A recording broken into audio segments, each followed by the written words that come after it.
Chapter 77.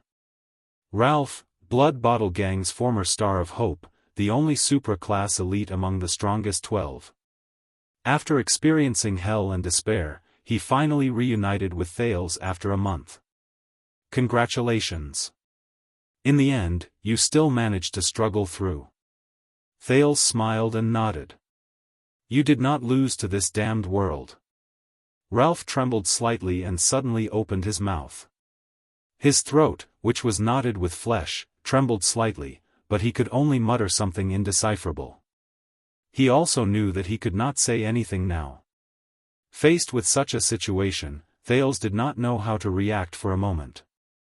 It's okay. What do you want to say? He scratched his head. Just write it down with a pen. Ralph's gaze darkened. We tried. Gilbert sighed. He is illiterate. Other than numbers, he can't even write his own name. Hearing this, Ralph closed his eyes in self-abasement and lowered his head even more. Thales felt a little awkward. He had almost forgotten that Ralph was a gangster. Thales, who had been a child beggar before, knew that most of the people who joined the gang had unfortunate encounters.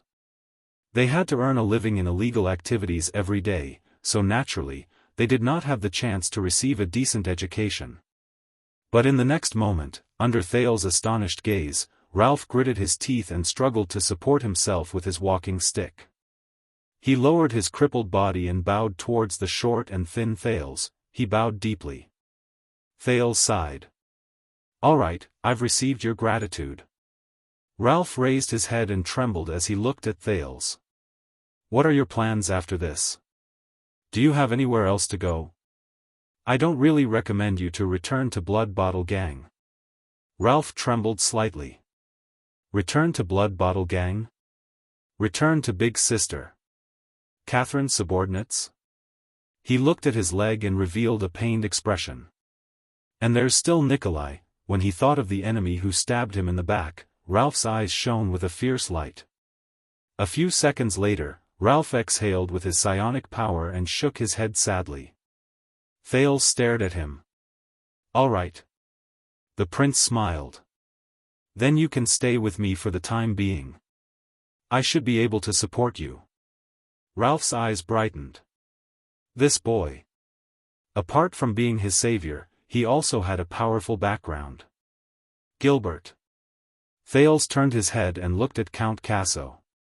How much longer before we depart for Extet? Based on the time it takes for the messenger crow to contact Dragon Cloud City, it will take at least 3 days, Gilbert said with a smile. At most a week, Your Highness. It should be enough. Thales nodded and looked at Ralph. For the next few days, come to my study during the day. Ralph revealed a surprised expression. The boy who had always been confident and optimistic, who had been asked to choose whether to be freed or to struggle in a desperate situation, smiled. I'll teach you how to read, and at the same time, teach you how to speak with gestures. 31-year-old Jened, the captain of the city defense team of the Eastern City District Police Station, collapsed in the dungeon of Vine Manor and panted harshly. He was covered in cuts and bruises, bound by heavy chains, unable to move. But there was a voice in his heart telling him that he absolutely could not open his mouth. No matter how much the subordinates of these great nobles tortured and beat him, no matter how much they threatened and tempted him, no matter how much they wanted to know the background of the cavaliers who appeared outside Vine Manor in Eastern City District that night, he had to grit his teeth and grit his teeth. After the national conference ended, Jened was relieved of the task of maintaining order in Star Plaza. The next morning, his superior brought a group of police officers to Eastern City District, where he was supposed to be on duty. In front of him and all the soldiers under his command, his superior read out Jened's crimes. Someone reported him for accepting bribes while he was on duty in Eastern City District. Jened immediately sighed. It was not because this was a false accusation. Instead, it was because in Eastern City District, it was a widely acknowledged custom to collect tips from the subordinates of the nobles.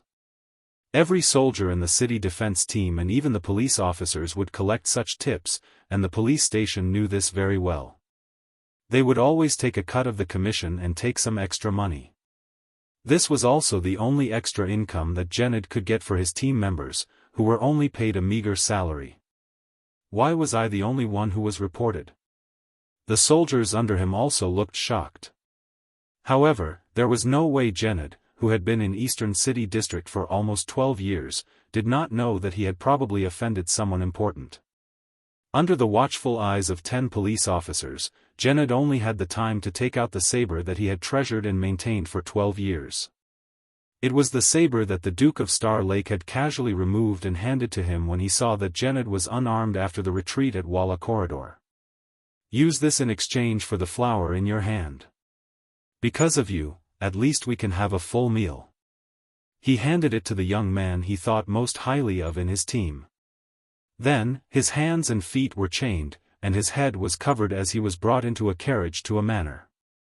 The carriage took many turns, but Genid had been patrolling Eastern City District for more than 10 years. He had not lost the habit of observing and memorizing roads he had developed in the Starlight Brigade when he was a soldier. How could he not recognize that this was the Covendier family's Vine Manor, which he would pass by 3 times a day on his patrol? A group of people who looked like soldiers had tortured Genid for 2 whole days. It was for no other reason. It was for the sake of asking about the Cavaliers who broke into Eastern City District at night. They might even have broken into the Covendier family's Vine Manor. Where did they come from? But Genid could not say. He could not say. It was for no other reason. It was for that group of Cavaliers.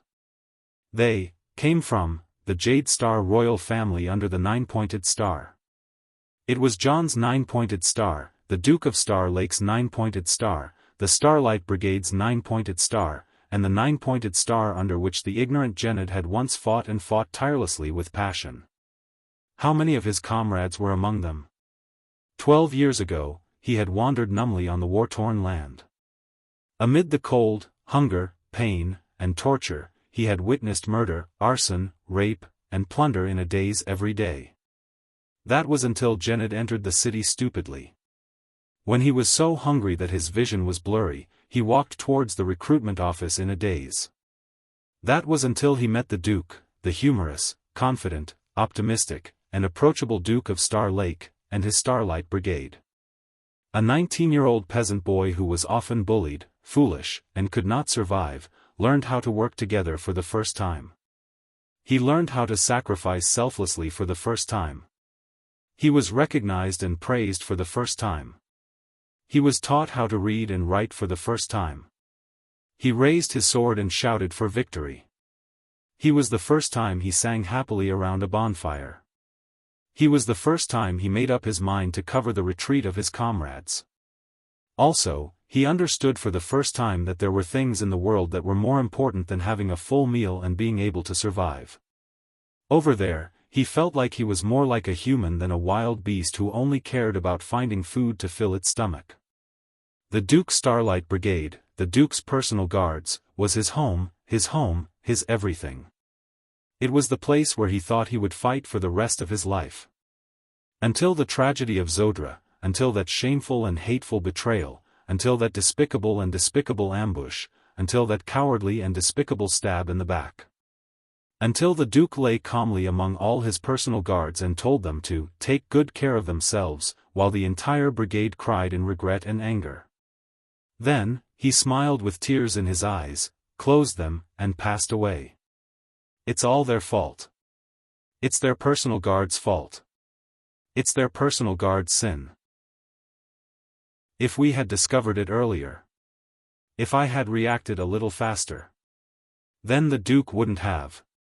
Our family wouldn't have. So, when the group of soldiers from the noble families insulted, interrogated, beat, and threatened him in disdain, and forced him to tell them the identities of the Cavaliers who also belonged to the 9-pointed star, Genid felt that his stubbornness, clenching his teeth, enduring through it, and responding with silence, even when he was covered in wounds and on the verge of death, was a form of atonement.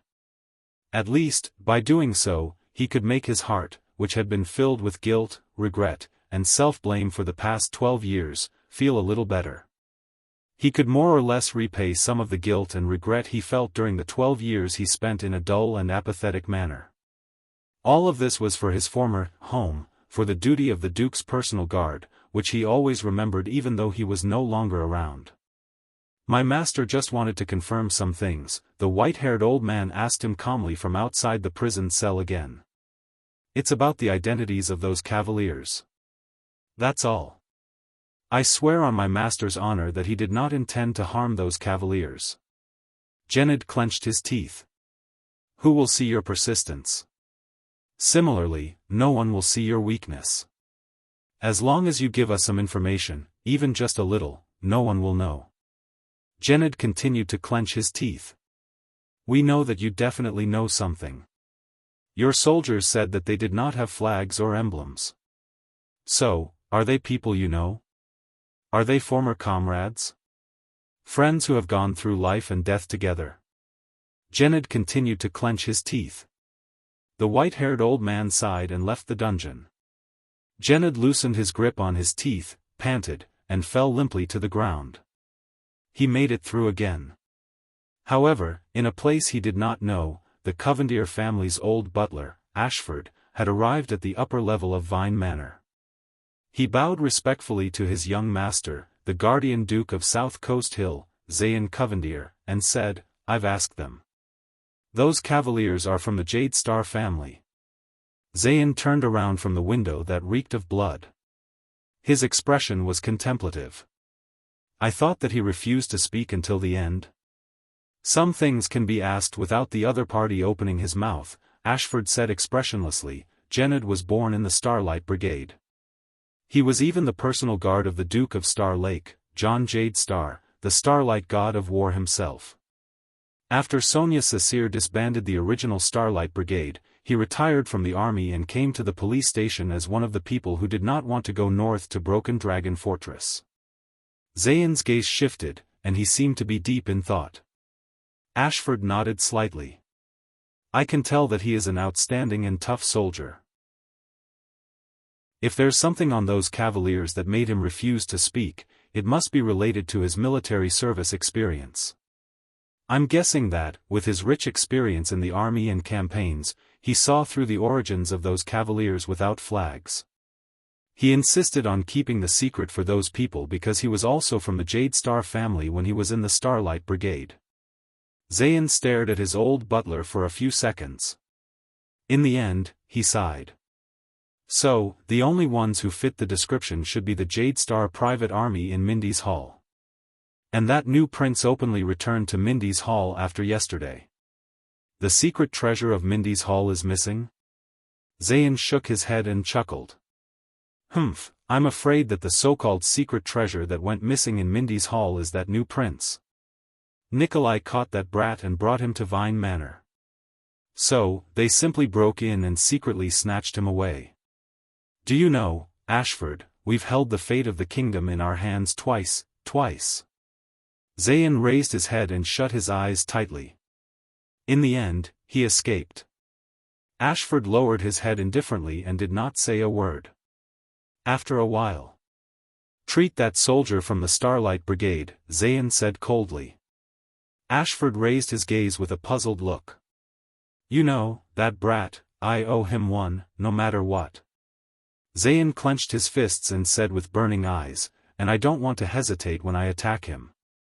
Zayn turned around and left the manor that reeked of blood without hesitation. "Do you know, my lord?" Behind him, Ashford smiled mysteriously. "You're becoming more and more like the boss." Zayn replied disdainfully without turning his head, "Then, you will be as stupid as him, plotted against by your relatives, and your throat slit in your own bedroom without anyone knowing?" Ashford shook his head slightly and sighed deeply. He bowed his head and reported something else. "Sir, there's news from Jadeite City. Miss Hillary, Ashford looked at his master's expression and wanted to say something.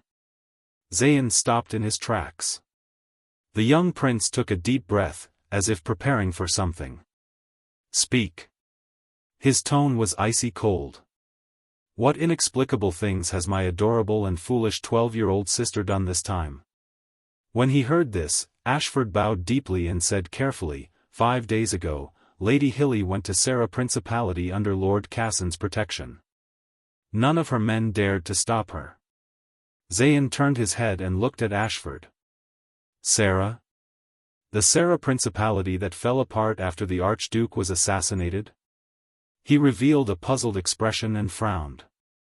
Wasn't there a plague in that place recently?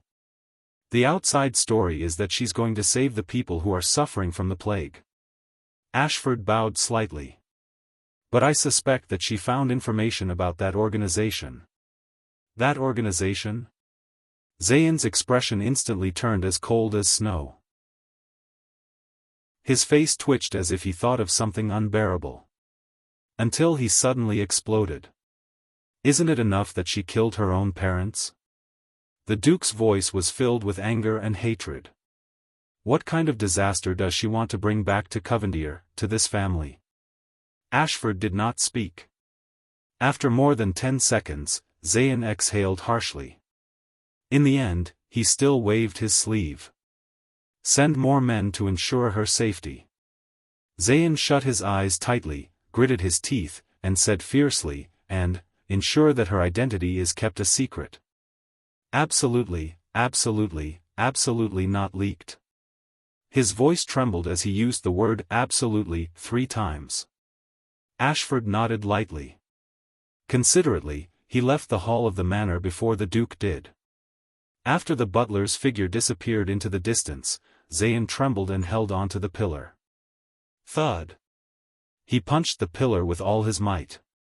Then, the Duke of Iris Flowers leaned his head deeply against the pillar. He exhaled a mouthful of air in pain. The previous negligence and failure. I won't allow it to happen a second time. I can't fall. I can't fall. I must become king. I must. Only by becoming the supreme king, only by controlling the entire constellation, otherwise. Hilly, who else in this world can protect you? Protect someone like you? Mindy's Hall, cellar. Congratulations, my ally, your highness, the second prince. The silver-haired, red-eyed lowly Serena, who was over 400 years old and a refugee from the Night Kingdom, looked at Thales with a complicated expression. We can hear the cheers in the Star Plaza loud and clear. That's a little exaggerated. The distance from Star Plaza to here. Thales said helplessly with narrowed eyes. Anyway, we're one step closer to our alliance. Serena did not blush at all. Thales wondered if she really had the attribute of blushing. She interrupted him and continued, now, we just have to wait for you to be crowned king and then help me reclaim the throne. Don't worry, I will do my best to help you. Under the everlasting lamp, Thales' face turned pale. Do your best to help me? You're saying it like I'm not the only heir to the kingdom, and if you don't help me, I can't inherit the kingdom. On the contrary, her competitor and opponent, the Night Queen or whatever, the Weeper of the Night Kingdom. Thales felt a headache coming on. He spat in his heart. Calculating and taking advantage of an old witch. I'm crowned and you're back to the throne. Old witch, can we change the order? But he did not voice his complaints in the end. In that case, you should have heard, Thales coughed dryly, I'm going to Ekstedt in the near future. Serena nodded and revealed a mysterious smile. This mortal brat. Do you think I don't know what you're planning? Before I leave, I will entrust all of you to, father. Thales carefully chose his words. I'll go with you. Thales continued nodding and thought about his next words. You are at least a political figure of a country.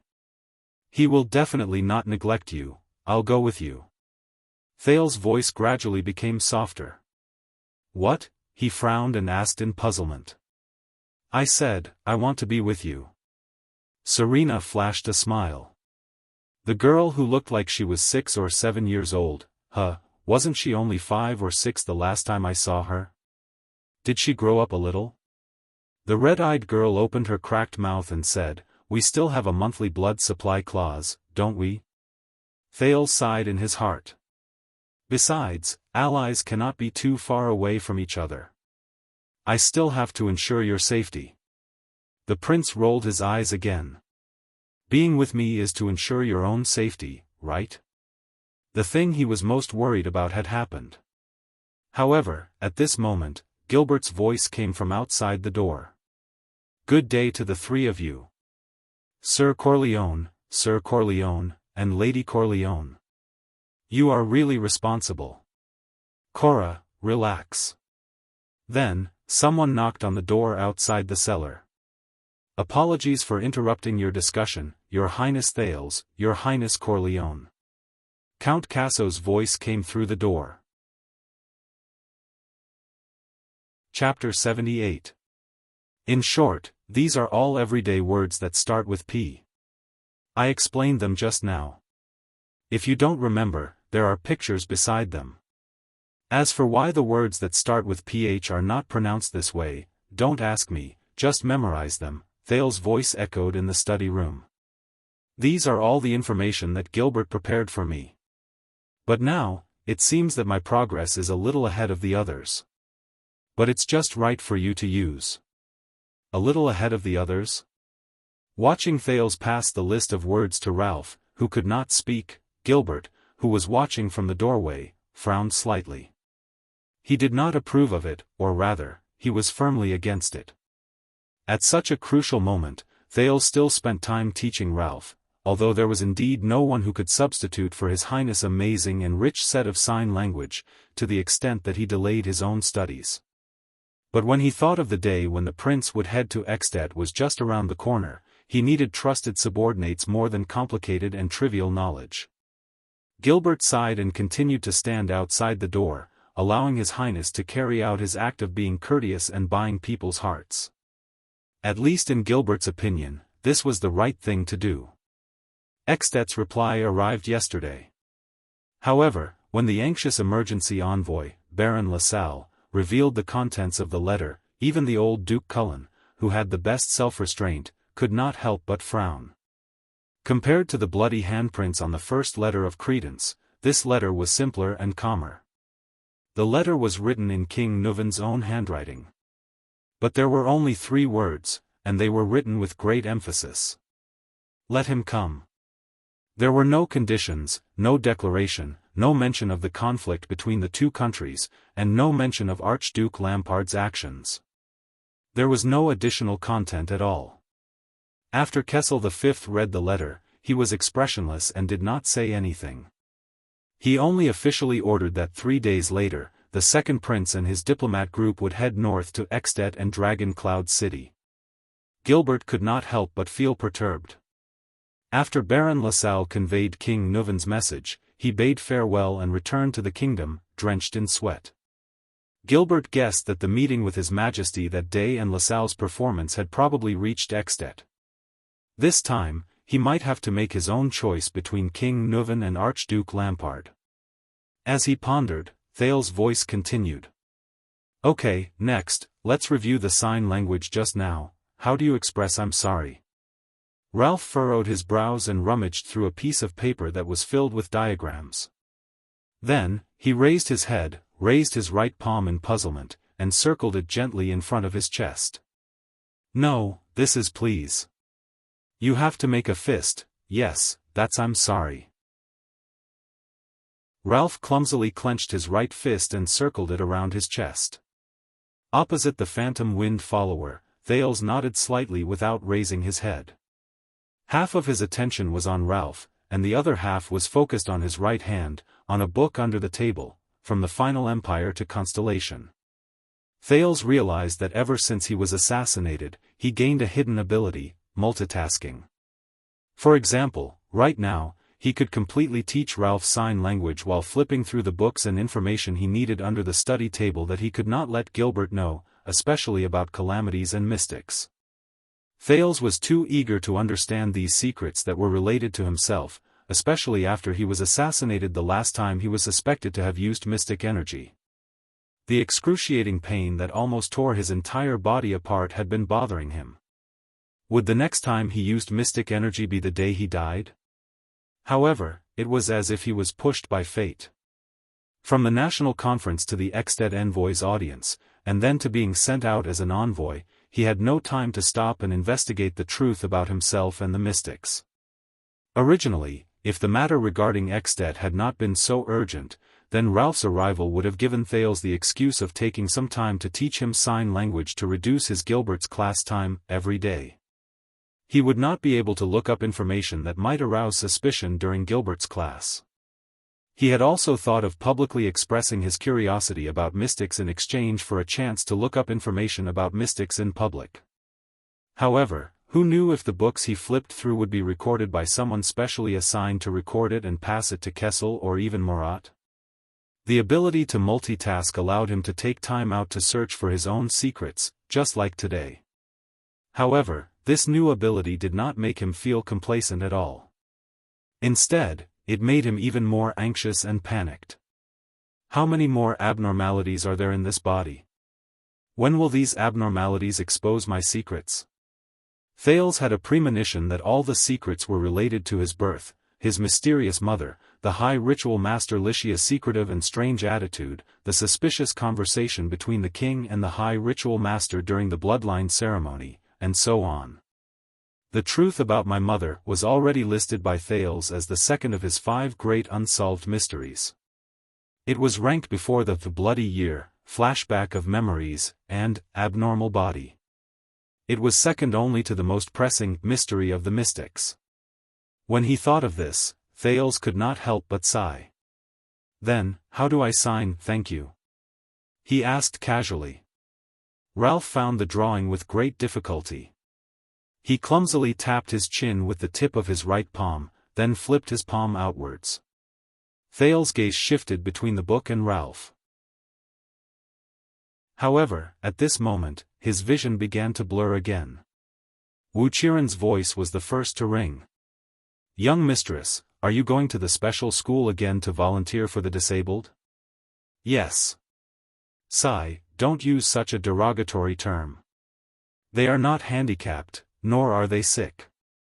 Every time you call them that, you are isolating them from normal society.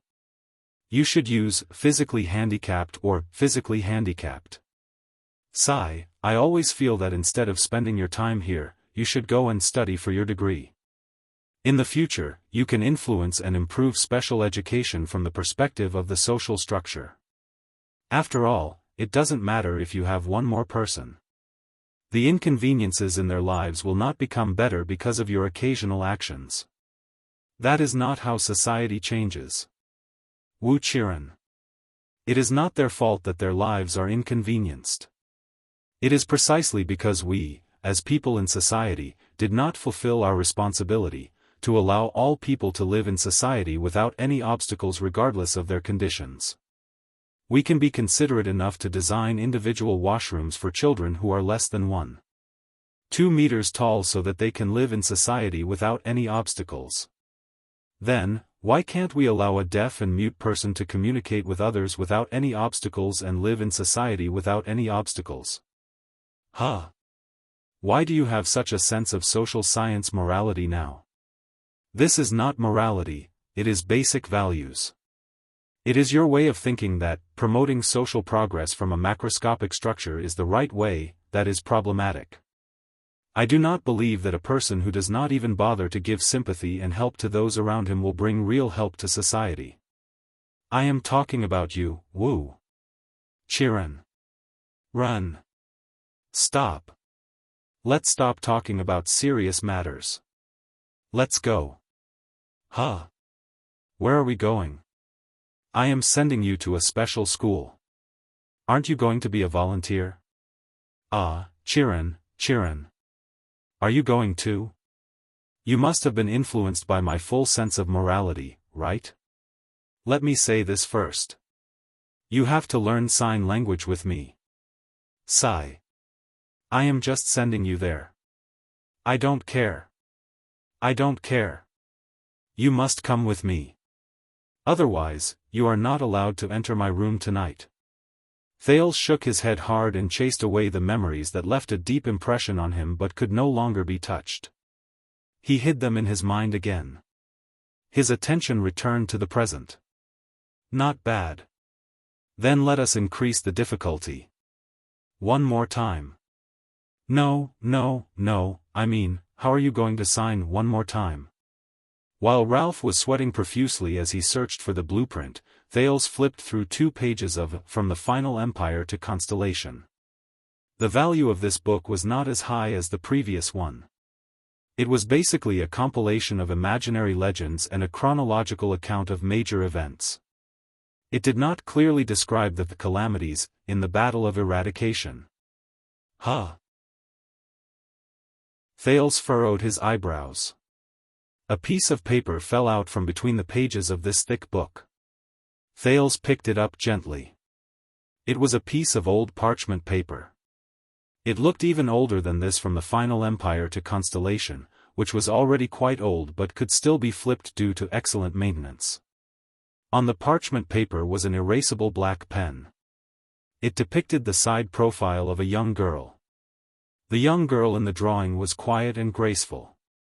She had a pleasant smile on her face, and her plain face was like a pure lotus flower. There was only an earring on her left ear that looked like a multi-pointed star. This piece of paper was obviously older than this book. Could it be that some senior casually used it as a bookmark? Thales was puzzled. He moved his gaze downwards and saw the inscription. T.C.K.S. 4 letters. They were probably the initials of the painter. As Ralph clumsily gestured, Thales flipped to the back of the parchment paper and saw a scribbled word. Enemy. It was accompanied by a huge exclamation mark. Enemy? Thales shook his head. He did not understand its meaning. Gilbert's voice suddenly traveled into his ears. Your Highness, sorry to disturb you. Thales calmly stuffed the parchment paper into his bosom, closed the book, and quietly pushed it to an inconspicuous corner at his feet. The prince raised his head and looked at Gilbert with a smile. His Majesty has just sent news. Gilbert tipped his hat at him and bowed slightly. He hopes that before you depart, you can make a trip to Renaissance Palace and complete the royal family's family gathering. Family gathering?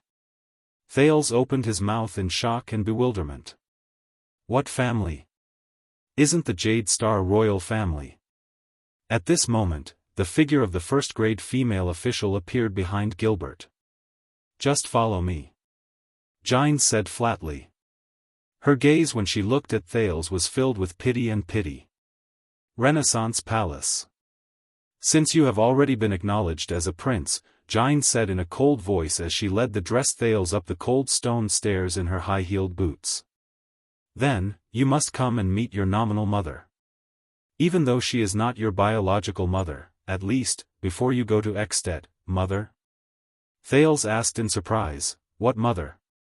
Naturally, it is your father's only wife. Jianghu's face showed that she could not bear to look at him. Queen Kia. Thales was stunned for a few seconds. They stopped outside a palace. Jianghu looked at the tightly shut door and said softly, His Majesty is too busy and did not come today. A wordless disappointment crept into Thales' heart. But Jianghu's mind was obviously not on the father and son. The next moment, the female official said to the puzzled Thales in a serious and stern manner, later, no matter what happens, do not be surprised, and do not be afraid. Before Thales could react, Jianghu pushed open the door and walked in. Kia, Jianghu said cautiously, I am here. Thales followed the female official and slowly walked into the room. It was a spacious room with simple decorations, but it was quite stylish and filled with elegance. In front of them was a lady with a fresh and elegant face. She was about 40 years old and dressed in a luxurious star-blue gown. She turned around and looked at Jianghu and Thales. Jianghu, you are here. The luxurious lady, Queen Kia, revealed a pleasant and sincere smile. This is great. Recently, Kessel has been extremely busy because of the diplomatic relationship with Extet. I thought that you probably do not have much time. Thales was a little reserved. After all, he was considered the king's illegitimate son. At the same time, he was also surprised by the scene before him. If Jianghu was the king's lover, then how could the queen, Kia, get along so well with her? This is the person I told you that I would come and see you today. Jianghu's voice faltered, as though she felt that there was no need to say too much. So, she took a deep breath and pulled Thales forward. She said quietly, "This is Thales, Kessel's second son. So, it is you?" Kia slowly walked to him and squatted down gently. Kessel's youngest son? She looked at Thales with her gentle eyes. Thales was so embarrassed that he could not even breathe smoothly. "Do not be afraid, I am also your family." The queen stroked his head and showed a loving expression. "Look at your eyes and nose, they are exactly the same as your charming mother." Thales' breathing immediately stopped and he widened his eyes. "Mother?" Queen Kia said gently and sincerely. "I hope that you can also inherit your mother's intelligence, erudition, and her ever-successful eloquence." He. After all, there are very few women who are as outstanding as her and Jianghu's. Endless charm. Intelligent, erudition. Ever-successful eloquence. Thales eagerly absorbed this information into his mind. That area called mother. It was the key to many unsolved mysteries about him. Jianghu's expression was a little unpleasant. She only answered hastily, "All right, Kia, if there is nothing else. I still have to bring him. You know, he is about to go to Extet." Thales found it very strange. Why was Jianghu so nervous in front of this gentle and kind queen? And why was she so anxious to end this meeting? Ah, poor child. Queen Kia sighed. "Although I have never been to Extet, I have heard a little about it. It is barbaric, crude, and advocates violence and battle. You are still so young. I am afraid that you will suffer." Thank you for your concern." Even though Thales was slick, it was difficult for him to handle such a harmonious family situation in front of strangers. He answered stiffly, "No, this is His Majesty's order, and also Jadestar's mission." Queen Kia chuckled. "Jadestar's mission, they always say that."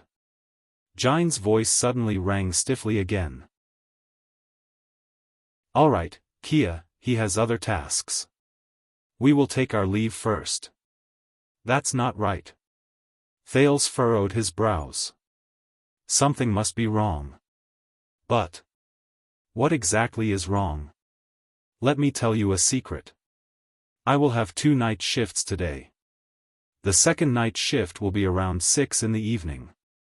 Since I have 2 night shifts for the first time, should I count the tickets and collect them? Chapter 79. This chapter may contain a small amount of discomfort for the reader. Please follow the doctor's advice and take it at your own discretion. No, don't leave so quickly. Kia stood up with a surprised expression. Right, he hasn't met his brother and sister yet. Thales felt a chill in his heart. "Kia!" Jianghu shouted loudly. Her tone was filled with panic. But Queen Kia only turned around and walked towards the large bed in the distance. With a younger brother, Lydia and Luther will definitely be very happy. Thales finally realized that something was wrong in this room. His pupils dilated. He saw the gentle and considerate Queen Kia carry him out from the bed, 2 rag dolls. Jianghu's face was pale. "Look, Luther, this is your younger brother, Thales. Say hello." Kia happily played with the rag doll in her left hand. She raised its hand and waved at Thales with a happy smile. Thales furrowed his brows tightly. Kia said excitedly as she lifted the doll on her right and moved its head towards Thales. "And you, Lydia, sit properly. You can't be naughty anymore. Say hello to your younger brother." Kia's own right hand was still swaying strenuously, as if the rag doll in her arms was struggling fiercely. It was an extremely strange scene. Thales's breathing became erratic.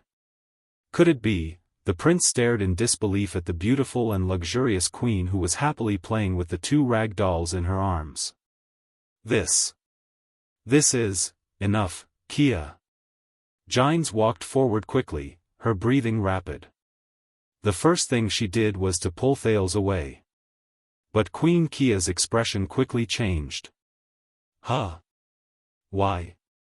Kia looked at the rag doll in her arms, then at Thales. Her expression suddenly became strange, and her tone became flustered. Why, Luther, you're not as tall as your younger brother, Thales. Thales gritted his teeth and took a step back. The next moment, Kia looked as if she had seen something unbelievable. Her expression became fearful and panicked. Thud.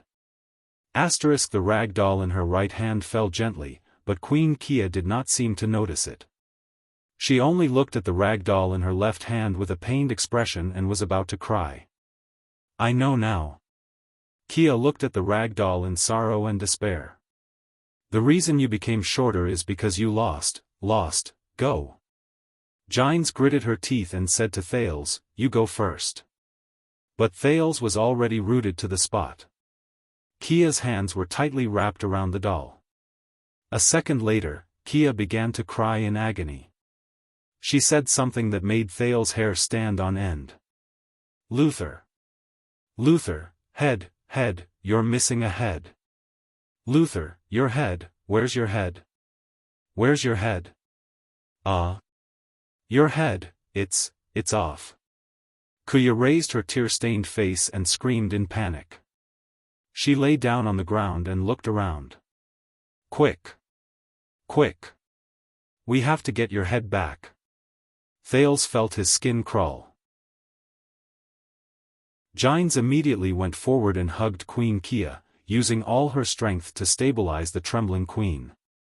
Kia abruptly looked at Jianghu and widened her eyes. Did you see my Luther's head? About this big, it's round, and it can roll, it has two eyes. Thales looked at the scene before him in disbelief. Kia struggled fiercely and waved her arms madly. No! Don't stop me. I want to protect him. Protect Luther. My son. Jianghu gritted her teeth and dragged her to the bed with all her might. At this moment, Thales' arm was gently pulled by a hand from behind.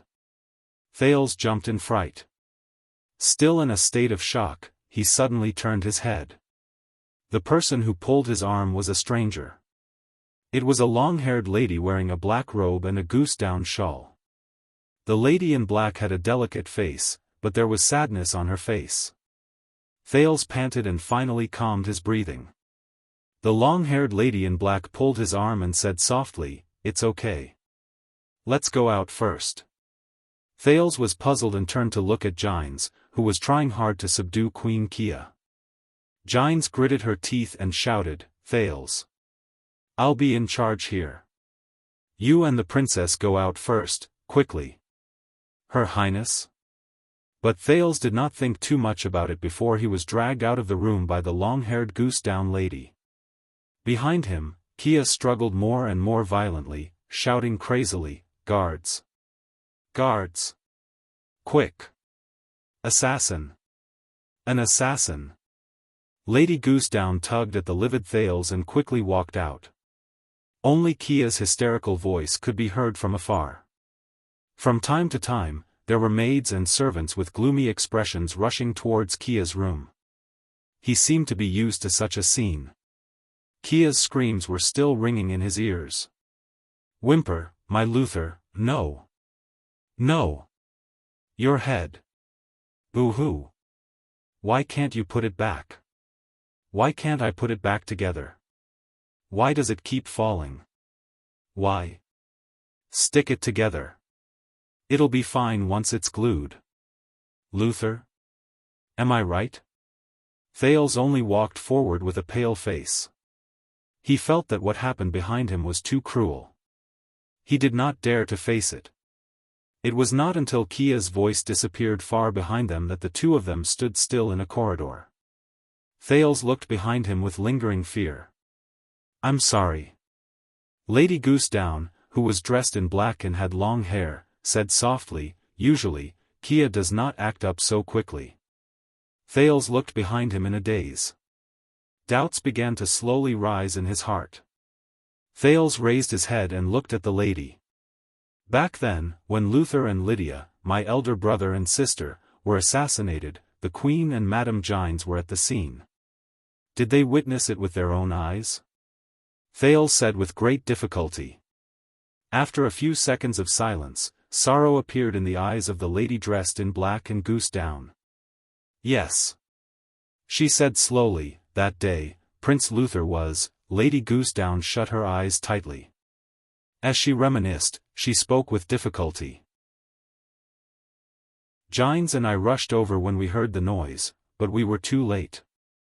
It was said that his head rolled under the bed. Princess Lydia was kidnapped. Gines snatched a horse and chased after her. I ran to inform the guards and left the terrified Kia alone in the room." Thales exhaled deeply. He suddenly had an answer in his mind. "I see. That day, I was assassinated on the way to Renaissance Palace." Gines' abnormal reaction. She even alerted the assassin who was not coming for me in advance. Is this the reason? They experienced that kind of scene. So, but you do not need to be afraid, Thales. Lady Goosedown, who was dressed in black and had long hair, smiled gently at him and said, "Queen Kia has been like this for many years. When she's awake, she's always hysterical and full of resentment," the Velvet Lady said with a sigh. "When she's acting up, she's quiet and peaceful. I only feel that Luther and Lydia are still by her side, jumping and playing." The lady's expression gradually became desolate and miserable. After the tragedy happened that year, the palace was in chaos. Even King Adi and Prince Midir were. The guards were so nervous that they drew their swords whenever they saw anyone. So no one cared about this place. The servants all fled. Only Kia hugged the prince's body tightly and refused to let go. It was said that she locked herself in her room. I was forcibly isolated by the guards in a safe house. The panicked nobles sealed Renaissance Palace and locked Eternal Star City. By the time King Kessel took control of the kingdom and stabilized the situation, it was already 2 weeks later. The lady sighed and lowered her head. Thales sighed softly. During those 2 weeks, Kia guarded the room tightly. She hugged the dead Prince Luther and cried. She relied on the water in the vase to survive. You know, after 2 weeks, the prince's body had become, following the lady's description. Thales tried to imagine the scene at that time, and he immediately shuddered. 2 weeks later, when they broke open the door, we saw Kia, who was on the verge of fainting, and in her arms, the lady heaved a long sigh. Her face was full of fear. That scene was like a nightmare. Thales gulped. He did not dare to imagine it anymore. To the Jade Star royal family, the bloody year, is this what it was like? Is this the price of living for Constellation? Silence. Then, Thales suddenly reacted. He raised his head and looked at the Velvet Lady in front of him, puzzled. That's right. Just now, Gines called her, Your Highness. Judging by her age, she shouldn't be Kessel's daughter. So, the princess means, but, the late king's youngest daughter, Kessel V's youngest sister, the eldest Princess Constance Jade Star. I didn't see her in the Jade Star family tomb. Questions rose in Thales' mind. So, may I ask who you are? Thales asked carefully. Oh, the title of princess must have confused you. The Velvet Lady considerately resolved Thales' awkwardness. She lowered her head slightly in embarrassment. My surname is not Jade Star. I am not a real princess. The princess shook her head gently. I am only the late king's adopted daughter. I can be considered as half an aunt to you. Thales opened his mouth wide in shock. I am Elise Sola. I am younger than Constance. Princess Elise smiled faintly. A charming dimple appeared on the side of her face. But I am not qualified to carry the Jade Star surname. Sola is my husband's surname. Half, aunt? Why didn't anyone mention it before? Excuse me, your husband is. Thales said mechanically. Count Sola, an honorary count during the late king's reign. Elise sighed when she heard that. He just passed away a month ago. Widow? No wonder she's in black. Is she still mourning? A month ago? An honorary count passed away? Thales was puzzled. Is it an illness? But Thales came to his senses. He was a little rude. He quickly bowed and apologized. I am sorry, Aunt Elise. I have been presumptuous. Princess Elise was stunned at first. Then, she smiled bitterly and said, No, there is nothing to hide. The late king's adopted daughter, Princess Elise, enunciated each word clearly. He died in the big explosion in the center of Red Street Market a month ago. Red Street Market. Big explosion? Thales suddenly froze. Could it be, it was the night of the gang fight in Lower City District and Western District, Elise said plaintively. Yes. That's right. It was me, Yodel, and Asda. We caused the explosion. Guilt immediately surged into his heart. Thales exhaled. Your husband. Thales suppressed the discomfort in his heart and asked slowly, why was he in Red Street Market that night? It was a curfew that night, wasn't it? But Elise obviously didn't know much. She only sighed. Our relationship was not very good. My husband liked to go to Red Street Market to seek pleasure. A few days before he died, I went there to look for him. We had a big fight, and he did not come back for 3 days. I did not expect that to be the last time I saw him. Elise closed her eyes, shook her head, and sighed. She pulled the goose down that was used to keep her warm on her shoulders. But at this moment, Thales' pupils suddenly shrank. That goose down was a little familiar.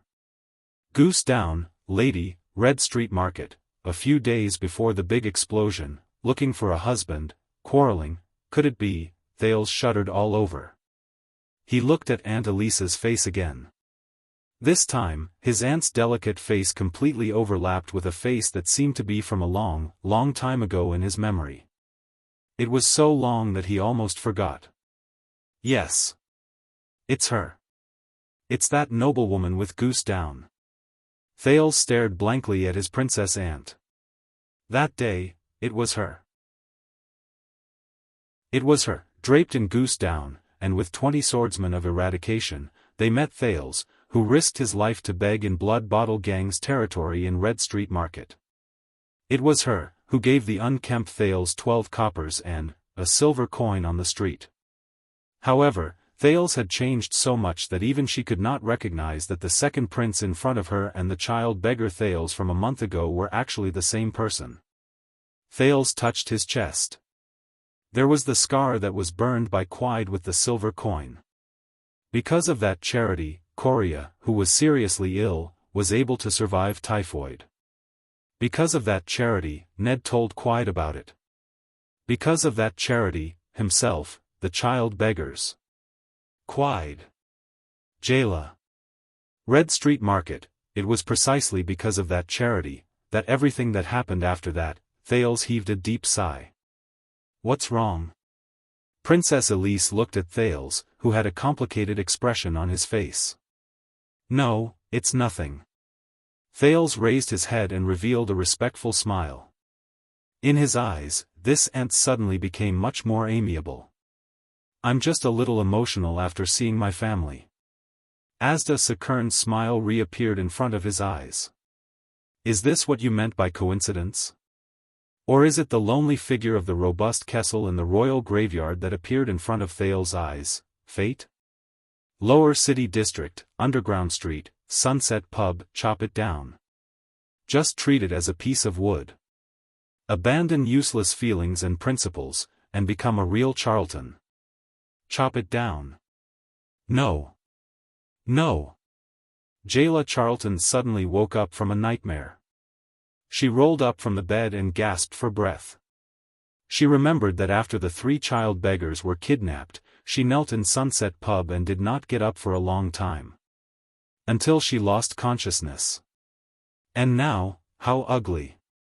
On the other side of the bed, in the corner of the room, came a voice that Jayla was extremely familiar with. Do you have that nightmare every time you are agitated? Jayla exhaled fiercely. Old man. When did you come back?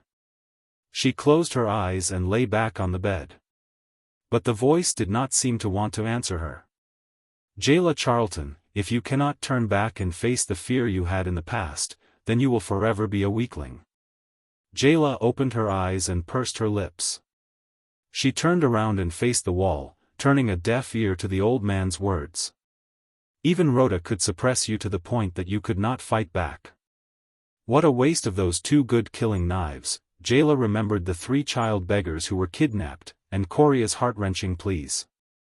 Sister Jayla, she shut her eyes tightly and fought back the tears in her eyes. But the old man's words still traveled into her ears. A single fear locked you up like this. You are no different from that Quide.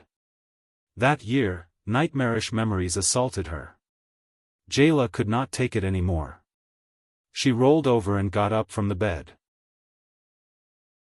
She shouted angrily at the corner, enough. You don't have to remind me anymore. The old man laughed grimly. He. Remind you of what? The old man continued to mock her. Humph, look, you are so afraid that you do not even dare to mention it, *ding. Jayla jumped in fright. She knew that it was the sound of the old man flicking the blade with his fingers. Even though she was a little weak, Jayla still stood up indignantly. Humph, you speak as if I will immediately become a supreme class elite if I mention it. Who knows? The old man continued to speak mysteriously, but if you keep running away, you will definitely not reach supreme class. What happened yesterday will happen again. The surname of Charlton will continue to imprison you like a curse for all eternity. Do you really want to let that man's nightmare rule over the rest of your life?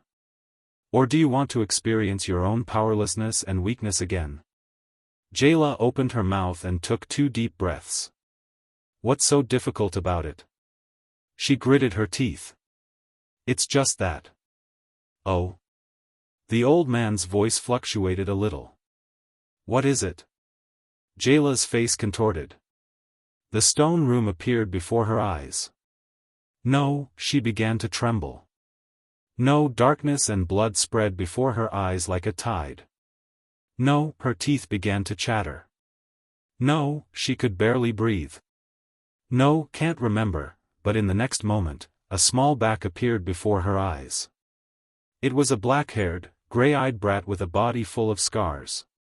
He looked at her and said resolutely, I'm not going to let you go.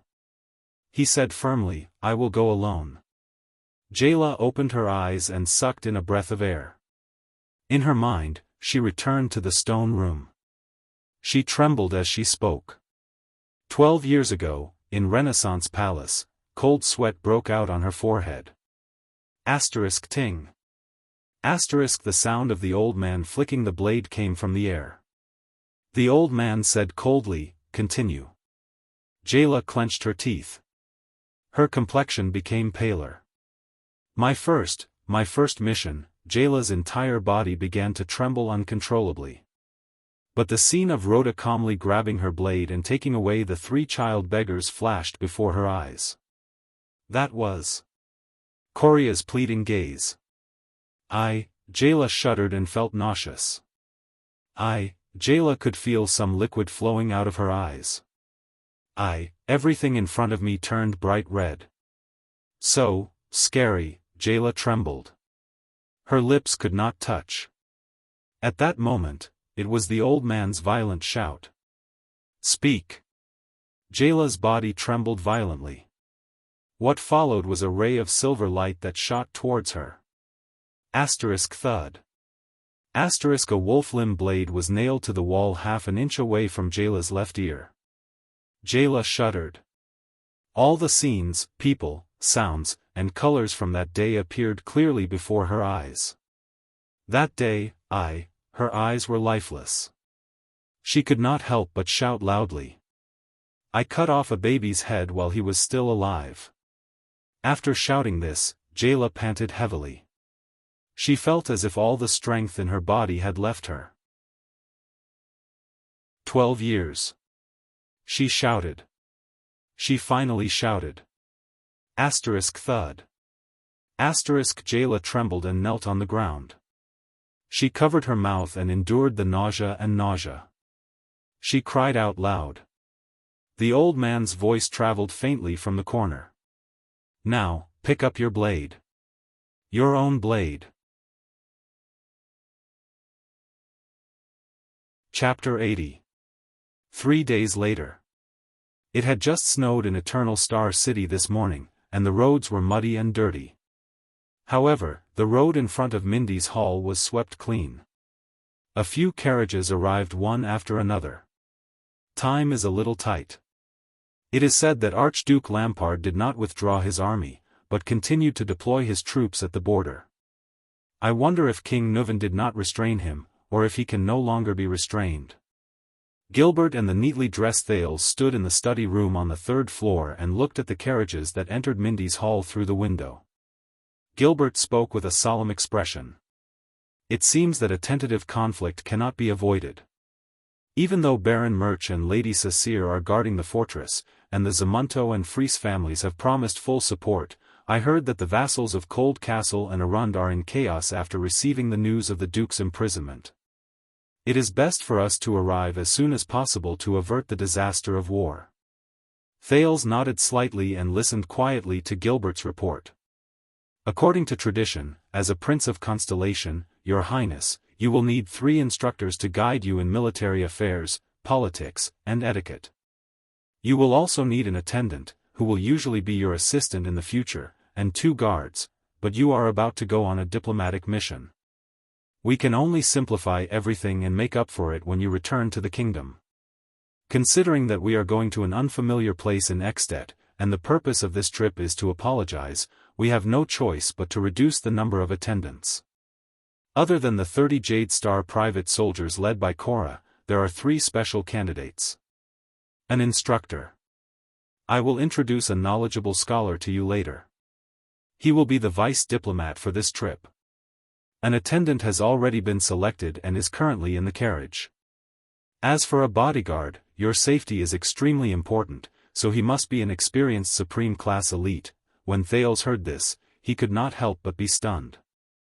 The candidate for instructor and protector. Gilbert, do you mean that you, Yodel, and even Gines, will not follow me on this trip? Gilbert revealed a helpless smile. He said flatly, I am the signatory of the Fortress Treaty, and I have a notorious reputation as a schemer in Ekstedt. My appearance in Dragon Cloud City will only bring you unnecessary trouble. As for Yodel. Gilbert shook his head. In Northland, for the past 10 years, there have been 5 famous supreme class elites, commonly known as the 5 war generals. They are under King Nuven and a few archdukes respectively. Their positions are equivalent to the 3 marshals in Constellation, who are in charge of the legendary anti-mystic equipment. Your Highness, if you meet any of them, please do not mention the elite with the dark purple mask, and the fact that he is now the secret protector of the Supreme King of Constellation. Thales was stunned. After a month of learning, he knew the 3 commanders of Constellation, but the 5 war generals of Ekstedt, the former Foreign Affairs Minister sighed. Yodel has a grudge with each of them. Thales took a second to understand this sentence. Then, his face twitched as he said, every single person? What kind of festival? Gilbert only stared at him silently. Thales sucked in a breath and flashed a resigned smile. All right. I guess it's the more troublesome kind. The prince had one more question in his heart. Yodel's past. What exactly did he do to provoke the 5 war generals at the same time? It was like a person going against the three marshals at the same time. It was practically unimaginable. As for Madame Gines, Gilbert watched as the carriage stopped outside the window and a few people came down one after another. Her identity is more sensitive. You know, her relationship with the king, Thales sighed. So, other than the Corleone family's allies, I probably won't see any familiar faces, right? This is exactly what I wanted to say. Gilbert's expression froze. Are you really going to bring the Corleone family's people? Thales said with a solemn expression, after all, I have made a promise to them. I don't like to go back on my word. Also, even though that old witch Serena is annoying, she did use the Blood Clan's voice transmission to help me at a critical moment. It would not be an exaggeration to say that she saved my life. Thales furrowed his brows. After all, they have a supreme class elite and two supra-class elites. Serena also hopes to rely on my identity to restore her position. This is a bargaining chip that can be used. On the way to Northland, they can disguise themselves and hide among the attendants. He paused for a moment and thought of that strong and muscular figure. Also, His Majesty allowed it, didn't he? Of course, that was a promise made by a Prince of Constellation, a promise made by Jade Star. Gilbert exhaled softly. However, in Constellation, with the king and our forces of power by our side, they would not dare to be too impudent. As for Extet, which is a foreign place to us, I hope that they will not bring us any trouble. After all, Yodel and I are not by your side. Gilbert furrowed his brows. You have to be careful of that old butler, Chris. I feel like I have heard his name somewhere before. Thales rolled his eyes at Gilbert. Hey, don't forget who was the one who made this alliance happen. Gilbert flashed a perfect smile and tipped his hat. Also, Gilbert, about what I told you yesterday. Thales put on a worried expression. Yes, Your Highness. Since there is no longer a need to keep your identity a secret, and Mindy's Hall has been reopened, I will send someone to Lower City District in the afternoon. It is not easy to sneak into that place. The people from the Secret Intelligence Department are more suitable than us. They will investigate the matter of those child beggars and that female bartender. If possible, I will try my best to take care of them, even though we do not have any manpower in Lower City District. Thank you. Thales looked at the former Foreign Affairs Minister gratefully. This way, I do not have to look for Murat. But you must understand that the Black Prophet's words are not without reason, Your Highness. Gilbert was slightly hesitant, but he still raised his head and said, You are different from them, after all. Also, being too close to you might not be a good thing for them. Your help might not be of any use to them, and it might even bring about disaster. Thales was silent for a while. I know. I know. He nodded and exhaled. He turned around and adjusted his collar. Madeira. Are you ready? It is time to go. A strange and faint sound of metal rubbing against each other came from outside the room. Madeira Ralph staggered into their field of vision while stepping on a pair of strange metal prosthetics. He gave Thales a slight bow that was not quite up to standard. Gilbert's eyebrows twitched slightly. Ralph's neck and half of his face were covered by a strange silver mask. It blocked his bloody throat and the tattoo on his face. However, what was even stranger was the pair of prosthetics under his knees. Constellation and the dwarves of Steel City had a good relationship, and even the craftsmen in the country had benefited greatly from it. The skillful royal craftsman only spent 2 days to create a pair of simple prosthetics for Ralph. 2 pieces of high-quality steel that were elastic and could withstand wear and tear were bent into the shape of an L, then hammered into the shape of a J with outstanding elasticity. The bending point was reinforced with crystal drops, and a fixed plate was made to connect the prosthetics to his knees and buckle onto his belt, allowing Ralph to walk on foot without the help of crutches. Of course, he would have to rely on his own wind manipulation psionic ability to move and dodge in battle. Thales raised his eyebrows. Not bad. It's just that the part below the knee is too eye-catching. Next time, you should cover it with pants. Madeira. Ralph lowered his head and pulled out a stack of papers that were stapled together. Gilbert suddenly realized that Ralph was not hesitating, but was flipping through the sign language drawing in his hand. The clumsy Ralph found the drawing he wanted. He looked at Thales, raised his right fist, bent his wrist, and tapped it twice. Yes. Thales smiled softly. Very good. You only lack proficiency in sign language and prosthetics. Just nice, you can continue your lessons on the way. Ralph flashed a smile. He found another piece of paper and made a hand gesture. Thank you. Gilbert sighed.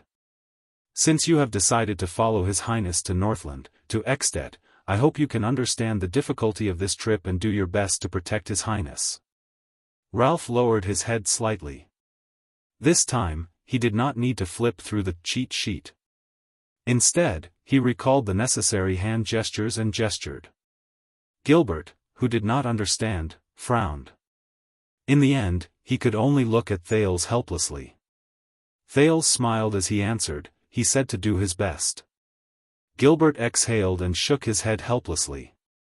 All right, at least it is a good way to send secret messages, this psionic from a gang whom they rescued from Vine Manor. No, he was a supra-class. Even though he was still very inexperienced in battle, strictly speaking, he was already considered a psionic warrior. What was it that made him so convinced by His Highness? Thales waved his hand gently and snapped his fingers. Very well, let's go.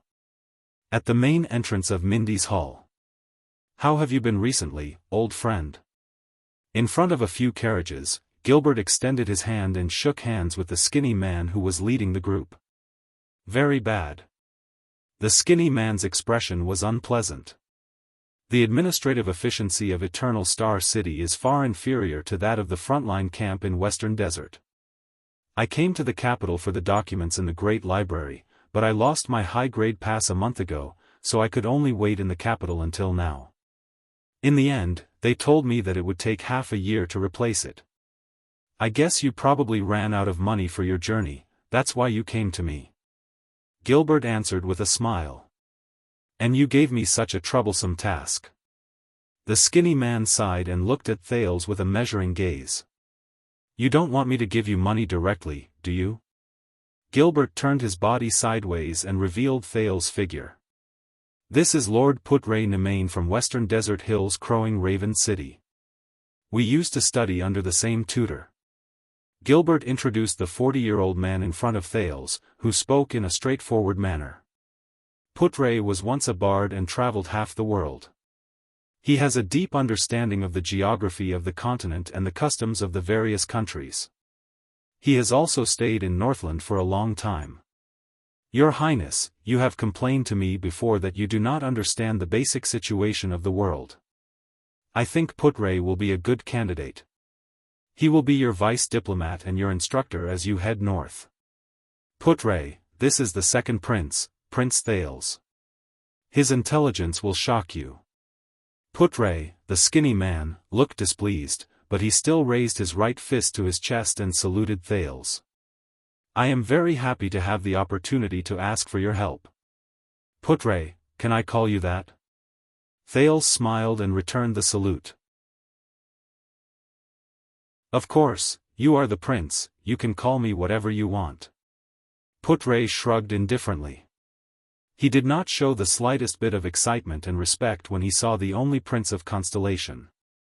I am sorry, his temper is a little strange, but I think you will admire his knowledge and his rich experience, Gilbert said to Thales with a smile.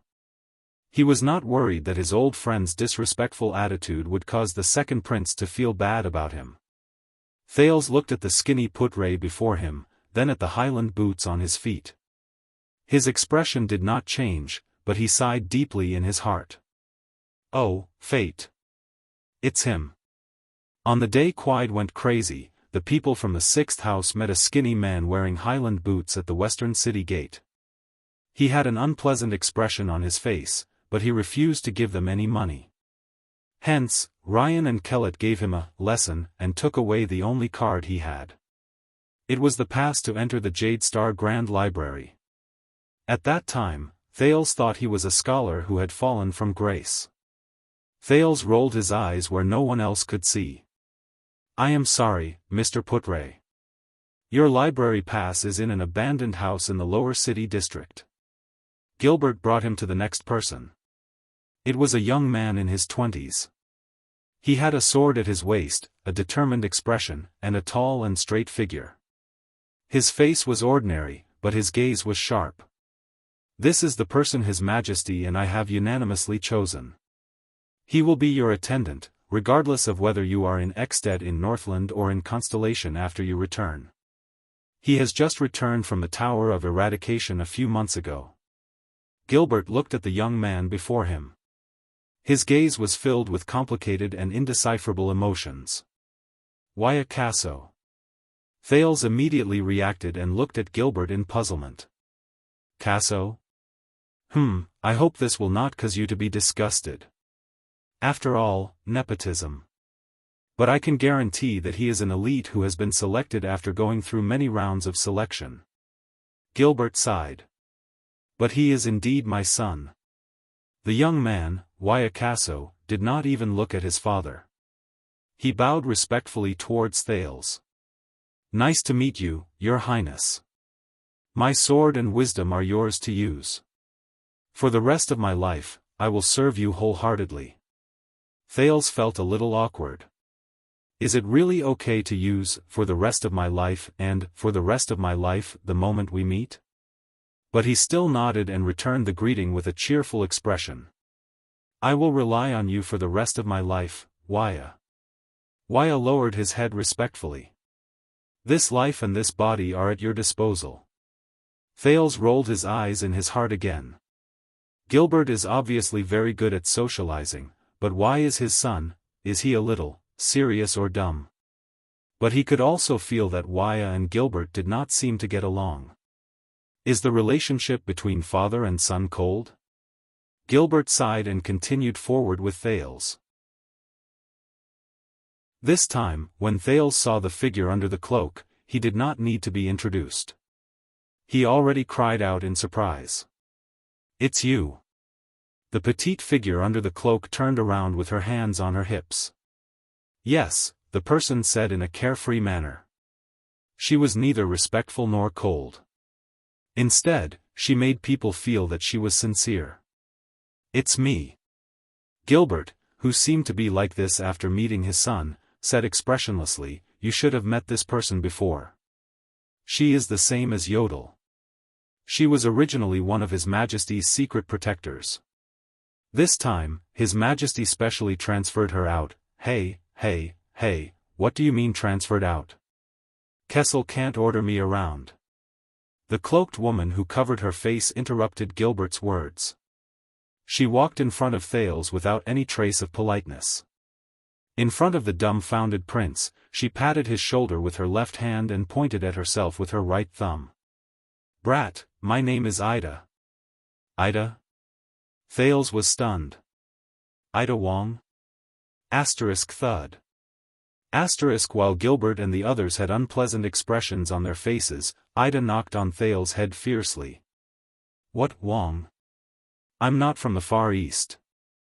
As Thales grimaced and touched his head, she whistled. "Listen up, my name is Ida Rorikat Giselle." Ida seemed to have encountered some kind of obstacle. She scratched her head desperately for a few seconds. Finally, the cloaked woman put down her hand weakly and said dejectedly, "Hey, forget it. My name is too long. Sometimes, I can't remember it. You can just call me Ida." Thales stared at Ida, dumbfounded. He felt that his originally serious outlook on life had been refreshed once again.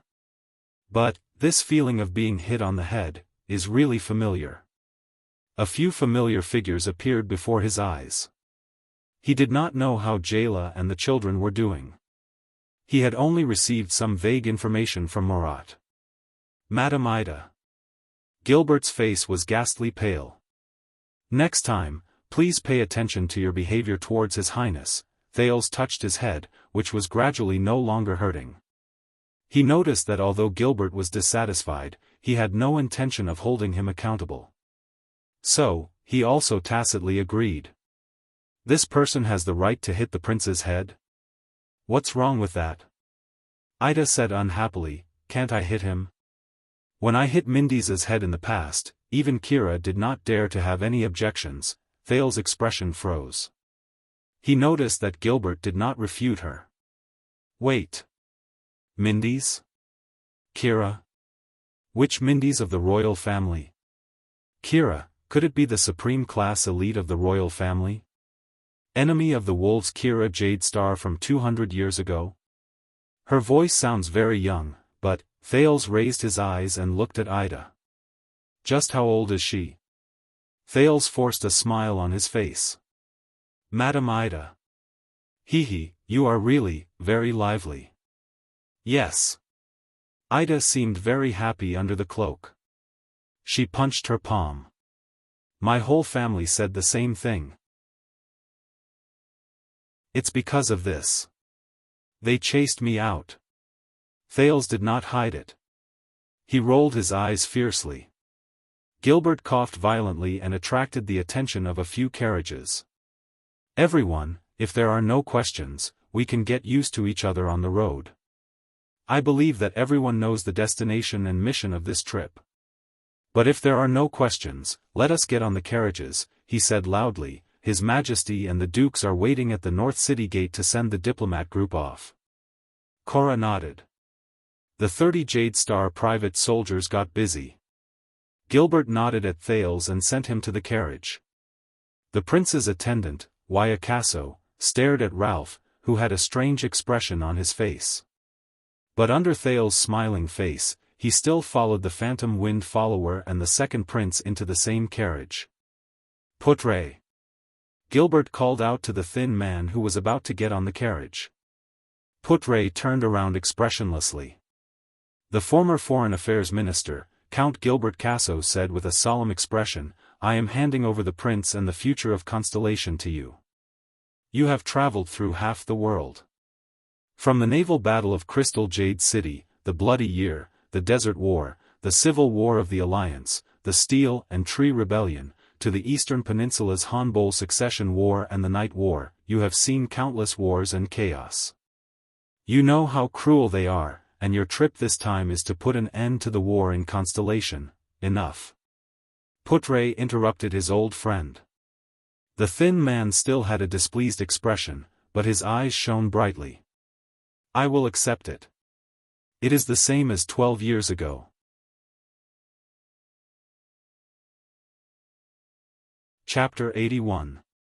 Early in the morning, on the road to the northern city gate in Eternal Star City, a team of soldiers from the city defense team tactfully avoided the people in the empty space in front of them and consciously prevented others from approaching. Don't worry, I'm not stupid enough to openly kill the prince in the capital. The Guardian Duke of Land of Cliffs region, Coaster Nanchester, stood tall and straight in the middle of the road. He flicked the snow on his cloak, which was covered with the symbol of the great deer antler. He said coldly, I just want to see him. He stood in front of the continuous line of carriages and looked at the vigilant Jade Star private soldiers, waiting for their master's reply. Gilbert got off the carriage and looked at the great deer antler carriage and a few guards from the Nanchester family, as well as another carriage with the symbol of the tricolor iris flower in the distance. He frowned. Duke Nanchester, if you want to send the diplomat group off, you can wait at the northern city gate. Intercepting them halfway is not how a suzerain of a land should behave. Coaster's expression was unpleasant as he pointed at the carriage in the distance. It's not just me. There's also the boy with the tricolor iris flower.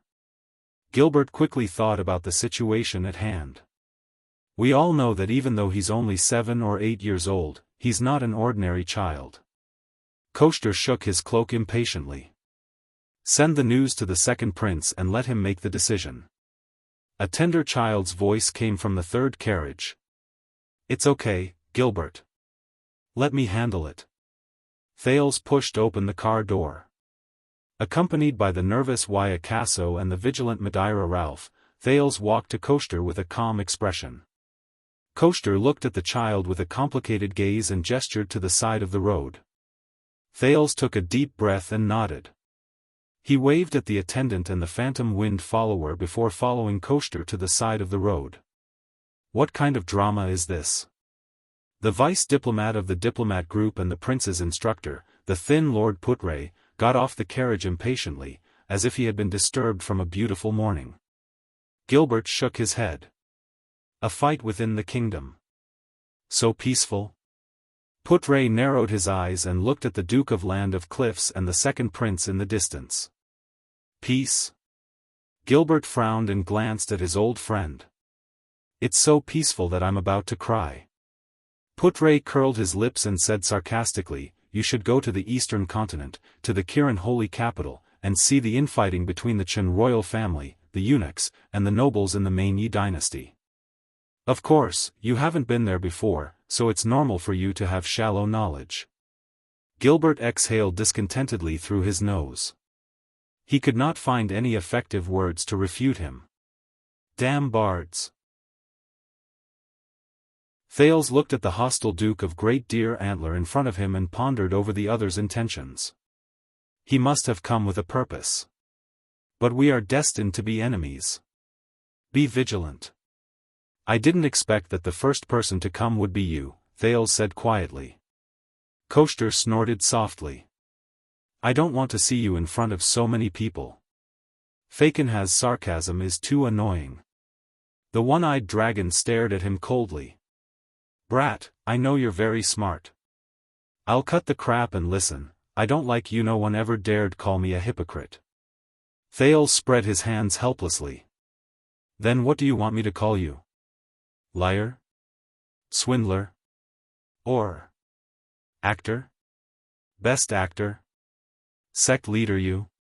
Koster ignored his words. The scar on his blind left eye looked hideous. But I can still cast aside my prejudices. In the future, the Land of Cliffs region can fully support you to become the supreme king and suppress the nobles who are eager to cause trouble, as well as the suzerains with ulterior motives. The Great Deer Antler acknowledges you as its master, and the Jade Star family will still be the royal family. Thales was stunned for a moment. What? Thales' eyebrows twitched. I thought that the Great Deer Antler and I were already sworn enemies. But Koster ignored him. There is only one condition, the one-eyed dragon said with certainty. Thales, who was shocked by the one-eyed dragon's abnormality, breathed a sigh of relief. As expected, you won't be friendly to me for no reason. There is a price to every battle, and a reward to every victory. Koster narrowed his only eye. This is the Nanchester family's language. The prince raised his head and met the one-eyed dragon's gaze. So, what price do I have to pay to receive your reward? Thales, who was extremely vigilant, asked cautiously. It's very simple, Koster said with a stern expression. King Kessel will abdicate, and you will be crowned king in advance. Abdicate? Crown, what? Thales took 3 seconds to comprehend this sentence. Then, his expression changed abruptly. Koster did not seem to be joking at all. He kept looking at him seriously. The two stared at each other for a full 5 seconds. You actually tried to sow discord between the only Jade Star father and son. Thales grinned. Don't you know that everything I have now is because of His Majesty? Father? This is not sowing discord, but a sincere proposal and invitation. The one-eyed dragon's expression did not change, and his tone was serious. What we fear and loathe is not Jade Star, nor you, our grudges are nothing compared to the kingdom, but your father. The Iron Hand King. Thales stared at the one-eyed dragon with a burning gaze. What do you think that the new star was formed for? Do you think that Arun's actions are really just because of personal hatred and dissatisfaction? Koster said with unprecedented seriousness. Koster said in an unprecedentedly serious tone, this is all the suzerain's self-preservation. To continue the family that has existed since the founding of the kingdom. Enough. Thales interrupted him without hesitation. What a joke, this level of provocation, Thales said coldly. I only see all of you pressuring the disaster-stricken royal family, pressuring my father, questioning my identity, obstructing the rights I deserve. But the one-eyed dragon's expression changed. With a furious expression, he interrupted him loudly. He said, "Brat. If you can only listen to the story of the sorrowful king and the resolute royal family described by the king's partisans, then you might as well dig out your own eyes and leave only your ears." Thales froze for a moment. The one-eyed dragon exhaled a few times and said to him word by word, "You underestimate your father, underestimate the Iron Hand King, underestimate the fear he instilled in the whole of Constellation." Koshter said slowly, "Since the Bloody Year, Kessel has become more and more domineering, almost crazily seizing power. From supporting a Duchess of Blade Edge Hill, who could only survive by relying on the royal family's prestige, to indirectly controlling the two great families in the southwest, controlling the piranhas at the southwestern estuary of the kingdom and the richest morning sunflower. Then, he made an exception and recruited the 3 marshals to build an astonishingly large royal regular army. Then, there was the central tax bill that weakened the suzerains, the fixed conscription bill, and the border county development bill that produced a large number of new nobles. And his favorite national conference, using thousands of public opinion to force the suzerains to submit and hand over their power to the royal family. It was the same during the Desert War and the succession of the throne.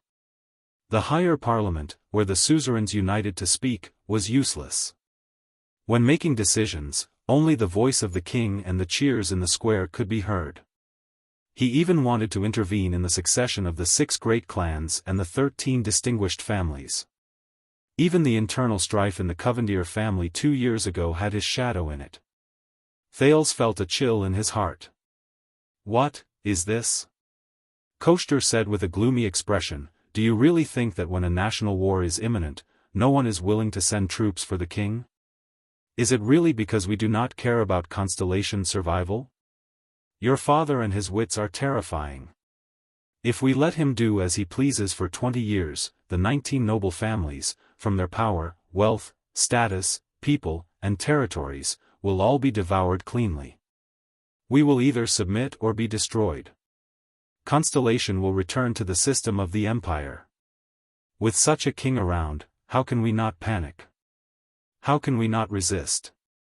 How can we not do our best to protect ourselves?" Koshter's single eye was ablaze. He took an oppressive step forward. "You saw it. The Northern Territory was forced to rebel, Blade Edge Hill almost became a royal territory, South Coast Hill suffered a great blow due to family strife, Eastern Sea Hill was so scared that it became a coward, Western Desert barely protected itself with the importance of the Western battlefront." His gaze was stern and solemn. As for the Land of Cliffs region, they did not want to sit still and wait for death. New Star used Extet's power to curb Kessel's royal power. This was already our last resort when we were at our wits' end, other than raising our troops. Koshter gritted his teeth. "It is a small matter that we did not succeed, but if Kessel continues to act willfully," Thales stared at the Duke of the Land of Cliffs in shock.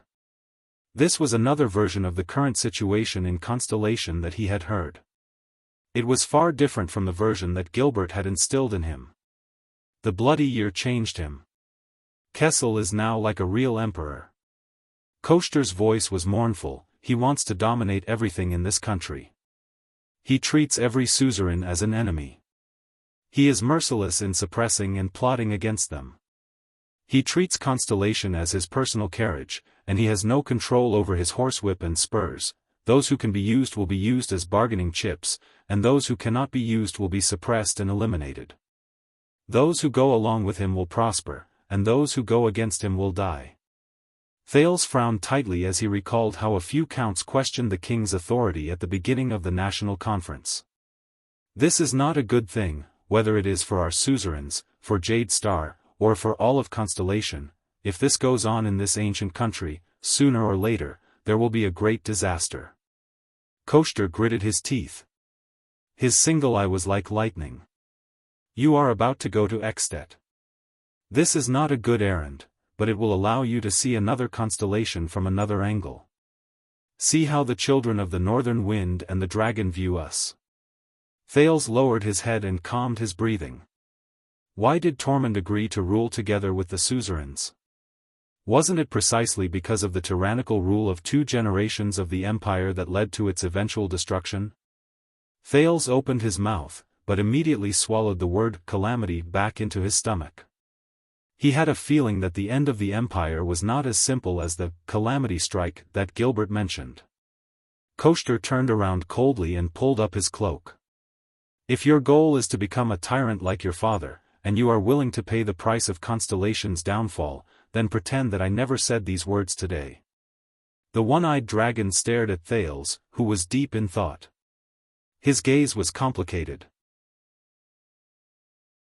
But you said that day, if you care about Constellation stability, peace, and prosperity, if this is your wish, and not to become the only supreme king, then my suggestion will be valid forever. Duke Nanchester left his final words and turned to leave. Have a safe journey. Don't embarrass Constellation. Thales stared at the departing one-eyed dragon in a daze. This is another Koshter, completely different from the Duke of the Land of Cliffs who forced the king to appoint a crown prince during the national conference. No, he told himself.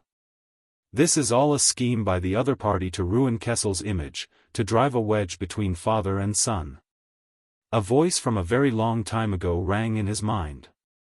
From a feudal state to a centralized, absolutist state, this is the only way for almost all European countries to go through, but Thales still clenched his fists lightly. He raised his head and looked at Koshter, who was walking away, and Zayn Covendier, who passed by him. I hope I did not disturb you. Zayn bowed politely. Of course not, Koshter replied coldly, I will be satisfied if you don't fall for the trap and think of me as the mastermind behind the assassination. Zayn's expression froze as he watched Koshter board the carriage. Thales, who felt a headache coming on, sighed deeply. He looked at Zayn and asked impatiently. Chapter 82. Zayn's expression was indifferent. We just found out the truth about Vine Manor. Thales' expression did not change. After going through Murat's test, he could also become the leader of U-Clan. Zayn flashed his most perfect smile and continued, we interrogated the gangsters at Vine Manor that night, and I have to say, you played a beautiful move that day, Your Highness. Zayn stared at Thales with a ruminating gaze. Even in a desperate situation, you could incite discord between the Blood Clan and Blood Bottle Gang to avoid being killed. Thales sighed in his heart. He still managed to find out. But his mind was a mess at the moment, and he had no intention of dealing with the master of tricolor iris flowers. Thales spread his hands indifferently. I don't know what you're talking about. But you're about to go on a long journey. You have to be careful. The Immortals are not easy to deal with. Zayn placed his hands behind his back, his smiling eyes occasionally sparkled. Before the enemy of the wolves and his immortal hunters group killed their way to the peak of the wild vast mountain and forced them to sign the convention between the human kingdoms and the Immortals, they have been feeding on humans for countless nights. They must miss the taste of human blood to this day. In the human kingdoms, they will always bring trouble. If you are in the same boat as jackals and wolves, you will run the risk of capsizing. You're so righteous. But why did you say that? Thales scratched his head. Returning the same words, Thales sighed and said, the original employer of the Blood Clan. Zayn stopped smiling. The two stared at each other in silence. Thales felt increasingly uneasy. Zayn's gaze shifted, and he suddenly broke into a smile. But I do owe you a favor. Thales frowned slightly. Zayn smiled and said, thank you for the day of the assassination, even though I know you had no intention of shielding me. Is he trying to be friendly? What day is it today? Why is everyone trying to be friendly to me? Is it Children's Day? No need, Thales said listlessly, you voted for me and supported my rights in return, didn't you? But Koshter's words immediately flashed through his mind. This is all for self-preservation by the suzerains. Thales suddenly raised his head and looked at Zayn in confusion. What are you thinking? Why did you vote for me? You don't seem like the kind of person who would betray you just because of anger. Even in that situation, letting Jade Star become the heir is not in line with your interests as a suzerain, right? Zayn stared at him for a full 3 seconds, then he raised his eyebrows slightly. Who knows? In that case, I wouldn't have a chance anyway. Zayn chuckled. Maybe I'm just thinking that compared to those old and cunning people, you, who are inexperienced, can be the heir to the kingdom, more like a soft persimmon, easy to deal with. Thales furrowed his brows slightly. These dukes, can you speak like a human being? Just kidding. Zayn laughed. Thales rolled his eyes. But before you leave, Your Highness, I have a gift for you. Please kindly accept it. Zayn waved his hand lightly. That day at Vine Manor, this veteran from the Starlight Brigade recognized all of you, but it was precisely because he gritted his teeth that he allowed all of you to leave safely. Otherwise, what awaited all of you? That means 2 Lemeter nights. Thales felt a chill in his heart. He looked into the distance and saw an exhausted man being violently pushed towards the Jade Star Private Army's fleet. That was, who? Don't worry, he's my spy. Jennad was once the Duke of Star Lake's personal guard. Zayn patted him on the shoulder and revealed a mysterious smile. He should be of use. Thales' face was filled with suspicion. But he suddenly remembered Koshter's words. South Coast Hill suffered greatly due to family strife. Duke Zayn, Thales muttered, I heard that you've only been a duke for 2 years, right? Zayn frowned and nodded. My father unfortunately passed away 2 years ago. I returned from my travels in the Eastern Peninsula and inherited the title. Thales chose his words carefully. It may be presumptuous of me to ask this, but I heard that, the old Duke of Iris Flowers, because of the family strife, Zayn gently held his breath and maintained the most perfect expression. Yes, a few uncles coveted his position and used the excuse that my father was too oppressive towards them. In the end, faced with failure, they lost their minds and took a risk out of desperation. They bribed an assassin with a large sum of money to assassinate my father. Thales sighed. So, this is why you said that Eternal Star City does not welcome murder that day? Zayn gently inhaled and nodded slightly. That can be considered one of the reasons. Thales was slightly silent. Even the internal strife in the Covendier family 2 years ago had his shadow in it. Your Grace, your father's death. The prince recalled Kessel V's tactics and means, and asked doubtfully, was it really just because of the internal strife in the family? Or is there another inside story? Zayn's heart jolted. This brat, what do you mean? The young duke could no longer maintain his expression and asked in return with an unpleasant expression. Thales did not notice Zayn's expression. He lowered his head and continued to think about the possibility of the royal family interfering in the inheritance struggle. The 19 noble families will all be devoured, the prince muttered. Is there a deeper, more essential truth behind the duke's death, for the continuation of our family since the founding of the nation? For example, the duke unfortunately died in order to protect the continuation of the family, the future of the next generation, and not be harmed by the outside world. Thales raised his head.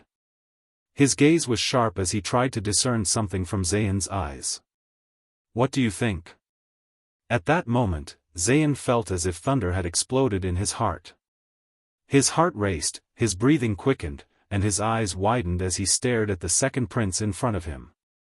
But in his mind, a storm had already been set off. Why did he deliberately mention my father's death? The continuation of the family, the survival of Iris Flowers.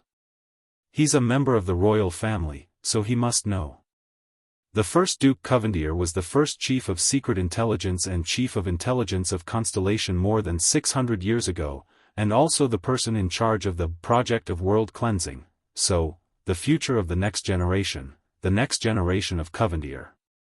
Is he talking about me, or Hilary?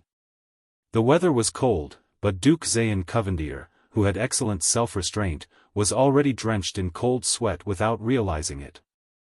Damn it, about my father's death, about that matter, about, Zayan clenched his fists, Hilary's identity. What did he actually know? The young Duke raised his head and looked at Thales's burning gaze. He's threatening me. Warning iris flowers. Damn it. Zayan's breathing became erratic. Thales then noticed Zayan's livid expression and suddenly came to a realization. Asking about someone else's father's death early in the morning. Am I being a little too much? Sorry, Thales smiled apologetically, I was being too presumptuous. In his eyes, Zayan took a deep breath and forced himself to squeeze out a submissive and ingratiating smile, which was a rare occurrence for him. Usually, this was a piece of cake for him. No. Zayan felt bitter in his heart, but he immediately closed his eyes, bowed deeply, and said with difficulty, Your Highness Thales, tricolor iris flowers understands what you mean. From this moment onwards, South Coast Hill is willing to be at your beck and call without complaint. Why did he suddenly bow? Thales was shocked and took a step back. I didn't even say anything, why did he bow? And, he understood what I meant just like that? His reaction is so fast. Thales narrowed his eyes in confusion. Sir Zayan, you really understand what I mean? Zayan clenched his teeth tightly. Are you forcing me to make a promise? What I meant just now was, if that family infighting wasn't that simple, yes. I understand now. Zayan raised his head abruptly, his gaze firm. The Covendier family motto is very clear, it is better to die for a friend than to die for an enemy. He looked at Thales seriously, I just thought it through. You're right, if tricolor iris flowers wants to flourish, it should indeed carefully choose its own allies. For example, you, the only qualified prince of Constellation, with the royal bloodline. What's this? Thales frowned. Did he switch heroes? But in the distance, Gilbert's voice came, they should leave. The second prince's convoy had gone far away. But Zayan was still standing in the same spot, unmoving. Butler Ashford, who walked up from behind, was about to say something, but Zayan raised his hand abruptly and stopped the butler from speaking. Until the convoy went far away. Zayan, who was breathing unevenly, nodded, all right, at this distance, even a vampire's hearing can't reach us. Ashford frowned slightly. Something's not quite right with my master. Did you manage to sound him out? Ashford asked carefully. Zayan frowned and nodded habitually. When I asked about the Blood Clan, he subconsciously agreed. The vampires are indeed traveling with them. Zayan heaved a long sigh and murmured, how bold and fearless. Ashford said respectfully, then according to the original plan, inform Blood Bottle Gang, and start by ruining his reputation, no. Zayan raised his head, his gaze determined. And with a hint of determination. Watching Thales leave, Zayan narrowed his eyes and made up his mind. No one could hurt Hill. No one. Even the royal bloodline. The young Jade City Master, Guardian Duke of South Coast Hill, Master of Tricolor Iris Flowers, one of the 6 great clans of Constellation, Zayan Covendier, whispered to the butler beside him. Pass the message. Send _the_ words. Ashford raised his eyebrows. That side? Ashford asked softly. Zayan closed his eyes, took a deep breath, and slowly exhaled. That side, Zayan said quietly. Ashford did not speak. He was waiting for his master's final confirmation. Zayan's voice came with difficulty. You know which part to pass. Although Ashford was puzzled, he was good at reading people's expressions and immediately understood his master's meaning. The old butler nodded, bowed, and left. After a while, Zayn opened his eyes. He muttered to himself, "The Prince of Constellation who I voted for, carries the war and peace of 2 countries on his back. At least, within the country, there should not be any suzerains of Constellation who would dare to endanger your life, right?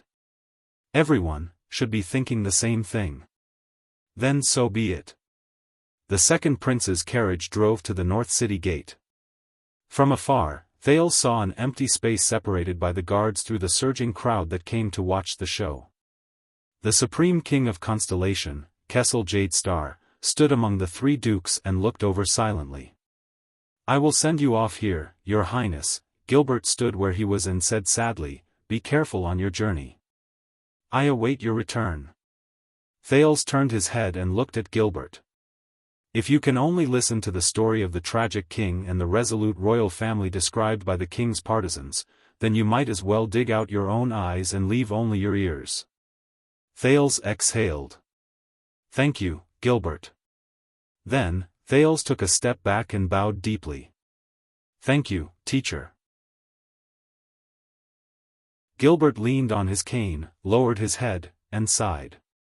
In the end, he did not say anything. Thales exhaled. Accompanied by Putre and Waya, with Ralph's appearance, it was better for him to stay in the carriage, while for some reason, the lively Ida did not get off the carriage at all. He got off the carriage and walked towards his father, who was suspected of being a tyrant. The 3 dukes bowed to him. He also returned the gesture with dignity. The plump guardian Duke of the Eastern Sea, Bob Cullen, panted and praised, "Your Highness, although this is very unfair to you, I want you to know that I am extremely gratified by your courage." Thales nodded absent-mindedly. "As the Prince of Constellation, it is only natural. The Eastern Sea Hill is so scared that it has become a coward." Koshter's other explanation of Constellation's current situation surfaced in his mind.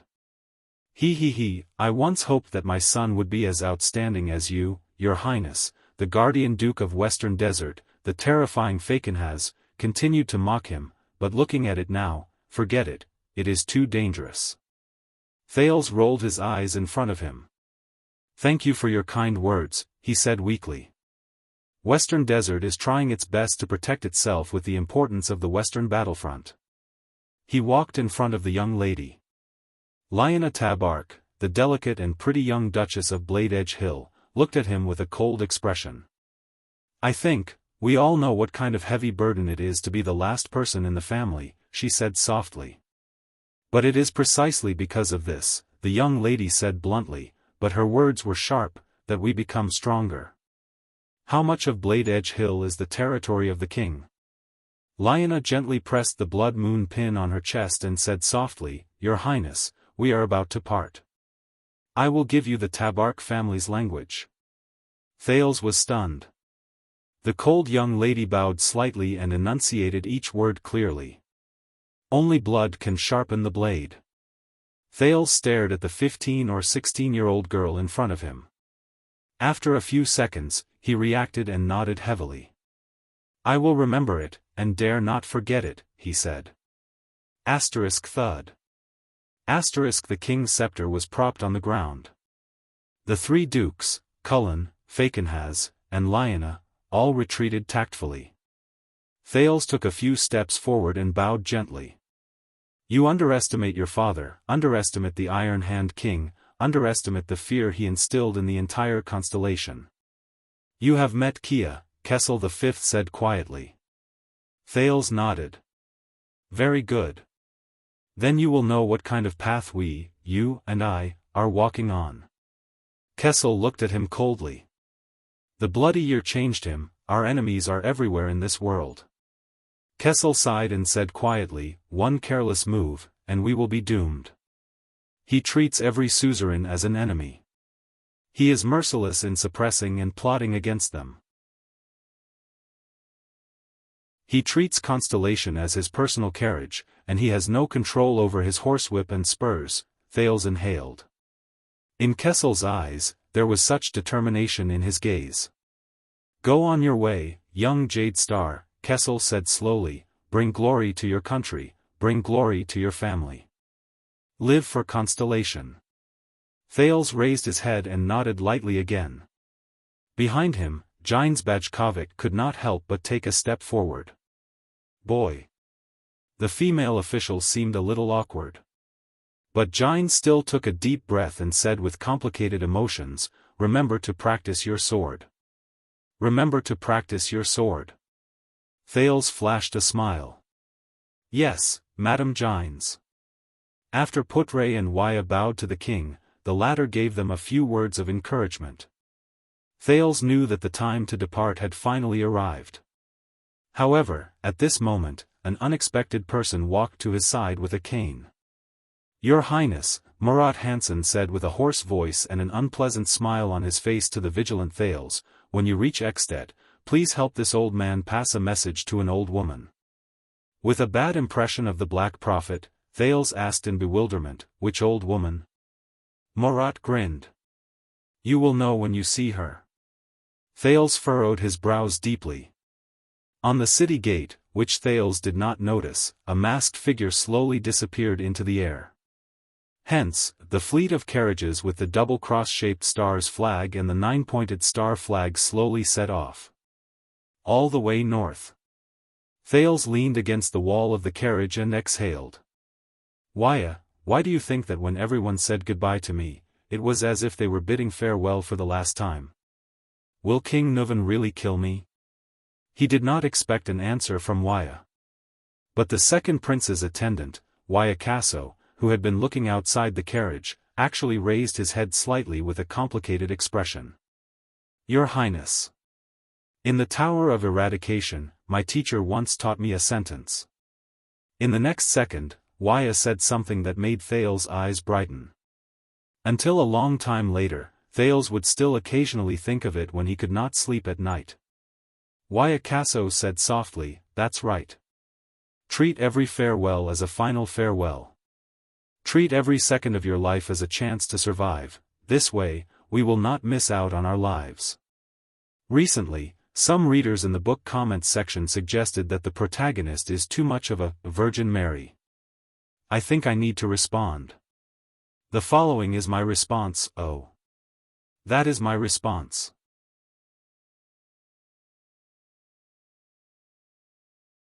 Chapter 83. Your Highness. You are really well loved among them. The subjects have not forgotten that it is Constellation and the Jade Star royal family that ensure their prosperous lives.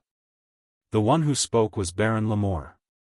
As the suzerain of 4 local villages, his castle stood at the center of the 4 villages. To the south, one could see the Central Territory's Renaissance Avenue, which was covered in yellow fallen leaves. To the north, one could see the birch forest unique to the Northern Territory. This was the 4th morning of their journey north to Ekstedt. Along the way, they stopped a few times to resupply. If everything went smoothly, they would enter the Northern Territory this afternoon and reach Broken Dragon Fortress tomorrow night. Baron Lamore might only be in his 30s, but his obesity was comparable to that of the old Duke Cullen. The Baron was smiling so widely that his eyes could not be seen. He spoke enthusiastically to the second Prince of Constellation, Prince Thales Jade Star, who was surrounded by his smiling subjects of various sizes. The subjects are looking forward to your arrival and feel honored. The continuation of the Jade Star royal family is really a great favor from the Sunset Goddess. Baron Lamore stroked his belly and said with a smile, I believe that in the future, under your Highness' rule, Constellation will be even more prosperous and happy than it was in the past.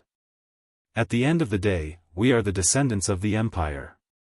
Thales walked in the clean and spotless village, where even the snow stains had been swept away.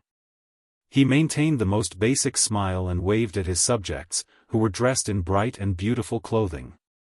Waya, Cora, and 5 Jade Star family's private soldiers stood by his side, nervously separating him from the crowd. Behind them was Ida, who was obviously lethargic from the way she walked.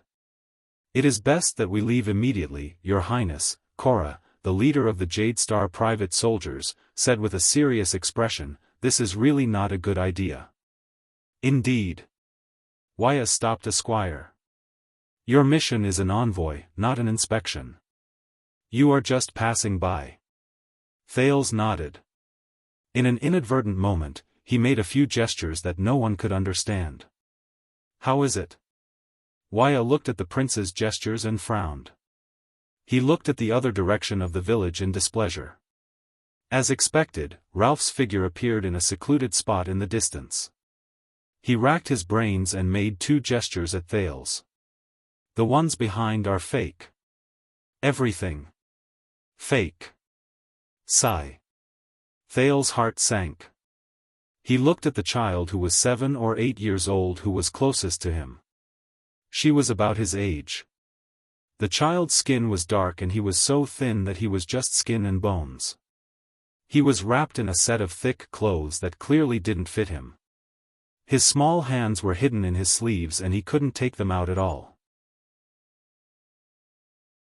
His eyes were filled with fear and cowering, but he still forced himself to reveal a fake smile. The muscular man with numb eyes waved his rough and deformed hands strenuously. A timid woman with a headscarf wrapped around her head was wearing clothes that did not match at all. Her top was clearly closer to the style of the king's city. An old man in his 60s, wearing a funny cloak that seemed to be used by nobles to shelter themselves from the rain, was shivering in the cold in a corner where no one else could see. Also, a spotless village where all the citizens lined the streets to welcome them. Thales sighed and looked at Baron Lamore with a smile. Did they take him for a fool? So there was a Potemkin village in this world. The supplies should be complete. Thales then made a gesture that no one else could understand towards Ralph in the distance. He shook his head and said softly to Wuxia and Cora, "Let's go." Wuxia even glared fiercely at Ralph in the distance, who had a dark expression on his face. He then followed Thales with Cora. He was the second prince's attendant. Under Baron Lamore's reluctance to leave and endless thanks, the fleet of Constellation's diplomat group headed north to Extet was ready to set off. "I thought you enjoyed the feeling of being supported by thousands of people." The vice diplomat of the diplomat group, Lord Putray, took out a pipe out of nowhere and lit a thick cloud of smoke that did not look pleasant. He inhaled and exhaled and looked at the second prince in a mocking manner. "No. I would prefer to enjoy that kind of sincere, unpretentious, but sincere support." Thales smiled as he took the water handed to him by the guard. "I do not want to see them being forced by their suzerains to wear the clothes they prepared beforehand, to force the most deliberate smiles, to tell lies about their happy lives, and to unreasonably welcome a prince they actually do not like in a village that has already been cleaned long ago." Thales took the water the guard handed him with a smile. Thales sighed softly. "Take a guess. How many of them have smiles on their faces, but are actually filled with hatred towards me, the prince who suddenly arrived?" "None." Unexpectedly, Putray denied his words. "If I have to pick one, it's probably only that fat baron." Thales raised his eyebrows. "Don't think too highly of yourself, future king." Putray exhaled a mouthful of smoke in disdain. "In the eyes of many people, the weight of the 9-pointed star is not even as heavy as an ear of wheat. If an ear of wheat can feed them, what can the 9-pointed star do?" "Oh, there are still benefits." Putray chuckled. "For example, the suzerains can feed them a full meal and distribute some unwanted clothes to welcome a certain heir of the 9-pointed star who passes by in a dignified manner." Thales' expression was solemn. Before he got into the carriage, he cast one last glance at the village at the junction of the Northern Territory and Central Territory. He could not help but say, "This is the intersection point of Renaissance Avenue and the Birch Tree Forest. The specialties of the Northern Territory and the goods of Central Territory all pass through here. There is no shortage of land and hunting forests, but the people here are still so poor. Is it because of excessive deductions, land problems, or heavy taxes? Let's change the words. Baron Lamore is one of Count Talon's vassals. He delivers taxes to the latter and responds to conscription. The Talon family is a distant relative and supporter of the Jade Star royal family. To put it more accurately, the rulers of the territory are too loyal and patriotic. Putre snorted through his nose and said sarcastically, "The reason why the villagers here are so poor is because the rulers of the territory are too loyal and patriotic." Thales was silent for 10 seconds until Waya interrupted his thoughts. "Your Highness, that veteran refuses to leave. He is still following us." Waya pointed at a staggering figure behind them and sighed. "We have already passed the Talon family's Ice River City. I think the dry rations and supplies he has on him are not enough to support him on his journey back to Eternal Star. Besides, he does not have any clothes to keep him warm. The further north we go, if you ask me, we can hand him over to the Baron." Cora touched his red hair. "Then, we don't have to worry about him starving to death or dying on the road. You saw his face. I guess that veteran is not very good at dealing with nobles, and the Baron will probably throw him straight into the dungeon." Thales shook his head and looked at Gened's stubborn figure in the distance. "And he is, after all, the late Duke John's personal guard. He can be considered to be of the same lineage as the Jade Star family." Thales' eyes sparkled. He thought of the late king's youngest brother in the tomb.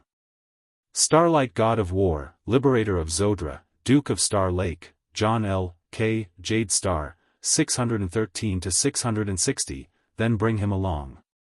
Thales looked at his vice diplomat, puzzled. Lord Putre was annoyed when he realized that his pipe had frozen out again. He fumbled for his pockets in a flurry. It was Waya who sighed, took out a flint, and walked forward. "If you ask me, with such perseverance to follow us on foot for 3 days and 3 nights. Thank you, you have saved my life. If he is not the most loyal subordinate, then he is the most dangerous enemy." Putre lit his pipe and looked at the carriage at the back of the caravan, which contained a coffin. He said disdainfully, "No matter which one it is, you have a reason to bring him in and place him under your observation and control. After all, you have everything in this filthy caravan, don't you?" Thales frowned and pretended that he did not hear Putre complaining to him about the Blood Clansman's traveling companions. Loyal subordinate and dangerous enemy. I do not want to take the risk to bet on either possibility. It's hard to say. Putre took a deep breath of his pipe and closed his eyes in comfort. Sometimes, it is also possible for both to be true. Thales rolled his eyes in resignation. "Your Highness, that veteran?" Waya asked tentatively. Thales muttered to himself for a while before he suddenly strode towards the veteran from the Starlight Brigade. Ralph followed behind him without a word. Waya was stunned for a moment. He quickly caught up to the second prince and cast a displeased glance at the Phantom Wind follower. After he passed him, he subconsciously took a step forward and became the person closest to the prince. Waya felt that his status as an attendant was being seriously threatened by the silver-masked man who needed prosthetics to walk. For example, the sign language that only he and the prince could understand. "Veteran!" Thales called from afar. "What is your name?" Gened, who was shivering with his arms crossed in the cold, raised his head. When he saw the 9-pointed star embroidered on Thales' clothes, his eyes brightened. He remembered the time when the languid middle-aged Duke walked out of the barracks for the first time and bumped into him. "Duke. Gened," he said while shivering. "Still not willing to give up, is it?" Thales narrowed his eyes. "But you know, it is impossible for me to let you follow us. You were sent here by Zayn Covendier, and I don't trust him." Gened was stunned for a moment before he quickly explained, "I am not with them. I was captured by them. I don't know why they sent me here, but it has been 3 days. Why are you following me?" Thales interrupted him and stared straight into Gened's face. "Give me a reason to believe you." Gened stared at Thales in a daze. "That's true. I am not the Duke after all. He won't believe me. If it were the Duke, he would probably smile mysteriously, pat him on the shoulder, and generously ask him to collect a portion of food. Then, he would leave behind a sentence of, "I will be watching you," and leave with a peace of mind. But it is precisely because of this personality of the Duke that, the veteran, who was in his 30s, gritted his teeth and raised his head. "On the way here, I heard from those who imprisoned me that Your Highness, you are going to Extet? To use your own life to quell the anger and hatred of the Northlanders?" Thales stared at him without saying a word. Gened crossed his arms and trembled as he said, "Please let me follow you, follow the nine-pointed star." Thales did not speak. While Gened was feeling uneasy, the second prince slowly opened his mouth. Thales exhaled. "I heard that you were once a member of the Starlight Brigade. You were Duke John's personal guard, my father's uncle?" Gened's gaze darkened. "Yes. And I have failed him." Thales said coldly, "If it is for the loyalty of your comrades in the Starlight Brigade, you can always return to the capital and serve my father and King Kessel. I have already served him for 12 years in the capital." The travel-worn Gened panted laboriously and looked at Thales. "And now, I have nowhere else to go." "Yes." When the Starlight Brigade was disbanded, most of them followed their captain to Broken Dragon Fortress and fought 3 bloody battles against the Extensions. After the peace treaty was signed, they continued to guard the borders of Constellation in the bitter cold. But he did not go. He wanted to stay and continue serving the Nine-Pointed Star and the Jade Star family in the capital. To atone for his sins. But, that Kessel, Gened recalled his 12 years in the city defense team where he was apathetic, and he smiled forlornly. Thales looked at him and sighed deeply. "Go look for Cora, the red-haired one." Under Gened's surprised gaze, Thales pursed his lips. "Since you are a veteran, ask him to arrange a post for you. The diplomat group cannot keep useless people." Gened shuddered and looked at Thales. He shuddered, and 2 streams of hot tears flowed uncontrollably. Thales was shocked. He could not stand such a scene the most. He quickly turned around and left. This time, Waya followed him closely and did not forget to glance at Ralph. But Ralph was looking at the veteran whose eyes were brimming with tears. "Another one who has lost his way? Just like me." Thales walked further and further away. If he was John's personal guard, if he participated in those wars, Thales thought, then he must have experienced the truth behind the bloody year with his own eyes. The truth that I want to know. The second prince boarded the carriage without saying a word. The convoy continued its journey out of Renaissance Avenue and entered the birch forest unique to the Northern Territory. On the evening of the second day, when the convoy with the double cross-shaped star flag finally reached the edge of the birch forest, snow began to fall continuously. Everything around them began to turn silvery white. When they stopped to rest, Waya lit a torch in the bonfire set up by the guards and approached Thales, who was so cold that he was rubbing his hands. "Please pay attention to the temperature, Your Highness. From now on, unlike the capital, unmelted snow will become the norm. You've been here before?" Thales gratefully accepted the warm torch and exhaled a breath of hot air. "Not only have I been here before." Waya chuckled. "The Tower of Eradication is in the southwest of the border between Extet and Camus Union, in the mountain range to the north of the Great Desert. At that time, the Desert War was fierce, and the road to Western Desert was blocked. I could only take a detour from the Northern Territory to Extet and report to the Tower of Eradication." Thales, whose interest and curiosity had been piqued, was about to inquire further when Putre walked over. "It's a little colder than usual this year. Broken Dragon Fortress will only be colder than here." Lord Putre picked up a handful of thin snow on the ground. His expression became solemn. "This is both good and bad news." "What do you mean?" Thales, who did not know much about the Northern Territory and Extet, humbly asked the vice diplomat, who was obviously knowledgeable but had never pretended to speak to him. The good news is that the day before the bitter cold, which is unique to the north, will come earlier than usual. No matter how good the extensions are at fighting in winter, it is impossible for them to mobilize a large number of troops to deploy into battle formations or besiege the fortress when the water is frozen. Their supply lines will collapse due to the bitter cold. Putre muttered, "The bad news is that if Lampard wants to take down Broken Dragon Fortress, these 2 days will be his last chance." Thales felt a chill in his heart. "Yes, Your Highness. Broken Dragon Fortress is not far away. If you still want to put an end to the flames of war and not just go sightseeing, you better hurry up." Under Wuxia and Ralph's unpleasant expressions, Putre unceremoniously snatched Thales' torch from him and extinguished it in the snow. "You better hurry up and hurry up." At this moment, the cloaked woman and the secret protector, Ida, who had been dispirited and listless, suddenly shuddered and sat up. "That, someone." Ida stammered as she patted the snow off her body. But she was immediately interrupted. "Enemy attack." In the distance, a loud and angry voice shouted. It was the veteran, Gened's voice. Thales stood up abruptly. Wuxia and Ralph, who were beside him, were faster than him. One of them unsheathed his sharp blade, while the other shielded him behind himself. "Korra!"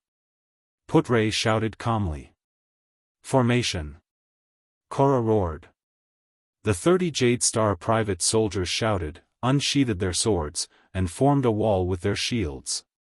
They surrounded Thales and formed Constellation's famous astral formation.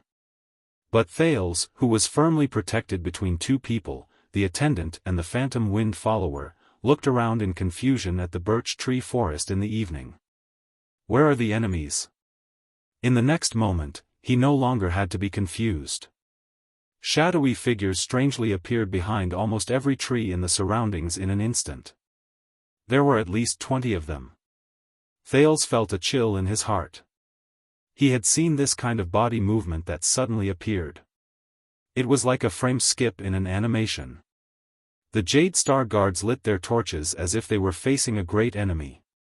They were teleported to a few key points in the circle formation to provide illumination.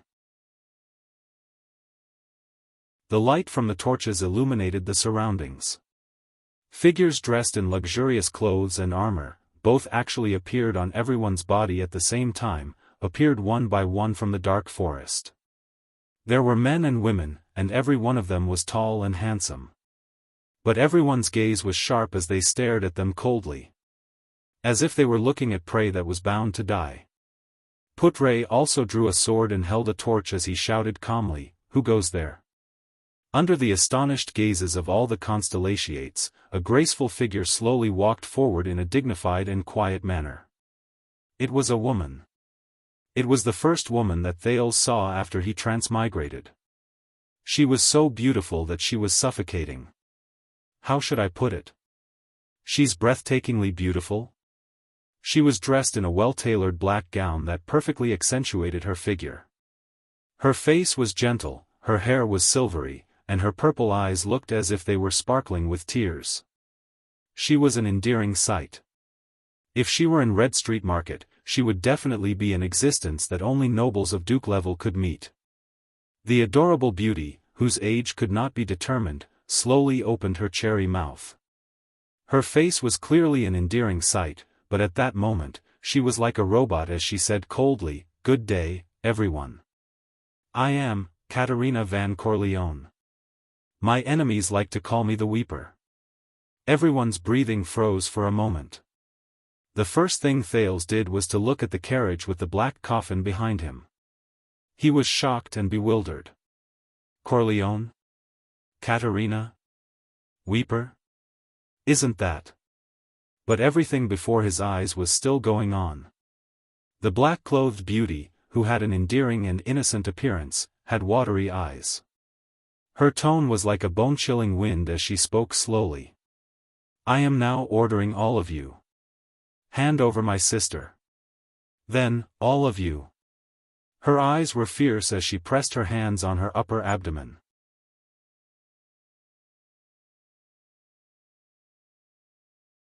Chapter 84. I'm guessing that this has something to do with your group of guests who have unique recipes? Putre sighed and asked Thales sarcastically as he stared at the setting sun that was almost hidden by the forest in the distance. But Thales did not answer him. The prince forced himself to calm down amidst the panic caused by the sudden attack. He stared at the black-clothed, dignified, silver-haired, purple-eyed blood clan beauty before him. Katerina L. Van Corleone. If I remember correctly. Thales gritted his teeth. The current master of the Corleone family and even the Night Kingdom. The Night Queen. Serena Corleone's younger sister. But Thales immediately realized something. Why would the Queen of the Eastern Peninsula, who has such a noble status, lower her status and personally cross the sea to chase after 4 political refugees who are weak and powerless? Even if they are her elder sisters. Coveters of the Blood Sea throne. Something is not right. How to fight against the Blood Clan? The attendant, Wuxia, held a single-edged straight blade in his hand and looked around with a grave expression. I have only heard about it from my teacher, but I have never practiced it. The young attendant tried his best to remain calm, but judging from the sudden increase in his speaking speed, he probably did not expect to encounter the situation before him after only being by the prince's side for a few days. Congratulations, then. Not everyone has such a good opportunity to practice it. Putre was rather calm. He carefully observed the blood clansmen around him who were staring at him with burning gazes. Beheading or piercing the heart, these are the few effective methods. Although some powerful blood clansmen can even recover from having their hearts destroyed. Silver or sunlight can also weaken or even harm them. In battle, you must first rely on steady footsteps, and second on your ability to predict your position, because you will never be faster than them. At the same time, you must maintain sufficient vigilance. Just like the power of eradication, every blood clansman above supra-class has their own unique ability that varies from person to person. When used in battle, it can often bring about unexpected results. Wuxia nodded with a pale face. Mortals of the Western Peninsula. Beside Katerina, a middle-aged male blood clansman who looked like a commander took a step forward. His appearance was firm and his expression was cold. Her Majesty the Noble Queen is waiting for your obedience. Hand over the traitors of the Night Kingdom. We will be more merciful when we act. 21, all supra-class and above, and at least 3 of them are supreme class. Ida walked up from behind Thales. Her voice was no longer as lazy as it usually was. Instead, it was solemn and serious. The uncle who spoke, the young man on his left, and the queen dressed like a ball star. If you want to fight, the female secret guard extended her hand to her waist and said solemnly, be prepared for heavy casualties. If it really doesn't work, I can only protect you and escape first, boy. The moment she finished speaking, the young man on the left-hand side, whom Ida mentioned, the brown-haired young blood clansman dressed in luxurious red clothes and silver armor, flashed a mysterious smile and looked at her. She the width of and the of, comma, of were.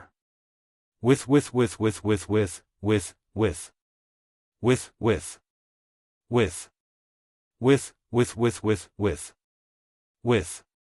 Simon, the middle-aged blood clansman said slowly. These are all soldiers. When they cooperate with each other and form a battle formation, their power cannot be compared to that of ordinary adventurers. Very humorous, Hestad. Simon chuckled. Soldiers? In this world, what soldiers can compare to our Sacred Blood Army? Sacred Blood Army? Thales clenched his fists in secret. The words of the golden-haired blood clansman, Istron, surfaced in his mind. Even if your enemy is the Supreme King of Constellation, with the support and protection of our Sacred Blood Army, he will definitely not dare to make things difficult for you. Katerina did not move at all, letting her two commanders negotiate. Only her beautiful eyes swept over the crowd. Her gaze was filled with eerie coldness. The 30 swordsmen of eradication were all elite fighters. Even so, many of them could not help but look at their leader, Korra. "Steady!" Korra ordered sternly, but he was drenched in cold sweat as well. "During the past 4 days, our scouts and sentries have never slacked off, ensuring that there are no threats within a few kilometers around us." Korra looked at the figures surrounding them in the thicket. He whispered in disbelief, "Vampires can only travel at night. How did they manage to keep up with us?" "Watch your words, mortal." "I don't want to hear that title again," the middle-aged blood clansman commander said coldly.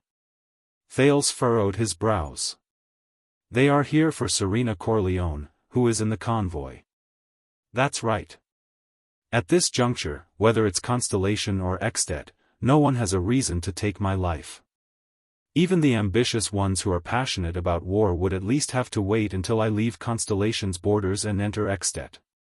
Only then would my death be able to better incite the atmosphere between the two countries to go to war. As for Serena..." Thales glanced at the carriage with the black coffin from the corner of his eyes.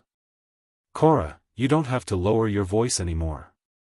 Under the tense situation, Thales, who was wondering if he should send someone to check on Serena's carriage, could not help but let out a long sigh. "I am certain that every single one of them can hear us." The moment he finished speaking, Katerina's gaze suddenly swept towards him. Thales was so shocked that his skin crawled. "We have waited long enough." The middle-aged blood clansman, Hestad, exercised his wrist and said nonchalantly, "Where are the traitors of Night Kingdom?" Thales breathed rapidly, but there was already a huge storm raging in his mind. "My dear and heartless sister, they still came." A familiar and childish voice rang.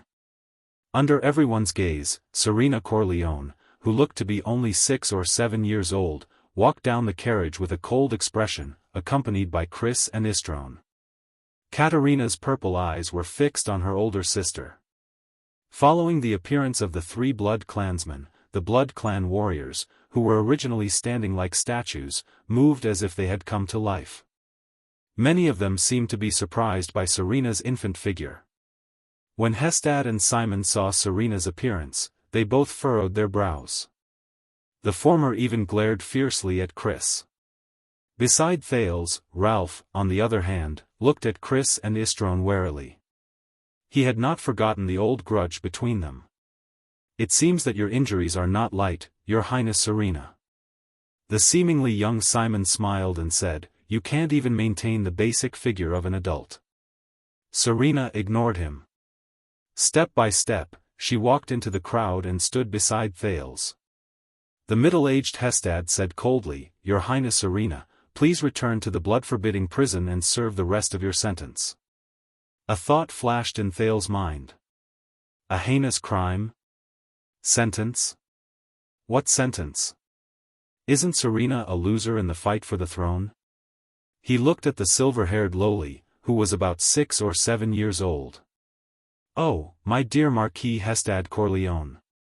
Serena raised her eyes and stared deeply at Hestad. "May I know if there are any changes to my sentence?" "Your original sentence was eternal life." Hestad put on a stern face, as if he hated the little girl in front of him. "Because of your atrocious escape from prison and theft, your sentence was increased by 10 years. So the current sentence is, it is eternal life plus 10 years, he said coldly. Escape from prison and theft? The doubts in Thales' mind grew deeper. Beside Serena, Istrone's eyes were burning with anger. He could not help but speak, "Is there a difference?"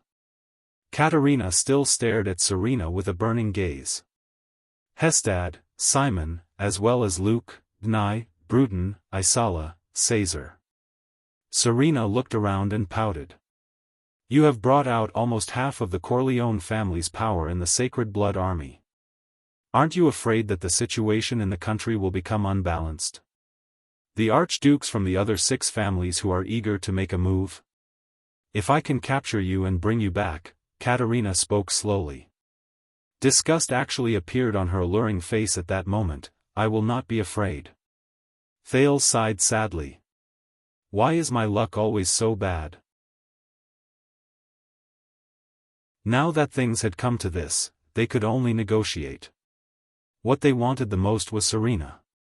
Their biggest disadvantage was that they were in an unfamiliar land, but just like in the past, Thales' terrible luck once again took effect before he could react to it. Humph, crybaby, Serena said scornfully, why don't you try? Katerina's pitiful expression suddenly turned cold. No. Thales furrowed his brows. He turned his head and looked at Serena. Is this old witch, recklessly provoking her opponent? This situation. Is she crazy? As you wish. A fierce look appeared in Katerina's eyes. Her voice deepened again. Ugly-faced woman. This time, it was Serena's turn to change her expression. In the next moment, the black-clothed beauty, Her Majesty Katerina Corleone, raised her dainty chin. Her purple eyes flickered with a terrifying color as she swept her gaze across the diplomat group. She opened her cherry lips slightly. My knights and knights, Thales shuddered. He raised his hand abruptly and shouted, wait. However, a fierce look appeared in Katerina's eyes. That alluring voice containing a cold, murderous intent spread. Kill them all. Thales' mouth had just widened. No, wait. The three Supreme-class Blood Clansmen opposite him were still standing in their original spots. The 18 Blood Clansmen around them instantly disappeared behind the trees. Astral formation, prepare for battle. This was Korra's furious roar. Before Thales could finish shouting the rest of his words, Ralph and Waya, whose expressions had changed drastically, pressed him down onto the snowy ground. In the next moment, Thales, whose face was buried in the snowy ground, immediately felt that the originally quiet birch tree forest was like a pot of boiling oil. Countless sounds of explosions rang out. Countless sounds of weapons slashing and shields colliding could be heard. Sounds of flesh being torn apart by sharp claws. Sounds of blood spurting out when arteries ruptured. Sounds of bodies falling heavily. Sounds of bodies being dragged on the snowy ground. Sounds of anxious shouts, nervous reminders, angry roars of indignation, and pained screams. The sounds of the Blood Clansmen's figures flying back and forth, all of them echoed in this sparse forest at the same time. Thales spat out a mouthful of snow from his mouth.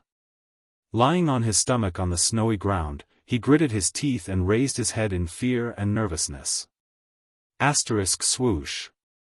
Asterisk Waya's single-edged blade flashed before Thales' eyes like a cold light. It forced a Blood Clansman who had broken through the gap to retreat. Ralph activated his psionic ability in tacit understanding. Strong gusts of wind blew him far away. Aida's figure leaped across the air. The Blood Clansman's head immediately flew off. However, this was only the scene beside Thales. Under the protection of the person beside him, Thales turned his head and looked around. His pupils instantly dilated. In other places, the Jade Star family's private soldiers were facing a disaster. Blood sprayed everywhere. Falling severed limbs. Heads flew through the air. Blades dyed red. Bodies that fell to the ground powerlessly. Soldiers who were dragged away from the defense line by the Blood Clansmen. No, Thales widened his eyes. It was not that he had never seen a battle before. However, this was the quickest chaotic battle he had ever seen, where the situation was one-sided.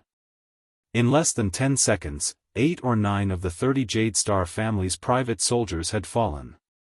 The Blood Clansmen's figures constantly disappeared and reappeared in the air. Every time they moved, it represented an extremely dangerous attack. It's too fast. Careful, steady. Asterisk rip, asterisk, ah. My hand. Asterisk clang. Asterisk, above. Be careful above. Asterisk thud. Asterisk this is, straight ahead. Ugh. Asterisk ding. Clang. Asterisk they're on the left. Asterisk clang. Swoosh, asterisk damn it, drag him back. Asterisk bang. Asterisk he can't be saved. Be careful behind. Asterisk clang.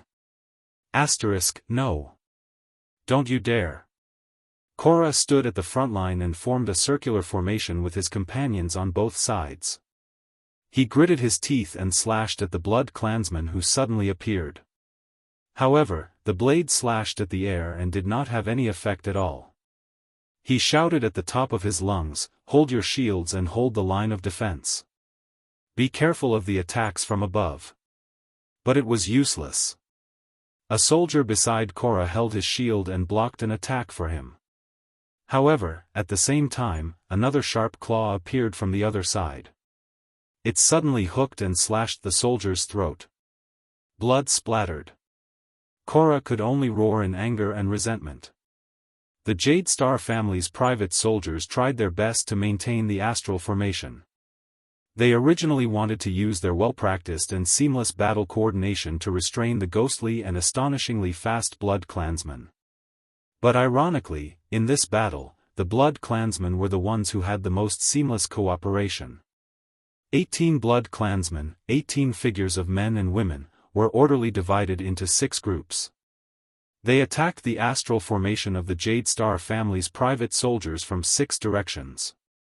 One person feigned an attack, one person harassed, and the last person waited for an opportunity to deliver a fatal blow, to tear the throat or behead the enemy. If the first person was accidentally injured by a sword, he would immediately switch positions with the second person. The second person would also occasionally switch duties with the third person. They maintained a continuous offensive and did not let up. They exerted great pressure on the defense line at all times. None of the Blood Clansmen hesitated, spoke too much, retreated, or stopped. Compared to the irrational and uncooperative blood slaves they encountered before, these were. Thal's skin crawled as he thought, the true elite warriors of the Blood Clansmen. Sacred Blood Army? Only Supreme Class elites like Chris and Ida could not be at a disadvantage in this chaotic battle. They could even gain something from it. Another soldier's pained scream was heard. No, this cannot go on. Why? Why was her order to kill us all? And not hand over Serena? Thales turned to Serena and said angrily, "We could have solved this through negotiation." But Serena only stared back at him coldly. She said, "Kill them all." The casualties of the soldiers were still increasing. Thal's skin crawled as he watched the Jade Star family's private soldiers fall one by one.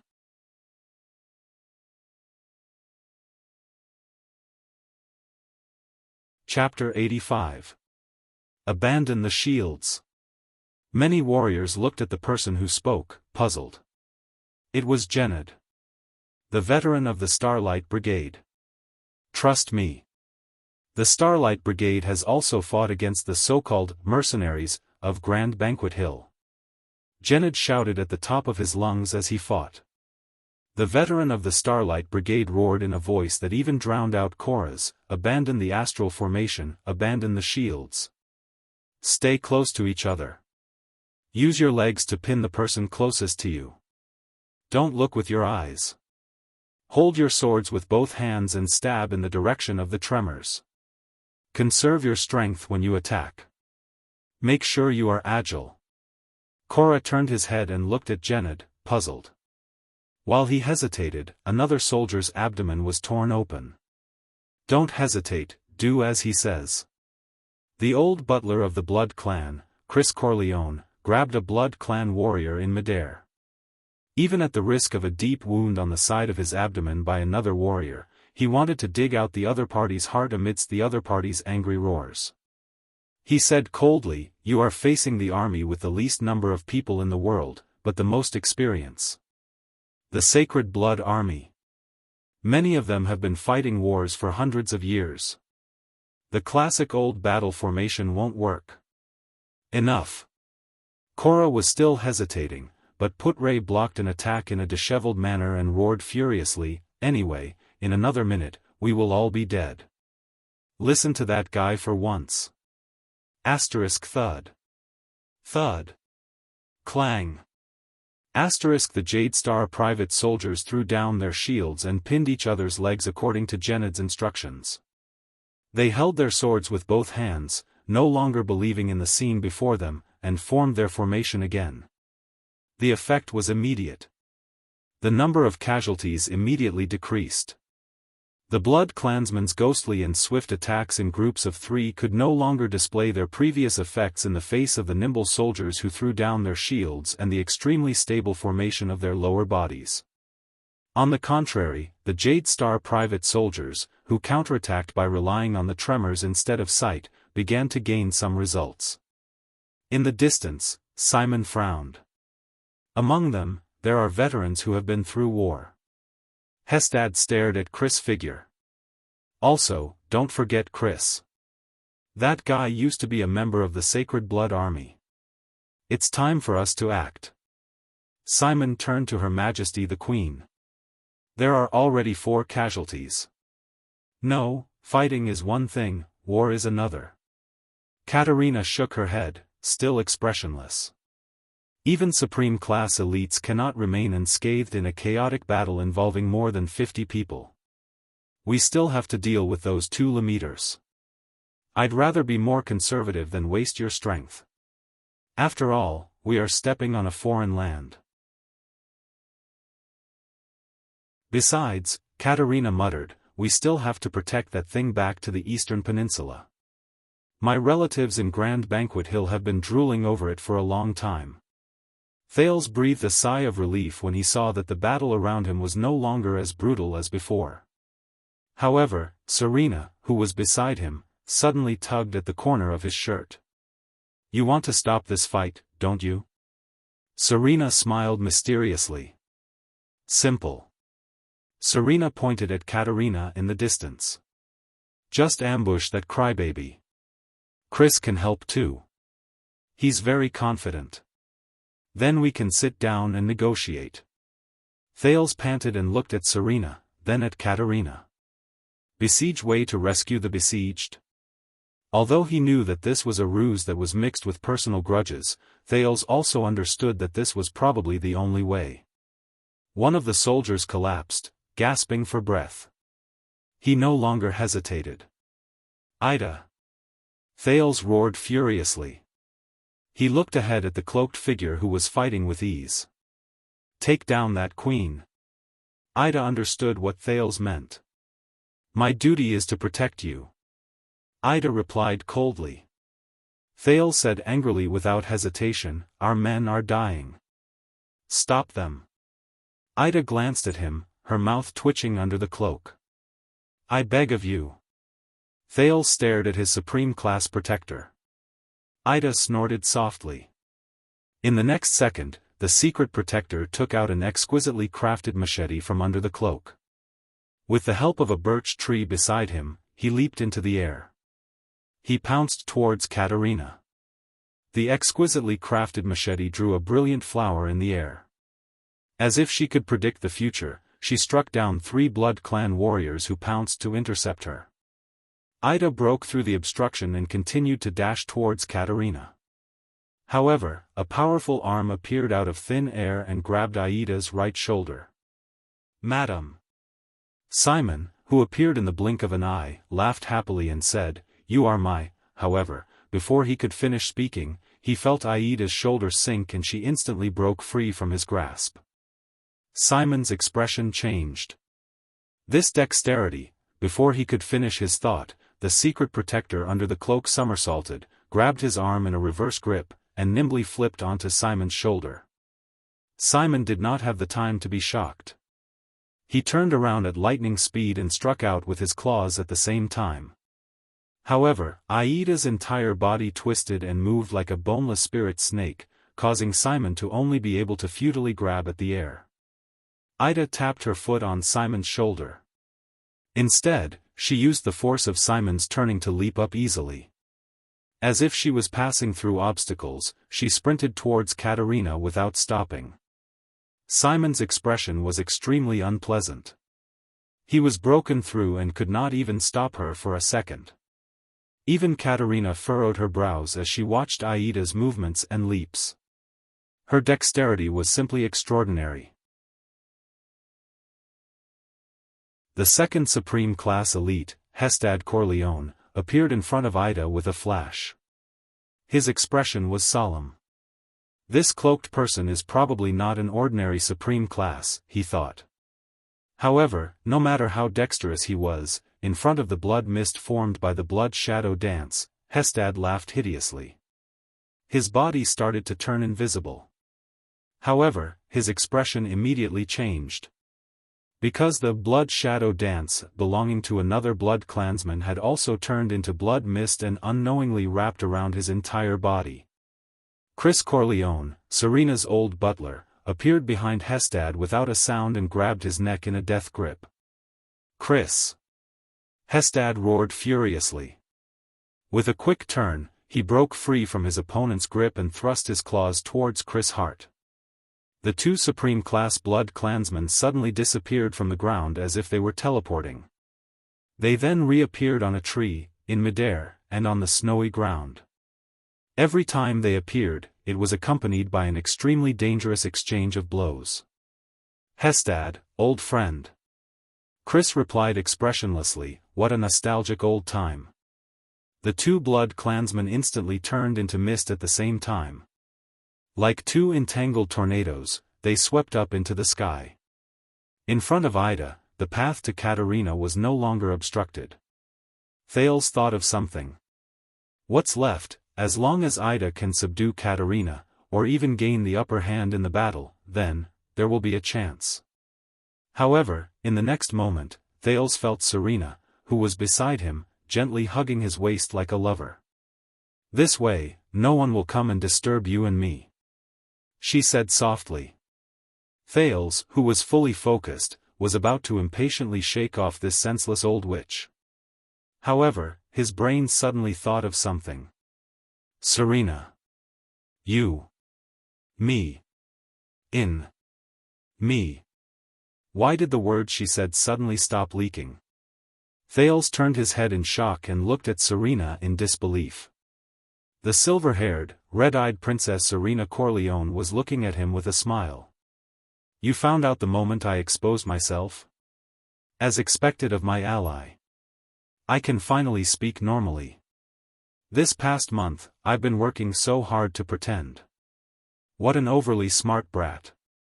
Thales watched all of this with an empty mind. What happened?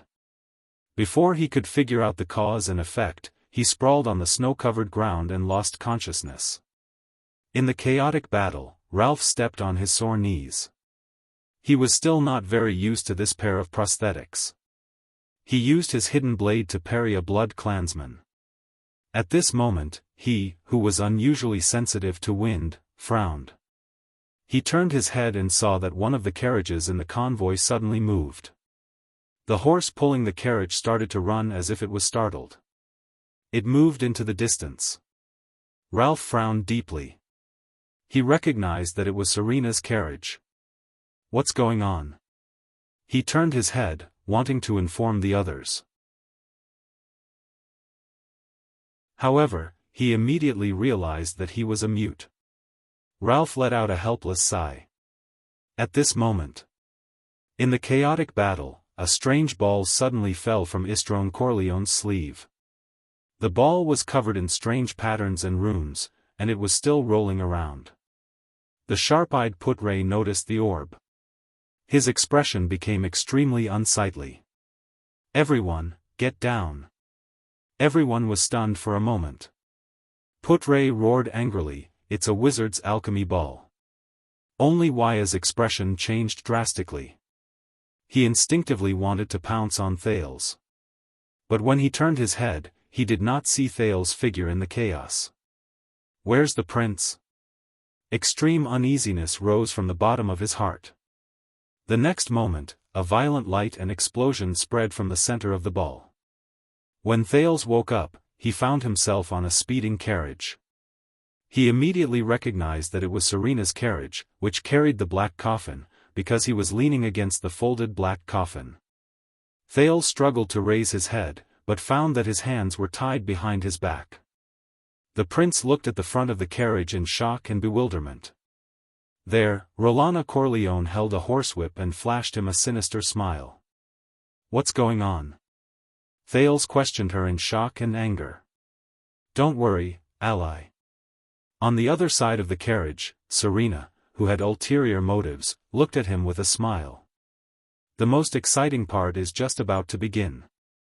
It's time to reverse the situation."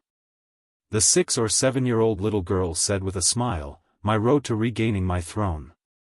Her expression suddenly changed, and she spat unhappily. "They've caught up so quickly. As expected of a crybaby who holds a grudge." "What?" Thales was still sorting out everything in front of him. Asterisk thud.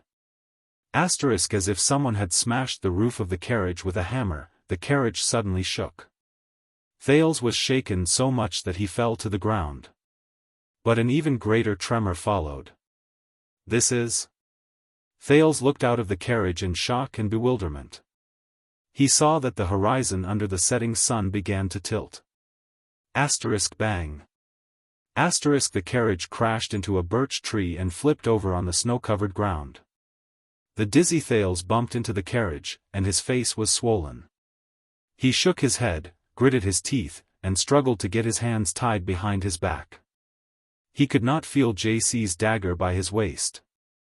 In the damaged carriage, he wriggled out like a caterpillar. "This is too much. What grudge do these 2 horses have against you?" Serena's childish voice came from not far away. Thales struggled to flip out of the carriage and fell on the snow-covered ground. He was immediately grabbed by a strong hand. Thales raised his head and saw that Rolana was grabbing him. She stood beside Serena and looked at the other side as if she was facing a great enemy. There, the Night Queen, the Weeper, Her Majesty Caterina van Corleone, was looking at the 3 of them with a frosty expression. "Even if you create chaos, you cannot escape.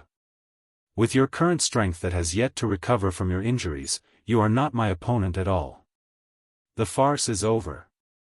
Hand over the dark night black coffin and follow me back." Caterina's gaze was sharp as she looked at her sister, who looked like she was only 6 or 7 years old.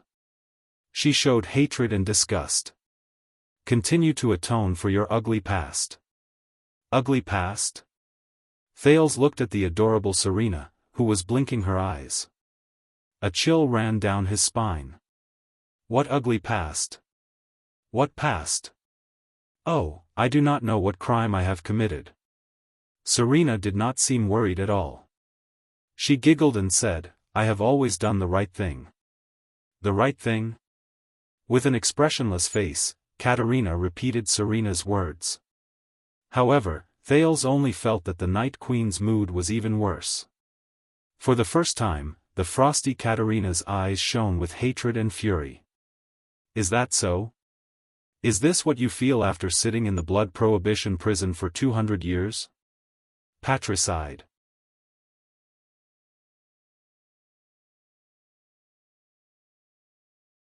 Chapter 86. Under the setting sun, somewhere in the snow-covered land, a suffocating, pitch-black smoke filled the air.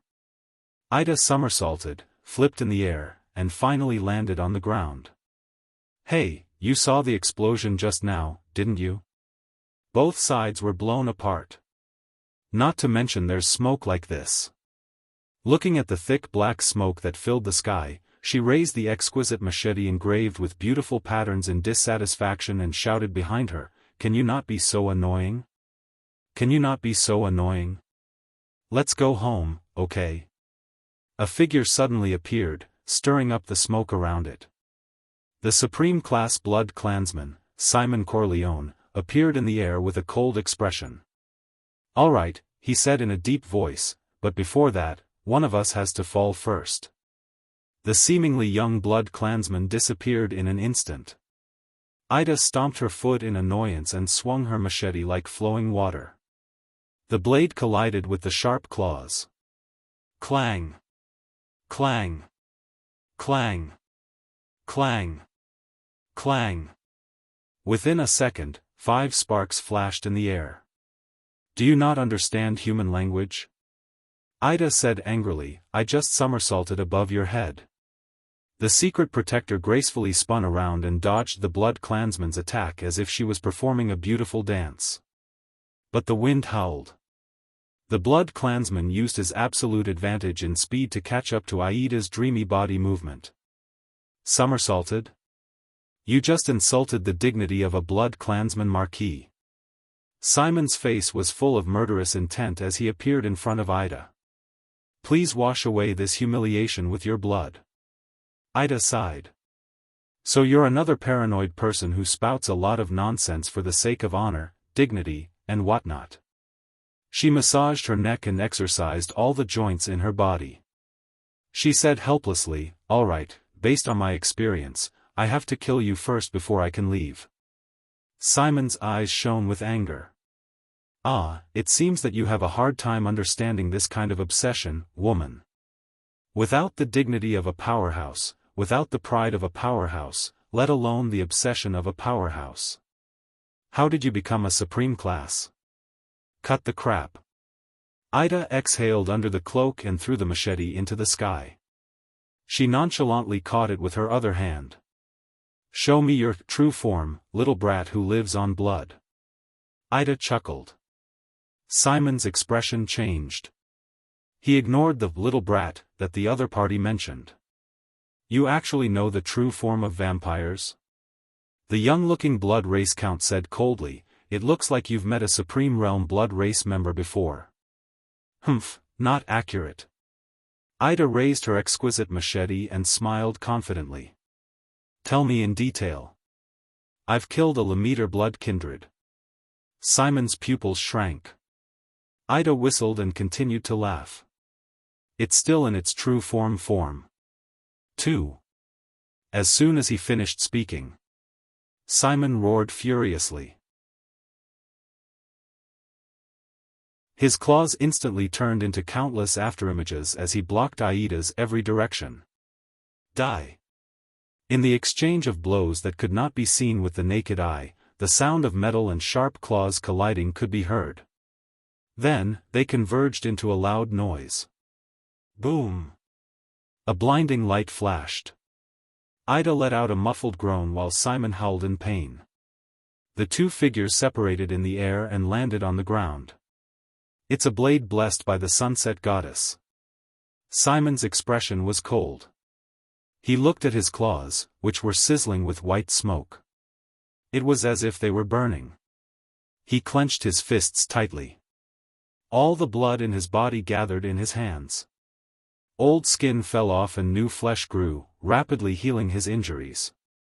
Simon immediately raised his head and looked in front of him. There, the cloak that covered Aida's head and face had fallen off from the middle. Her full appearance was revealed. When Simon saw her face clearly, his entire body trembled. He was slightly stunned at first, then he threw his head back and laughed. I knew it. How could a mortal have such an elite? So, you're not human at all. The young blood race looked at Ida. He looked at her tight face, smooth contours, silver pupils, hair that was almost bright white, and a pair of slightly swaying pointy ears. Ida stared back at him coldly. Simon's hands transformed again into claws that were as sharp as divine weapons. You're neither a mortal nor an immortal. He flashed a ferocious smile, but his heart was filled with fear. You're an immortal. Elf. In the smoke-filled forest, a voice called out to him. It was his teacher. Be careful, Wuxia, be careful. Your power of eradication is not a classic power that has been tested by the predecessors in the river of time. It is a product of modern times, and it has not even appeared for 100 years. After an unfortunate rebellion, the Tower of Eradication had a new enemy. The Saiyans realized that to fight against this enemy, we had to reform our power. We had to reform our Northland sword style, which was developed from the legacy of knights, and included the martial arts of Nada, the Red Dirt, and the Far East clans. In the end, we achieved great success in the Battle of Eradication, the power of eradication. So, for 100 years, under the relentless research of generations of Saiyans, a new type of power of eradication came into being. The power you possess is the product of this reform, compared to the thawing of glaciers, the death of sword cleansing, the glory of the stars, and the Pegasus music, these famous powers of eradication that have been passed down for thousands of years. It is still far from being perfected. But as the Saint of Swords Unro from the Far East said 400 years ago, even if there are 10,000 changes, they are still inseparable from the origin of the sword. Your power is the same. Wayakaso suddenly opened his eyes. He instinctively struggled to get up from the snow. With blood flowing from his forehead, he looked at the smoke that filled the sky and the trees that he could not distinguish between. He shook his dizzy head hard. Not far from him, a figure climbed up from the snow and quickly pounced towards him. Waya subconsciously touched the single-edged sword beside him. He turned around and swung his sword, forcefully parrying a sharp claw.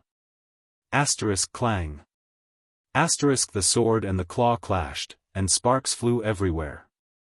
Under the huge impact, Waya gritted his teeth and took a few steps back. He used all his strength to maintain his balance. As a mortal, you are very strong. The male blood clansman with damaged armor grinned, and his left hand began to transform into a sharp claw. But we are not the cowardly blood clansmen of the Western Peninsula. As soon as he finished speaking, he disappeared from his sight. Waya's pupils shrank. He recalled Putre's warning and resisted the urge to run and dodge. He predicted his opponent's next attack. I need to predict my opponent's position. Where will my attack be more fatal and difficult to block? If he really attacks from this position, how should I deal with it? The blood clansman's sharp claw appeared on the left side of his throat. I feel it. Waya, who was prepared, did not even think. He swung his sword at a perfect angle. He cut off the blood clansman's arms. I did it. But just as Waya's mood lightened, he felt a ruthless chill from his left shoulder to his left chest. Asterisk rip. Asterisk Waya took 3 steps back in disbelief. A sharp pain came from the left side of his body. Impossible. Waya gritted his teeth and looked at the large amount of blood from his left shoulder to his left rib, as well as the bone-deep scratch. I clearly cut off his arms. Waya felt dizzy. He swayed and took a step back. He supported himself against a birch tree with his left hand, but it affected the wound on his left side. The pain made him break out in a cold sweat. Not a bad response. But didn't the mortal beside you teach you? The blood clansman's figure reappeared in front of him. He licked the blood on his right claw and chuckled. All blood clansmen above Supra class have their own special abilities. Why? Are you not prepared? Special ability? Waya looked at the blood clansman's intact arms and sighed. Damned vampire. So you can ignore my slash? Do you want to know my ability? The blood clansman looked at the panting Waya and curled his lips confidently. Waya furrowed his brows. What kind of ability is it? Then I'll tell you. Ha ha ha ha. The blood clansman was halfway through his sentence when he suddenly laughed happily. How can I tell you? Do you think I'm the villain in a night novel? You talk a lot of nonsense, and I'll explain my battle, but before he could finish the word battle, the blood clansman's sharp claw appeared before his eyes again. Damn it! He said so much just to divert my attention. Asterisk slash. Asterisk Waya roared furiously and swung his sword. But because he was too slow, the blood clansman tore open another huge wound on his back. Waya panted anxiously. He swung his sword at the Blood Clansman's head, but he only slashed the air. What exactly is his ability? Why can he ignore my sword attack? The Blood Clansman revealed himself again and said coldly, "The last attack. The next time will be the last attack." Feeling the intense pain in his body, Wuxia shut his eyes with difficulty. "Aren't you going back to take a look?" Chris tore off a piece of tattered clothing on his body, revealing a face as thin as a corpse's. His bulging muscles did not match his appearance at all. He looked at the smoke that filled the air and said coldly to Hestad, who was in front of him. "There's no need for that. The alchemy ball is mainly made up of smoke and light." Hestad took off the armor on his left shoulder that had been shattered in the battle just now. "It's obvious that your master is playing some trick again. But I am very confident in his majesty. In comparison, I am more worried about you, old friend." Hestad took a step forward and looked at Chris. "It is my honor." Chris also took a step forward without showing any signs of weakness. The two of them stood face to face. A few seconds later, "Do you still remember the first time we fought against each other?" Hestad said emotionally. "Of course, how could I forget?" Chris replied coldly.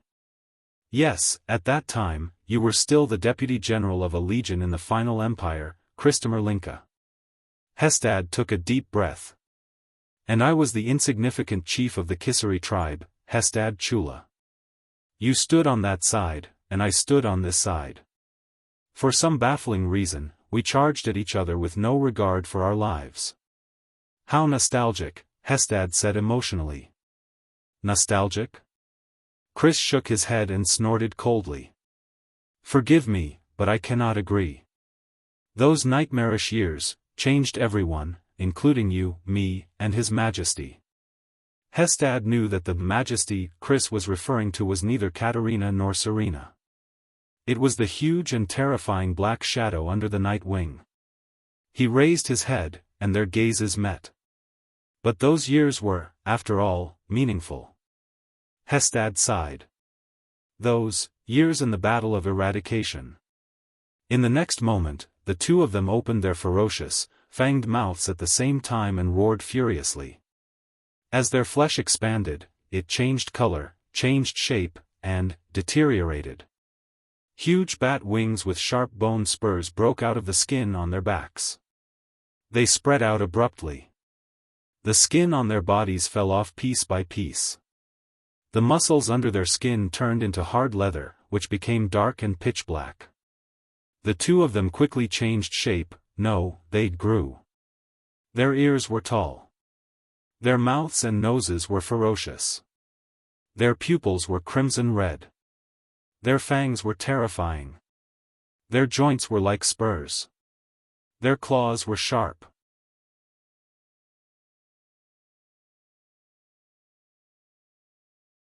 Chapter 87. The Blood Clansman was surprised to find that Wuxia had closed his eyes tightly. "Is he waiting for death?" The young attendant sighed silently. "It seems like there's no way to know his ability. There was only one solution left. Don't always think about your opponent's weakness, Wuxia. That's what the commander of the army has to do." His teacher's words echoed in his ears. Wuxia endured the pain. He turned the single-edged sword in his right hand and held it in a reverse grip. "More importantly, you have to grasp your strongest point." Wuxia's breathing gradually steadied. Wisps of sharp, gossamer power gathered on his right arm. His pores were stimulated by this power of eradication, and they immediately stood up like sharp thorns. All the powerful swordsmen in history were self-centered and only had their own swords in their eyes. For a moment, the Blood Clansman felt a slight sting in his eyes as he stared at Wuxia. It was as if he was staring at a sharp blade. This is the power of eradication? The Blood Clansman's expression changed drastically. Before he forms his aura, kill him. Swing your strongest sword. This is far more important than winning or losing, far more important than life and death. His teacher said with a smile in his memory. Wyatt took a deep breath. It was as if he had practiced thousands of times in the tower. The power of eradication scraped his body like a blade. He saw it. Amidst the unbearable pain, he saw the sharp sword intent radiating back to him in this part of the world. It was the enemy's killing intent. It was like a beam of light in the darkness. It was so dazzling. He saw it. The blood clansman roared and pounced. His sharp claws grew. Die, mortal sword-wielding creature. You have no chance to use your power of eradication. Waya, understand your power of eradication. No matter what the other party does. No matter how strong the enemy is. No matter what the outcome is. It's a power that walks on the edge of madness. His teacher sighed at that time. I only need to ensure my strongest attack. That's enough. And an inauspicious name. She picked up the sword and carved a few words. The blood clansman smiled ferociously and instantly attacked him.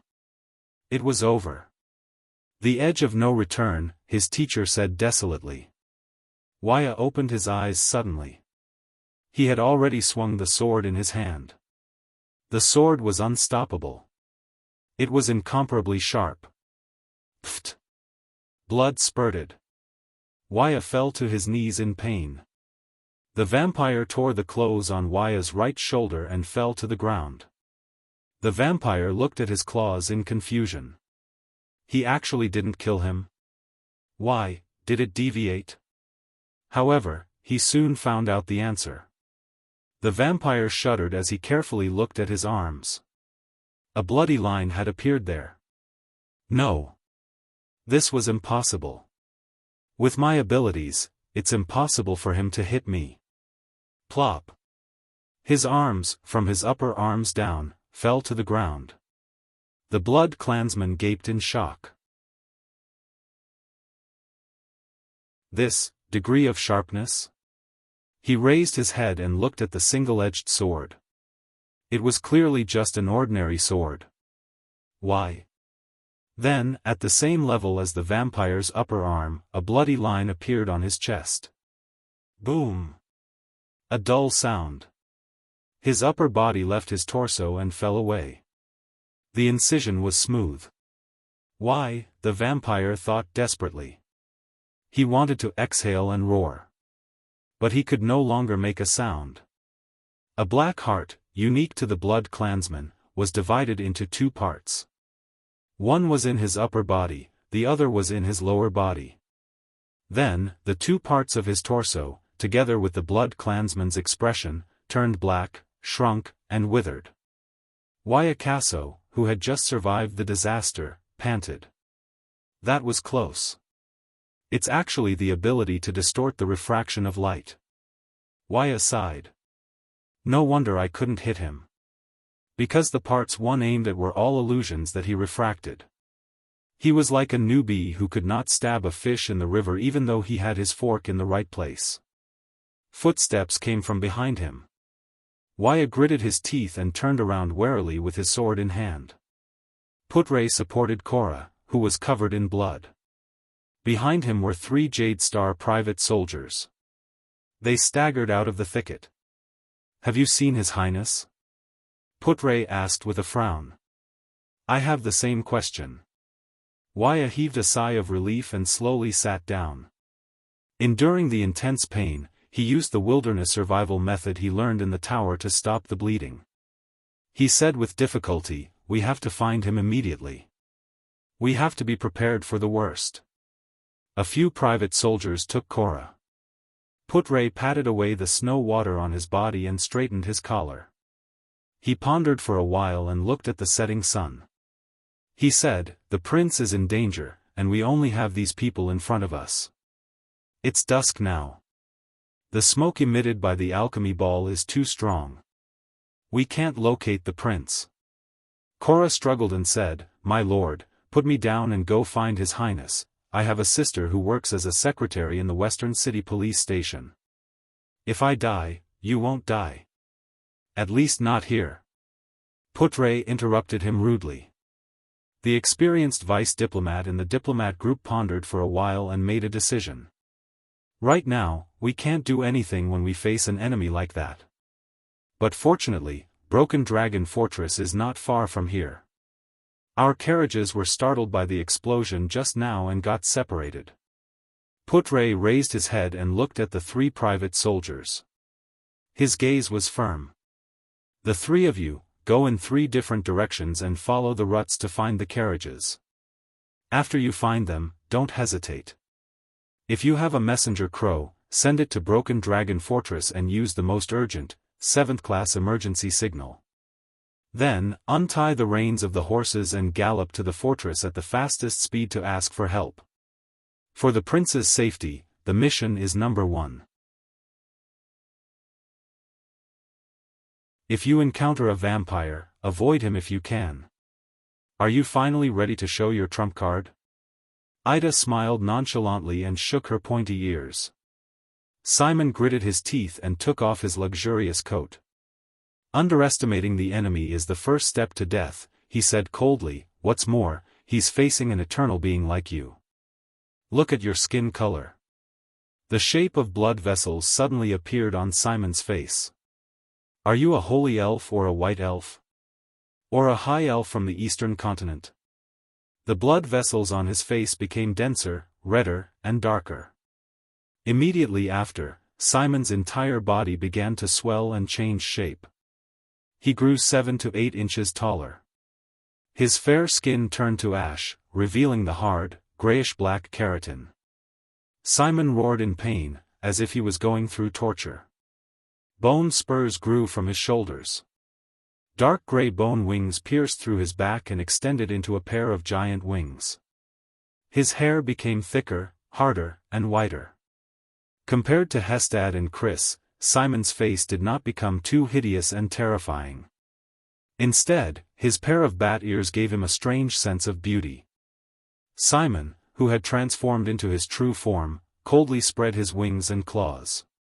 His grayish-white eyes looked at Ida. The temporary true form activated by lifeblood can greatly increase a blood clansman's physical attributes, including endurance, recovery, regeneration, agility, senses, strength, and even instinctive understanding of battle, as well as the unique abilities of every blood clansman. Ida sighed. I just didn't expect it to make you more handsome. It can be seen how ugly you were before. The moment Ida finished speaking, Simon's wings trembled in his true form. He instantly appeared in front of the elf at a speed that surpassed all senses. Asterisk boom. Asterisk first, there was a sound of air being torn apart that almost burst the eardrums. Asterisk clang. Asterisk a loud, sharp sound appeared out of nowhere. A thick and powerful dark gray claw tore at Aida's blade, creating violent sparks. Aida's figure was sent flying by his claw. Due to Simon's rapid movement, the howling of the wind that was stirred up came a little late. The elf landed on the snowy ground more than 10 meters away. She rolled a few times before crashing into a tree and stopping. Nonsense won't make you stronger. True form Simon spoke with an even thicker and hoarser voice. He coldly stared at the elf on the ground, whose life or death was unknown. In the next moment, Simon once again took rapid steps that caused sonic booms, and in an instant, he appeared above Ida. With a swipe of his claw, he pierced through Aida's body. Speed, speed, and speed, true form Simon said expressionlessly. This is all I have, and it's also my only ability. Before Istrone Corleone advanced to supreme class and transformed into his true form, no one in the entire Night Kingdom could rival his speed that surpassed the speed of sound. Even the former King Lori could not do it. However, Simon's expression immediately changed. With an unpleasant expression, he raised his huge claw and lifted Aida's cloak, as well as a section of tree branch inside. He seemed to have realized something. In an instant, he turned around, and with a burst of speed, there was a loud sound of wind. But the moment he turned around, an exquisite elf scimitar pierced straight into the left side of his chest. It looked as if Simon himself had delivered his chest to the edge of the blade. Simon stared in disbelief at the scimitar that pierced through his heart, and the pretty and small elf in front of him, who revealed a lot of her skin and was only wearing an exquisite crystal drop armor. "I don't understand." True form Simon sighed. "There is only one thing that can defeat speed." Ida coldly pulled out her scimitar and turned around in a dashing manner. "That is impeccable prediction." Simon knelt on both knees. "No." Simon's body returned to normal. His face was ashen. "Impossible. There is no such thing as a perfect prediction in this world." Simon stared at her. Ida also stared back at him for a long time. Finally, as they stared at each other, the elf sighed and admitted defeat. "It's not easy for me to act cool. Don't expose me so quickly." "Yes, I don't know how to predict at all. Including my dodging just now, it's not because I'm agile," Ida pouted and said in dissatisfaction. "It's because I am 100% certain about your next operation." Simon was shocked.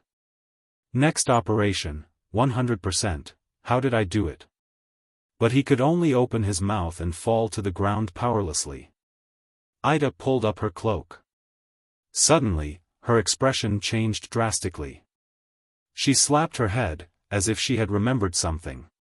With a long face, she frowned and muttered, "Do I still have to protect that brat?" Patricide? His mind was blank. He stared at Serena. The traveler recalled the first time they met, and what she had said. "My crybaby sister illegally seized the benefits I inherited from my father, King Nightwing, and stole the Blood Ocean throne. No, if that's the case." Thales sighed and looked at the pair of Blood Clan sisters in front of him. "Is there anyone who can explain the cause and effect to me?" "I knew it," he said bitterly. "Her Majesty, the Queen of a country, would not personally risk her life to chase after a few political refugees for no reason. More importantly, the so-called allies, here." Serena smiled faintly and interrupted his thoughts. She waved at Rolana. Rolana casually flung Thales onto the black coffin. Thales fell headfirst into the stone coffin in agony. "It's not just that, my dear Thales," Serena said gently. In front of her, the Night Queen, Katarina's expression changed abruptly. Serena smiled and enunciated each word clearly. "She came here personally for this coffin. This is the only weapon that can fight against mystics." Thales trembled violently. Serena laughed and said, "Legendary anti-mystic equipment." Dark Night Black Coffin. Thales was shocked and looked at the black coffin under his butt. "This coffin. I once climbed into it. It's actually the only weapon that can fight against mystics? Legendary anti-mystic equipment?" But Serena had not finished speaking. Staring at Katarina's murderous gaze, she enunciated each word clearly and said, "In here, in those seemingly seamless black stone slabs, there is a 1,000 years ago." Thales' pupils began to shrink and his breathing quickened. Then, Serena uttered the last word.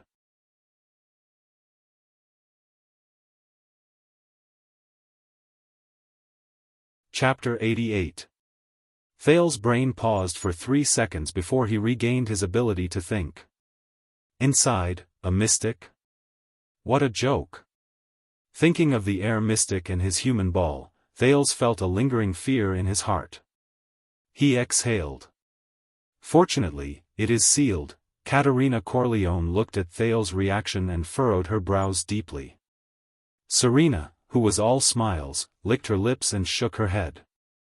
"You misunderstood." Thales raised his head in confusion. "This mystic is not sealed, but imprisoned. The seal is permanent. As for imprisonment..." Serena looked at Thales' unpleasant expression. She pointed at the black coffin under his buttocks and chuckled.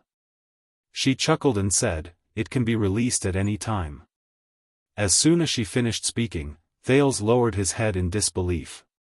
He looked at the black coffin under him and felt its cold temperature. Released? The next moment, his face was filled with terror. He jumped up like an ejection seat at lightning speed.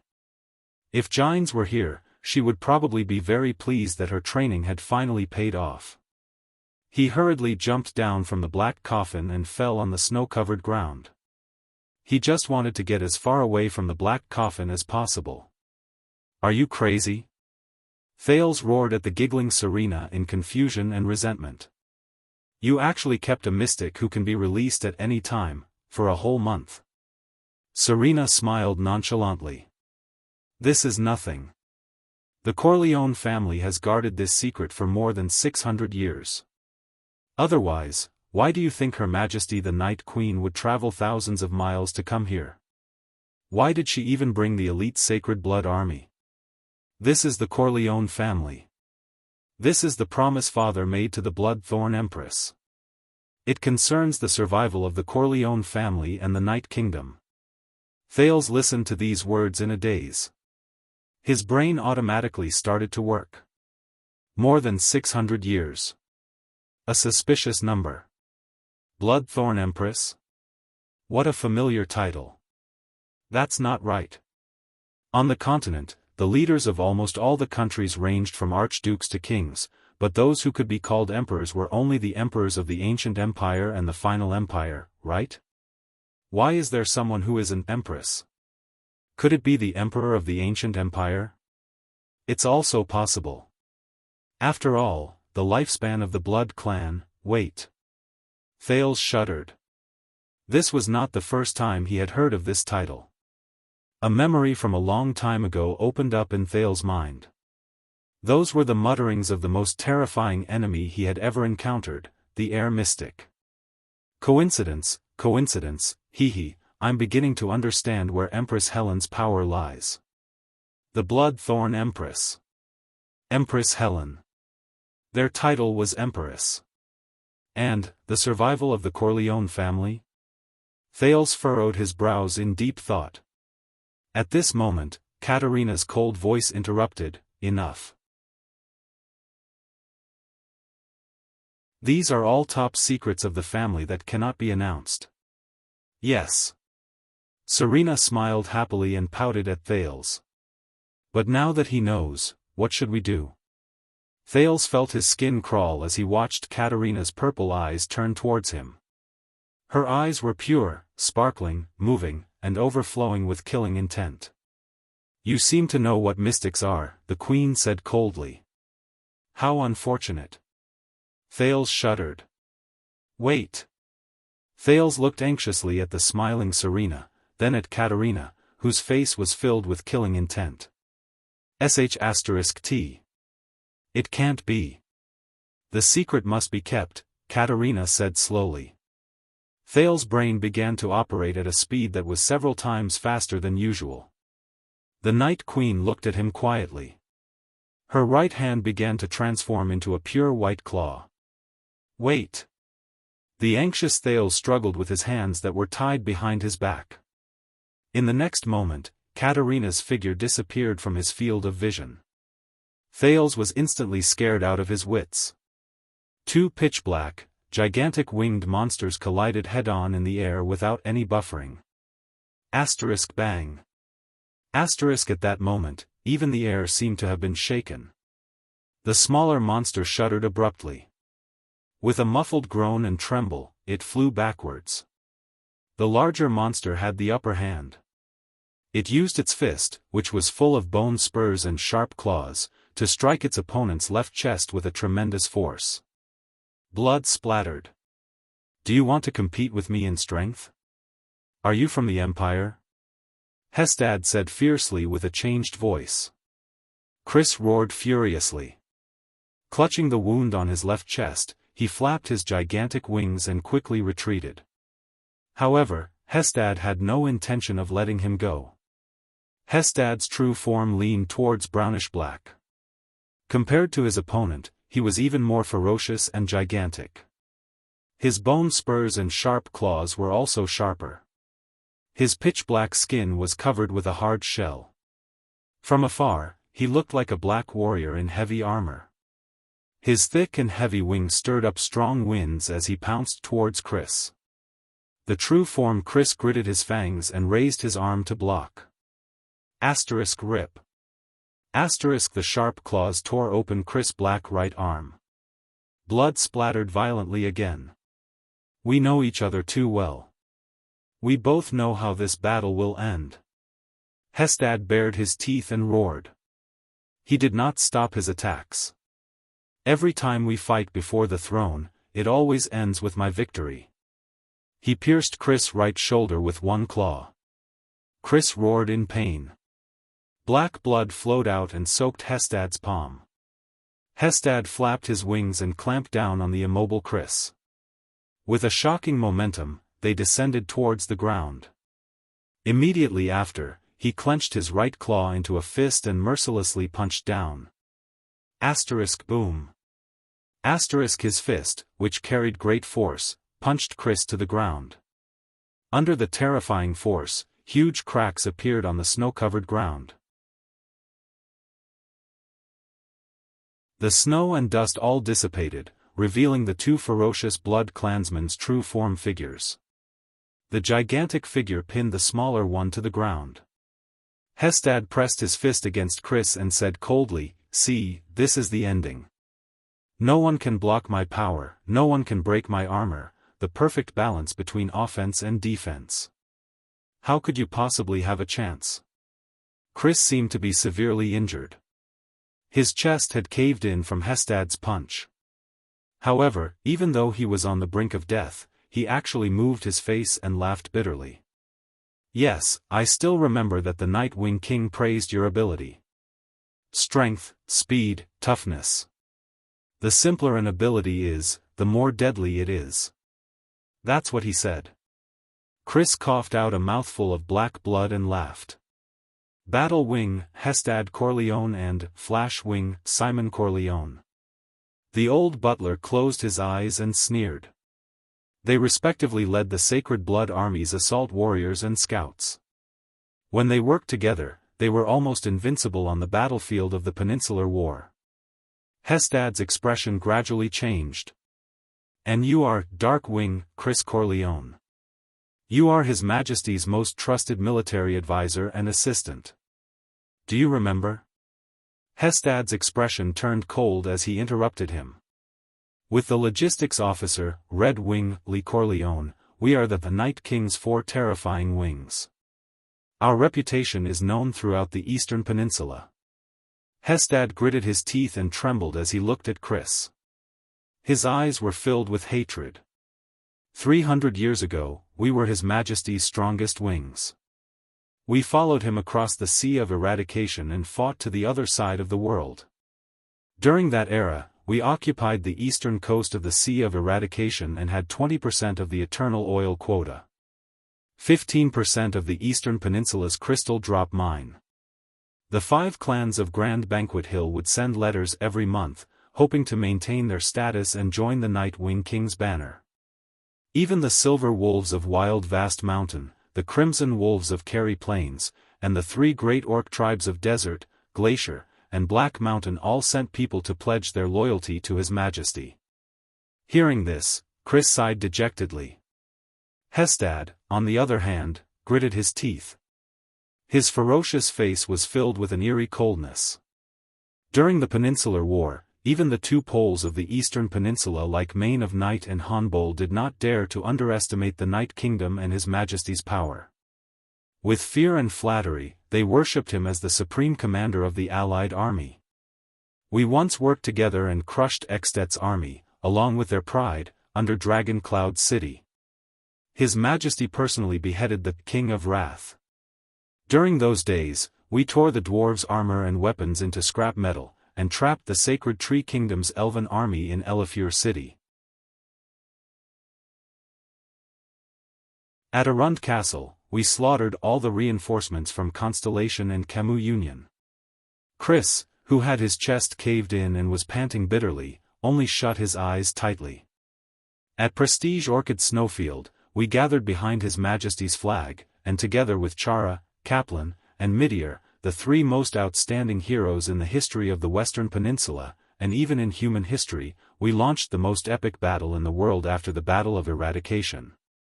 From the Battle of Eradication, that hellish battlefield, we lived and died together with His Majesty, for a whole 400 years. You damned citizen of the Empire. Chris lowered his head and sighed. Hestad's red eyes burned with anger and hatred. But after His Majesty left, you betrayed the Corleone family. How dare you? Chris Corleone. Without the life His Majesty bestowed upon you, the family name he bestowed upon you, the power he bestowed upon you, you were just a small deputy general in the final empire, waiting for death with your eyes closed. Christamal Linka. Without His Majesty, you are nothing. How dare you betray him and seek refuge with His Majesty's murderer? How dare you? The two ferocious true-form blood clansmen panted roughly and rapidly. They were silent for a while. Chris was silent for a while, but he suddenly coughed up a mouthful of blood and laughed involuntarily. Ah, since we're talking about that tyrant, there's something you still don't know. Chris licked the blood at the corner of his mouth and raised his pitch-black head. His face was full of mockery. Do you know why every time we fight, the Nightwing King always calls for you to stop when you have the upper hand? Hestad pulled the other party closer to his ferocious face and said with a smile, Is His Majesty afraid that a weakling like you will be crushed by my fists? No. Chris's expression was fierce. He is afraid that if we continue fighting, you will be killed by me. Hestad was stunned for a moment. Then, he opened his mouth wide and laughed loudly with the abnormally deep voice of a true-form blood clansman. Kill me? Why, are you going to use that special corrosive ability of yours? He raised his palm that was covered in Chris's blood. Your strong acidic blood is very effective against other people, but unfortunately, it cannot corrode through my true-form armor. This is absolute defense. Chris was restrained by Hestad. He did not reply and only laughed. Hestad felt a slight chill in his heart. What's going on? What trump card does he actually have? But Hestad still clenched his fist and aimed it at Chris's head. His hundreds of years of military service made Hestad Corleone decide that he would no longer hesitate for the sake of his former comrade. He was prepared to completely take the other party's life. How long was 0? 1 second? Thales would tell you that it was enough for him to close his eyes and roar out a word.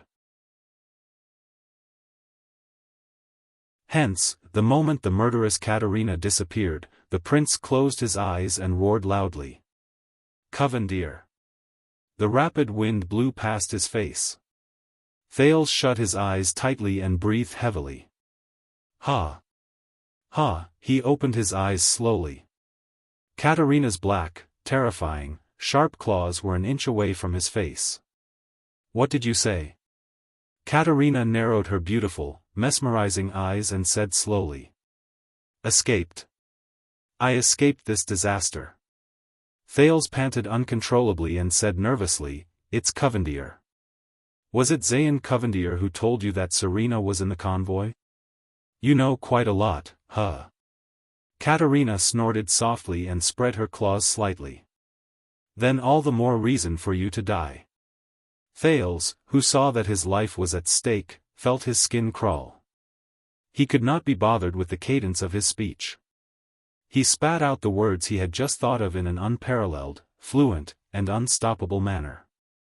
He definitely did not tell you that this convoy is actually an important diplomat group from Constellation to Extet, and that there is also the only bloodline heir of the Constellation royal family among them. Then, if you kill me, you will get into a lot of trouble, right?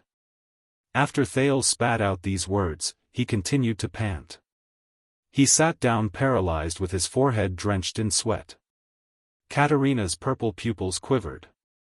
Jade Star royal family, heir. Could it be, 12 years ago? She mumbled, but she immediately thought of something. The Night Queen slowly retracted her claws. Asterisk clap. Clap. Clap. Asterisk applause came from the side. As expected of my ally. Serena, who had been watching from the side for a long time, applauded enthusiastically. It's just that, Serena grinned. Prince Thales, how can you be so sure that she did not purposely come to kill you? Katerina's gaze became fierce again. She turned towards the Lolita-like Serena. To ensure my safety, from the second day onwards, I no longer wore any 9-pointed star emblems and symbols. Oh yes, you can find a 9-pointed star pin in the left pocket of my shirt. Thales sighed. Katerina took out the pin from his pocket and immediately furrowed her brows. And this? Her Majesty the Queen never revealed any intention to kill anyone. She said, kill them all. Even the war between the two sides was instigated by you, Serene. Thales smiled bitterly and said, you're right. Thales smiled bitterly and said, I just figured it out. The 20 of you, a group of elites with sensitive identities and abilities, crossed the sea to come here. Without the support of the local forces, how could you easily enter the border? As for the Constellation nobles who are connected to the Corleone family and can even provide their family's ships, only Covendier is left. Hearing this, Katerina exhaled slowly. Looking at the 9-pointed star pin in her hand, her gaze turned cold. Damn Covendier. The friendship between the Corleone family and the Covendier family, the Blood Fong family and the tricolor iris flower has come to an end, she said slowly. Thales finally breathed a sigh of relief.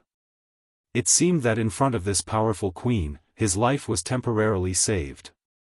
Katerina held the pin tightly in her palm and muttered, Covendier's people only told us that the Corleone family's trader was in the convoy heading north.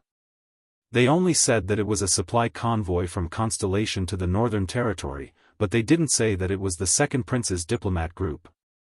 It looks like they did it on purpose. After we got off the ship, we stayed in their base. We didn't even know that Constellation had a new heir. Thales' expression changed, and he said angrily, it's such a big thing, and the whole of Constellation knows about it. Don't you want to confirm it yourself? But Katerina did not answer. She only turned her head and no longer looked at him. She seems a little embarrassed. They can't confirm it. Serena chuckled from the side.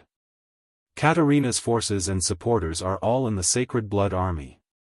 She is 100% the queen of the army. Chris has always been in charge of the Corleone family's contact with Covendier, the spies in the Western Peninsula, and the communication channels. But when he suddenly turned against us and stood on my side, under Katerina's unpleasant expression, Serena spread her hands happily. Katerina became blind and deaf to all news about Constellation. Thales came to a sudden realization. That's why you chose to come to Constellation to seek refuge. But he suddenly thought of something and turned towards Katerina. Your Majesty Katerina, he used honorifics, Zayn, Duke Covendier, when did he reveal Serena's whereabouts to you? Katerina stared at him coldly. After a while, she still spoke, we just arrived at the Western Peninsula a week ago and entered Eternal Star City 6 days ago. And 4 days ago at noon, Covendier informed us that he found the traces of the Corleone traitors. Katerina's expression was gloomy, but her lovable appearance made her look like a sulking, adorable beauty. Their condition was that in order to prevent the news from being leaked and thus harm Iris Flower's reputation, we must kill all of Serena's companions. From the children to the elderly, leave no one alive. Serena's entire body trembled. Ah, if I knew you had such an agreement, I would not have to go through so much trouble. But she immediately came to a realization. But that's right. If that supreme-class woman was around, I believe that you would not have been able to kill him. Thales lowered his head and sighed. When did the Duke of Iris Flowers have the intention to kill? Even if I could sever all ties with the Corleone family and draw a clear line with them after this, I would definitely leave some traces and cause endless trouble in the future, would I not? Zayn. Why did he do such an obviously unwise act?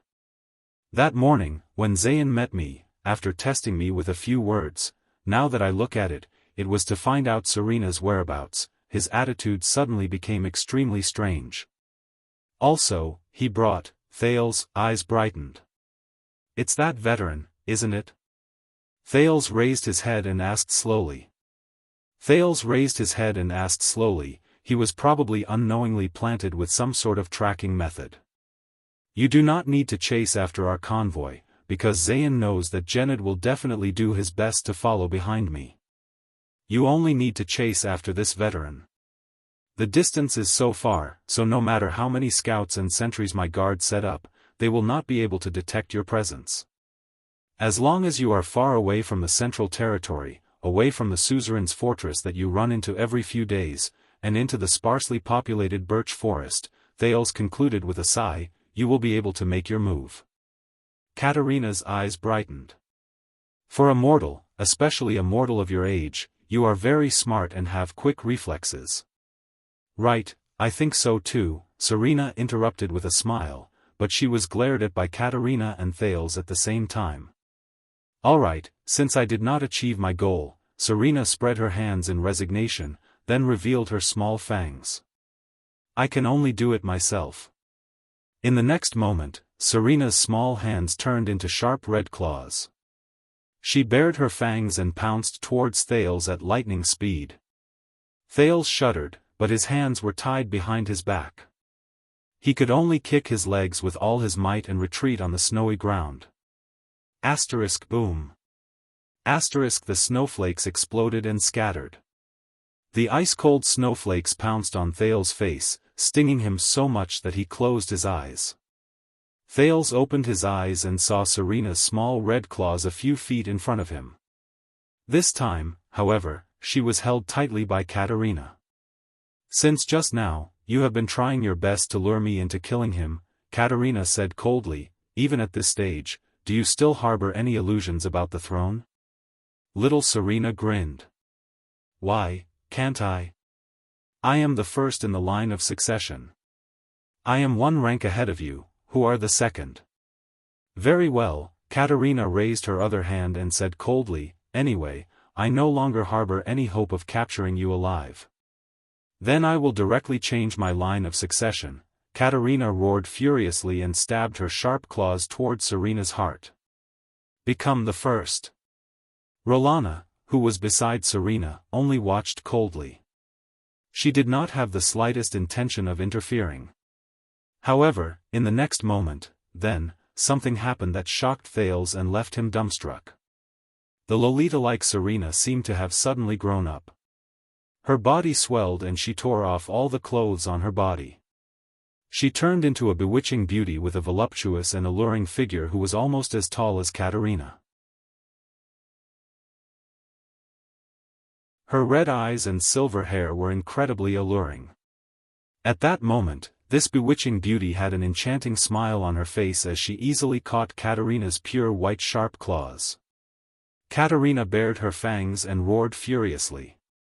She instantly sent out her other sharp claw. However, this attack of hers was also caught tightly by this bewitching beauty, as if she had predicted her position. Your strength is still so weak, crybaby. The bewitching beauty giggled and trembled for a moment. Thales trembled violently. Ugly-faced woman. Katerina said furiously and hatefully, you are a natural-born impersonator. You. When did you regain your abilities? Thales looked at the bewitching beauty with red eyes and silver hair before him and cried out involuntarily in shock. This is impossible. You only sucked my blood twice. Oh, about this. Under Katerina's solemn gaze, the adult version of Serena was naked, but not at all embarrassed. Blinking her intoxicated gaze, she sent him a seductive smile. Oh, about this. Your blood is more nourishing.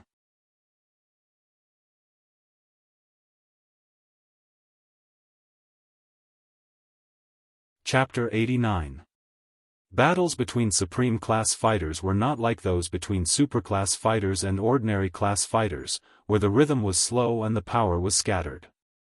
The scene was often frightening, but it was actually a waste of power and stamina. On the contrary, almost every supreme class fighter was a terrifying existence who could control their power to the finest detail.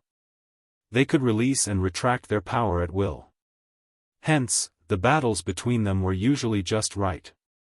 They were simple and direct. They saved energy and time, but they were highly effective and deadly. To them, as long as one side made a slight mistake in their control, the other side's instant reversal was a common occurrence. Like now. Hestad pressed Chris onto the ground expressionlessly. He clenched his right claw tightly into a fist. His power slowly increased as his terrifying muscles contracted in his true form state. He aimed his fist at Chris' hideous head. Chris chuckled. "Old friend, it is my honor to fight alongside you, or to be your enemy," Hestad said plainly. The next moment, he threw a punch. The force was boundless. It was so great that it was difficult to block it. Only 0.5 seconds had passed since his fist fell from the air and touched the tip of Chris' nose.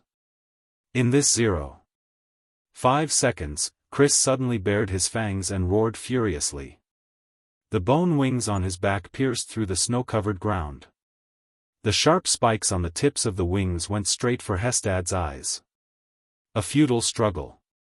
The battle-seasoned Hestad sneered in his heart. Then, he unleashed the battle instincts he was most familiar with. His strong true-form body twisted swiftly. He released his left hand that was clamping down on Chris, and his right fist punched downwards without stopping. Chris seized the moment Hestad released his left hand and punched the ground with both fists. His heavily injured body rose violently and charged towards Hestad. Hestad's terrifying right fist brushed past Chris' hideous left cheek and left ear. The strong wind mercilessly scraped away his skin and flesh, bringing with it a frightening patch of black flesh. Thud. Hestad's fist landed on the ground. Snow flew everywhere. Half of the heavily injured Chris' face was scraped off. He roared and used the recoil force to bend his arms into elbows and hit Hestad's armored chest with all his might. Hestad watched his old friend's counterattack calmly. His chest pushed against Chris' arms. The muscles on his waist and legs contracted, and his bone wings spread out to maintain his balance. He absorbed part of the impact and diverted part of it. He only slid 2 inches backwards on the snow-covered ground, and Chris' attack was neutralized. Chris frantically flapped his skeletal wings, but he could no longer make Hestad retreat. "The struggles of a trapped beast," the gigantic Hestad said coldly. Before Chris could react, Hestad roared furiously and clenched his claws into fists. His arms exerted force toward the center. Hestad's pair of heavy punches, which had an astonishing momentum, came from the left and the right, heading straight for Chris' head, which was pressed against his chest. Chris' reaction was extremely fast. He swung his elbows backward in an instant and hit Hestad's upper arms. Before Hestad's fists could land on his head, he exerted his strength. Under Chris' interference, Hestad's fists missed the latter's head by a hair's breadth. A pair of fists covered in bone spurs smashed together 2 inches behind Chris's head. Bang! The huge explosion even caused Chris to lose his hearing for a second. Fortunately, he had the powerful recovery ability of a vampire's true form. His body immediately mobilized the blood in his body and gathered it at his brain to heal his damaged ears. But the battle was not over yet. Hestad did not care that he had missed an opportunity to kill. He abruptly tightened his arms and trapped Chris in his embrace. "Do you prefer this way of dying?" Hestad said coldly. The muscles in his arms instantly tightened with great force. His terrifying arms strangled Chris' upper body and tightened even more. "After I crush all the bones in your body, I will mercifully dig out your heart." Crack, crack, the sound of bones cracking could be heard inch by inch. Chris hissed in pain, but he could not break free from Hestad's embrace of death. Hestad laughed loudly and hugged Chris tightly as if he was hugging a comrade. Just like when they were young, they would hug each other without any ill feelings after winning a difficult battle. However, the glorious past had forever disappeared in the wind. Crack. Chris's bones were still shattering. Before you die, repent to His Majesty. Hestad's arms tightened even more. At this moment, Chris, who was in extreme pain, revealed a smile with difficulty. Time, he said in pain, is up. Hestad was stunned. What time? He did not want to waste time. He prepared to continue exerting force in his arms and directly crush Chris in his embrace. But Hestad discovered to his surprise that the strength in his arms was actually becoming weaker and weaker. What's going on? Why is my strength disappearing? Hestad began to lose feeling in his arms. He furrowed his brows tightly and decisively let go of Chris. In the next moment, Hestad looked at his arms. His eyes were filled with disbelief and shock. Impossible. There was no other reason. Half of his arms had already been corroded by Chris's black blood without him realizing it. My true form armor, it's impossible for it to be corroded. Hestad clenched his teeth tightly, trying to understand this impossible scene. Hundreds of years of battles have proven this point, haven't they? Chris panted laboriously on the ground and laughed brokenly. Unstoppable power and unbreakable defense? Have you heard of the story of the spear and shield in the Far East? Hestad took a step back in shock. What? When did he? His arms were still being corroded. Your fists are both sharp weapons for striking and hard armor for withstanding impacts. Chris swayed as he stood up. They are sharp and hard. Coupled with the increase in your strength, which is comparable to that of the great dragon, your terrifying battle instincts, and your unparalleled control over your strength, they are indeed. But what happens when they stand against each other? With an unpleasant expression, Hestad headbutted Chris back to the ground. No. No. But Chris swayed as he stood up again. He smiled and said, the fists you hit the back of my head. When they collided, fine cracks that even you did not expect to appear. Perhaps after this battle, they will repair themselves. But for my blood, these fine cracks are already enough for it to seep into your so-called unbreakable true form armor, and corrode the flesh and tissues that are completely unprotected. Chris placed his hands on Hestad's arms with difficulty. The black blood on half of Hestad's arm immediately flowed faster, and quickly seeped into his body from Hestad's wound. Hestad gritted his teeth. His body swayed. The black blood had already corroded deep into his body. This is our end, tribesmen. Chris coughed out a mouthful of blood and laughed bitterly. Fighting with you is indeed an honor. Hestad could no longer support his body. He fell to the ground and roared furiously at the sky in grief and indignation. Can't you see? Katerina said coldly, there has never been any nourishing human blood. I am afraid that she has been in perfect condition since the beginning. This woman is a natural performer. You have been deceived by her from the beginning to the end. Just like how she deceived everyone in the Corleone family. Thales stared at the adult version of Serena in a daze. Could it be that she was not seriously injured at all? So her little girl form, her so-called alliance with me. When did she start, her first time in Mindy's Hall? Murat's visit? Vine Manor?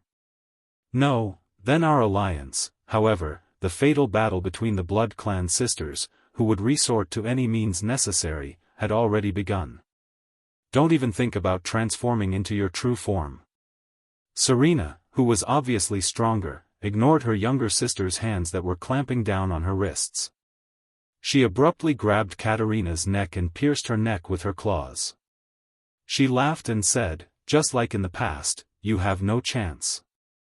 Ugly-faced woman, Katerina said in disgust.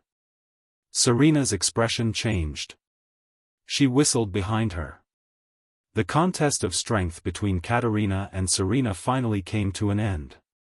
Because the supra-class blood clansman, Rolana, who was watching the battle from the side, instantly appeared behind Katerina and struck out with her claws. Katerina screamed and tilted her head to dodge, but her shoulder was still pierced by the claws. Serena tightly grabbed onto the injured Katerina. The two of them disappeared from the spot at the same time, then appeared in midair not far away and violently crashed into and broke two birch trees. Bang. The snow and dust dispersed, revealing Serena's naked figure. She laughed softly and said, "How does it feel to be continuously attacked and not be able to transform into your true form?" Rolana's expression was cold as she appeared beside the two sisters and held Katerina in a tight grip. Serena laughed maniacally.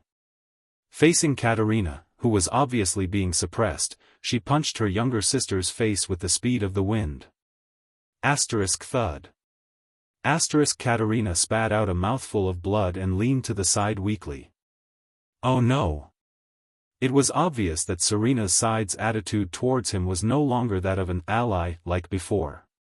As of now, the Night Queen was his only hope. Thud. Serena's second punch landed on the Night Queen's face. Do you miss this scene, Kat? Serena smiled happily and fixed her eyes on Katerina's gentle and beautiful face. Sisters love. Katerina's eyes brightened. With a turn of her body, she easily scraped Rolana, who was behind her, down with a speed that the naked eye could not follow and the angle of her sharp claws. She even left a deep scratch on Rolana's chest that revealed her bones. But she had no time to care about Serena, who was in front of her. The patricide's punch landed once again. Boom. This was the third punch with an even greater force. It blasted Katerina onto the snowy ground. Thales watched the battle anxiously. At the same time, he searched the remains of the carriage for something that could scrape off the rope. However, with his eyesight, he could not catch the blood clansman's terrifying extreme speed at all. He could only see the scene where the three of them skipped frames. It was not that he did not think of taking advantage of the chaos to escape. But he also knew that on the snowy ground at dusk, he could not escape the blood clansman's pursuit with just his short and small legs, no matter which side it was. Rolana crawled up from the ground and hissed. On the other hand, Serena smiled cunningly and walked forward. But in the next moment, a strange sound came from where Katerina was. Ugh. Ah, Serena's expression changed drastically. Ugh. Ah, when Thales heard that sound, he suddenly felt his entire body tremble. He could not help but feel as if the entire world was spinning. He could not even maintain his balance while sitting on the ground. He swayed and fell. He could not stand up anymore. Thales was extremely flustered. What's going on? Thales struggled, but his consciousness was blurry. It was as if he had lost all sense of direction. When he stretched his hand to the left, it would reach to the right. When he raised his head towards the sky, he would drill deeper into the snowy ground instead. After twisting about randomly, he finally shifted his gaze to the battlefield. He shifted it to Katerina. Her purple eyes had now turned pure black, and an ominous black liquid seeped out continuously. Rolana, who was beside her, was also like Thales. As if drunk, she fell to the ground, gritting her teeth and cursing. Thales was shocked. Katerina is crying? He instantly remembered Katerina's nickname. The Weeper. So, is this her ability? Black liquid flowed from Katerina's eyes. She let out strange and mysterious whimpering sounds. She slowly stood up and looked at her older sister. Tears of the bloody night. Serena swayed her body and said furiously, "It can actually be used without a true form?" Under the strange crying sounds, Serena struggled to hold on. She wanted to punch her younger sister's chest before she fell. Thud. Thales watched in astonishment as Serena's fist was firmly clamped down by a sharp white claw with bone spikes on it. Serena furrowed her brows. Katerina, who had been suppressed all this while, raised her rapidly changing head. Her ears were elongated, her fangs were sharp, and bone spikes protruded. Her entire face turned into a strange, pale white color. Thales watched in a daze as Katerina's entire body swelled and changed shape. She grew white bony wings and slowly turned into a huge white monster. It was the true form unique to Supreme Class Blood Clansmen. Bang. As Serena screamed in agony, her younger sister's fist pierced through her abdomen. Ugh, yes, ugh, sister, ugh. The white true form Katerina widened her pure black eyes and spoke in a hoarse voice. My younger sister, loves you very much too, ugh, Serena screamed and swung her body frantically. However, she was helpless against Katerina's strange cries. Ugh, looks like you are not recovering well, sister, ugh. Katerina's current appearance was as if she was crying and talking at the same time. She appeared especially terrifying. On the contrary, ugh. I have improved too much. Ugh, the current me, I don't even need to transform into my true form, to use the tears of the bloody night. Ugh, this is a forbidden ability that does not differentiate between friend and foe. As Katerina used the tears of the bloody night that she spoke of, she raised her fist that pierced through Serena's abdomen and pulled Serena in front of her. She revealed an expression that looked like she was crying and smiling at the same time. Thales closed his eyes in relief. Does this count as releasing an ultimate move in time? This change in the situation is really frightening. Katerina's bony wings slowly extended and spread open. The skin and flesh on her body began to fall. Very soon, she would completely transform into a pure white true form blood clansman. However, now, Rolana, Serena said with her last breath. Katerina furrowed her brows. Rolana, who was lying on the ground, seemed to have adapted to the feeling of losing her balance and direction. She tightly hugged Katerina, who was still transforming. Princess Katerina, I am sorry. Rolana flashed a charming smile, which immediately turned into a bitter and pathetic smile. But this is for freedom. An ominous premonition assaulted Thales' heart. Bang. In the next moment, Rolana's entire body exploded into black blood that filled the sky. It splattered all over a small corner of the world. Katerina, who had yet to completely transform, and the heavily injured Serena were drenched in black blood. Both of them covered their faces with their arms, resisting the black blood that filled the sky. A mere few seconds passed. However, the strange cries stopped abruptly. What replaced them was Katerina's screams. This is, she raised her trembling hands and looked at the black blood on them. She hissed in disbelief. Foul blood poison. Katerina seemed to have been splashed with sulfuric acid from Thales' previous life. Her entire body trembled in the black blood, and her entire true form began to wither. Without the effects of the tears of the bloody night, Thales sat up and watched this scene in a daze. What is this? At this moment, Serena tightly covered the wound on her abdomen and let out a sincere, wild laugh that filled the sky. Ha ha ha ha ha.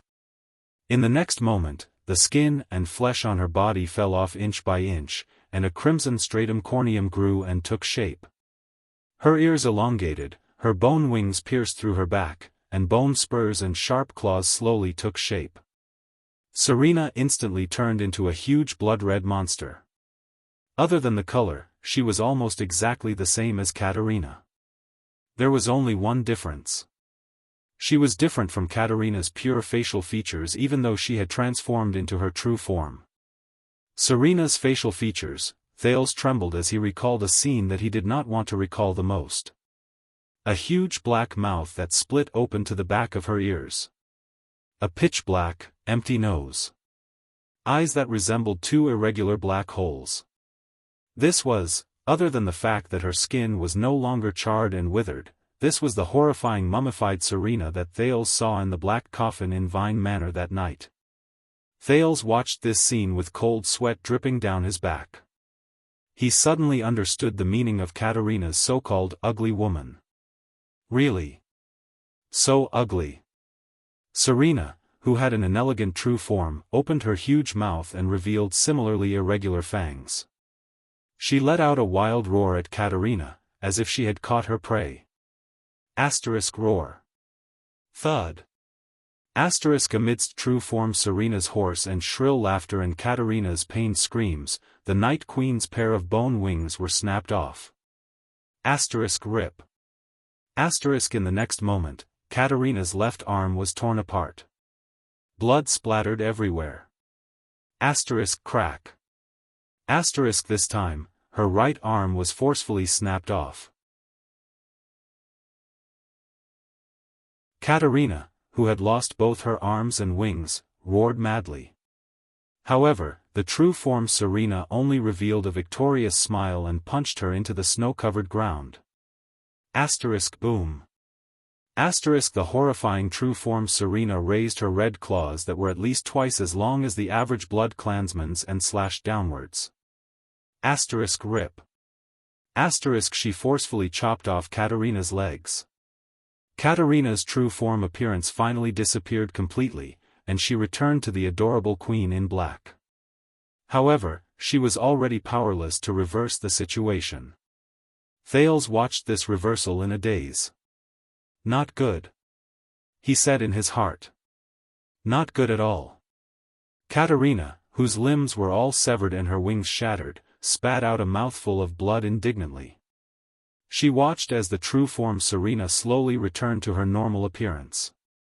The true form of a supreme-class blood clansman is very terrifying, Serena said happily and enchantingly to her younger sister, who was lying on the ground, looking extremely miserable. However, very few people know that the process of transforming from a normal state into a true form is a process of changing the tissues in our body and undergoing blood transfusion and rebirth. Serena pulled up the cape left behind by Rolana after she sacrificed herself and wrapped it around her body. She sat down next to her younger sister and pretended to sigh. At this stage, the blood clansman's immunity towards special poisons is at its weakest. Especially when there are blood clansmen of the same clan and origin who willingly assimilate the tainted blood poison into their bodies, and then let you absorb it when you transform. Isn't this a very genius idea? You know, I've always had a headache over that so-called forbidden ability of yours. Thales found a sharp wooden fragment and desperately cut the rope that tied him behind his back. However, this was not as easy as it was portrayed in the movies in his past life. He could not see the situation behind him and did not know the most effective way to cut. He could not even use much strength. He had to be faster. Otherwise, after Katerina, it would be his turn. What should I do? Thales gritted his teeth and thought frantically.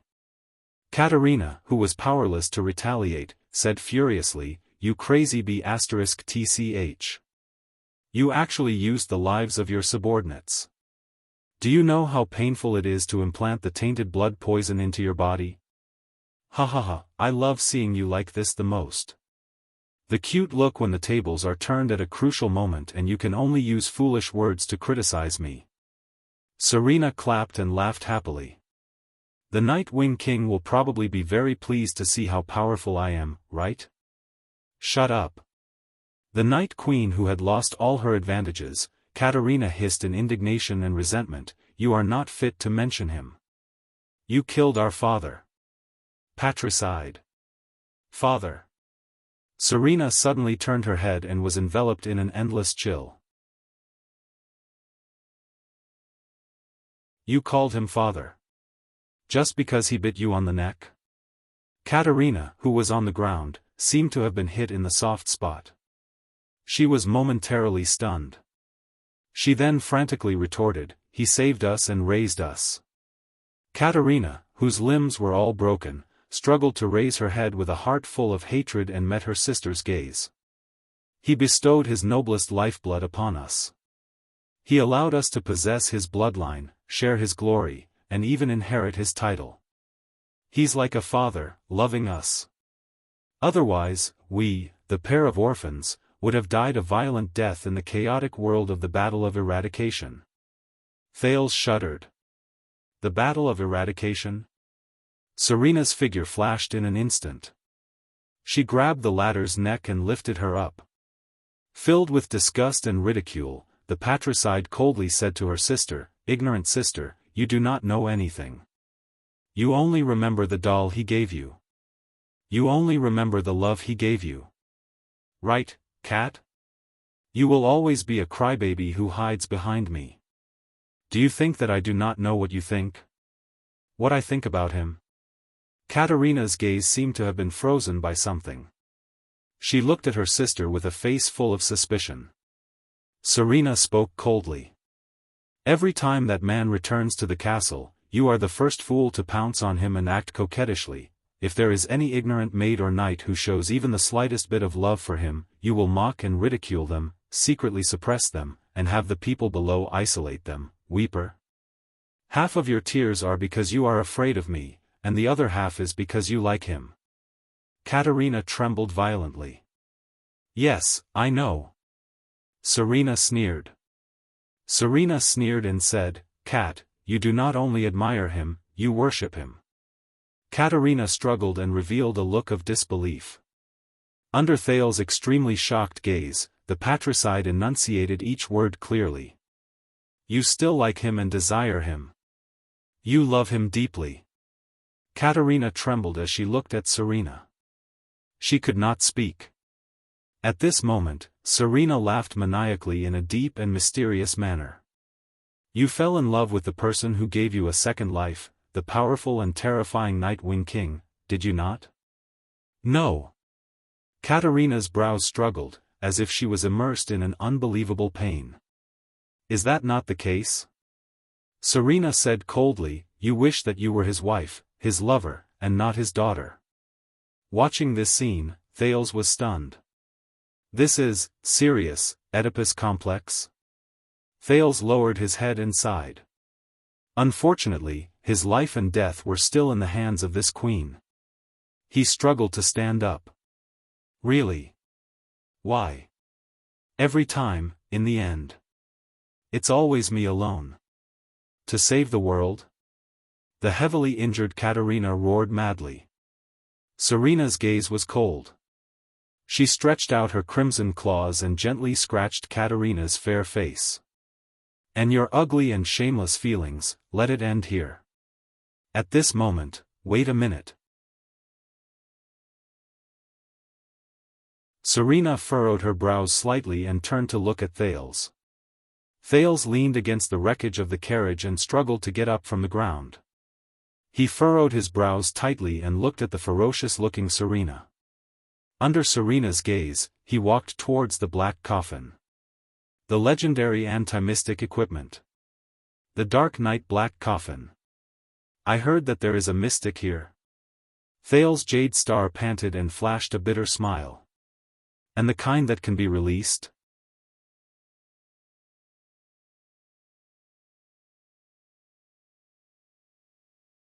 Chapter 90. The Tower of Eradication, the House of Legacy, the Truth Library. This was a huge warehouse. The red light of sunset penetrated through the original crystal drop glass roof and shone on the rows of giant bookshelves. The books and records made of all kinds of materials were illuminated, making them look dazzling. "Can you be more serious?" A thin, handsome, middle-aged man with short gray hair was holding an everlasting lamp. He stood behind a row of huge bookshelves and looked at the other side of the bookshelves with dissatisfaction. There was a sickly blonde young man leaning against a bookshelf. Eternal Star City's Level 2 police officer, Cohen Caribbean raised his head with a tired expression and looked at his teacher, Zadie Tafner. The police officer raised his hand with his last breath. "Hey! I asked someone to apply for a month's leave, and it took me 7 days to rush to the Tower of Eradication. I didn't even catch up on my sleep before you dragged me here. I only ate 2 pieces of bread in between. Cohen slapped his stomach and protested weakly, "What's wrong with you? Can't you at least show some concern for the students?" His teacher, the middle-aged man, Zadie Tafner, snorted. He put down the everlasting lamp and picked up another book without a care. "You were the one who suggested to look at the Inheritor's ancient book. You knew Xiao would not agree to it, you stubborn Far Easterner. I can only hurry up and come with you while he's not here." Thinking about Master Xiao, who was one of the Inheritors, and his temper, Cohen leaned against the bookshelf behind him, feeling that he really could not bring himself to look for books. He said helplessly, "Xiao, didn't he give up the right to inherit the Far East's #1 sword sect to come to the Tower of Eradication? I thought he wouldn't be so conservative after doing such a thing." "How would I know? Xiao's inheritance has all sorts of strange rules. In any case, I still haven't figured out the operating rules of those sects. If we're from the Far East Sword Sect, then as a student, you should kowtow to me respectfully the moment you enter. If you disrespect me, like now," Zadie stared at Cohen fiercely, "I can cripple your swordsmanship." Cohen rolled his eyes. "Did you find any connection between the Disaster Swords and Blood Bottle Gang?" the police officer asked listlessly. "No, it's still the things that you and I both know." Zadie unhappily stuffed the ancient sheepskin book back into his hands. "Because my efficiency is very low. There's another student who refuses to get up to help." Cohen pretended that he did not hear the last sentence. He said in a low voice, Then why don't you tell me about the current attitude of the tower towards the Disaster Swords? How much do you know? Maybe I can combine it with the information I saw at the police station."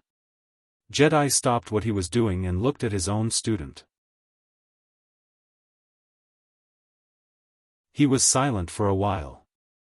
In the end, he sighed and said, "All right, but if you want to know, you have to join our secret team." "Secret team?" Cohen turned around curiously. "Simply put, it's a small group of people in the Tower of Eradication who have been given a special mission. Their goal is to fight against the legacy of the Sword of Eradication outside the tower, which is also known as the Disaster Sword." "I'm in." Cohen's eyes lit up. He had to join. He had to understand more about the Disaster Swords and the violent power of eradication. Even if, for Raphael and Miranda. He secretly clenched his fists. "So straightforward?" Jedi said in surprise. Then, he smiled happily.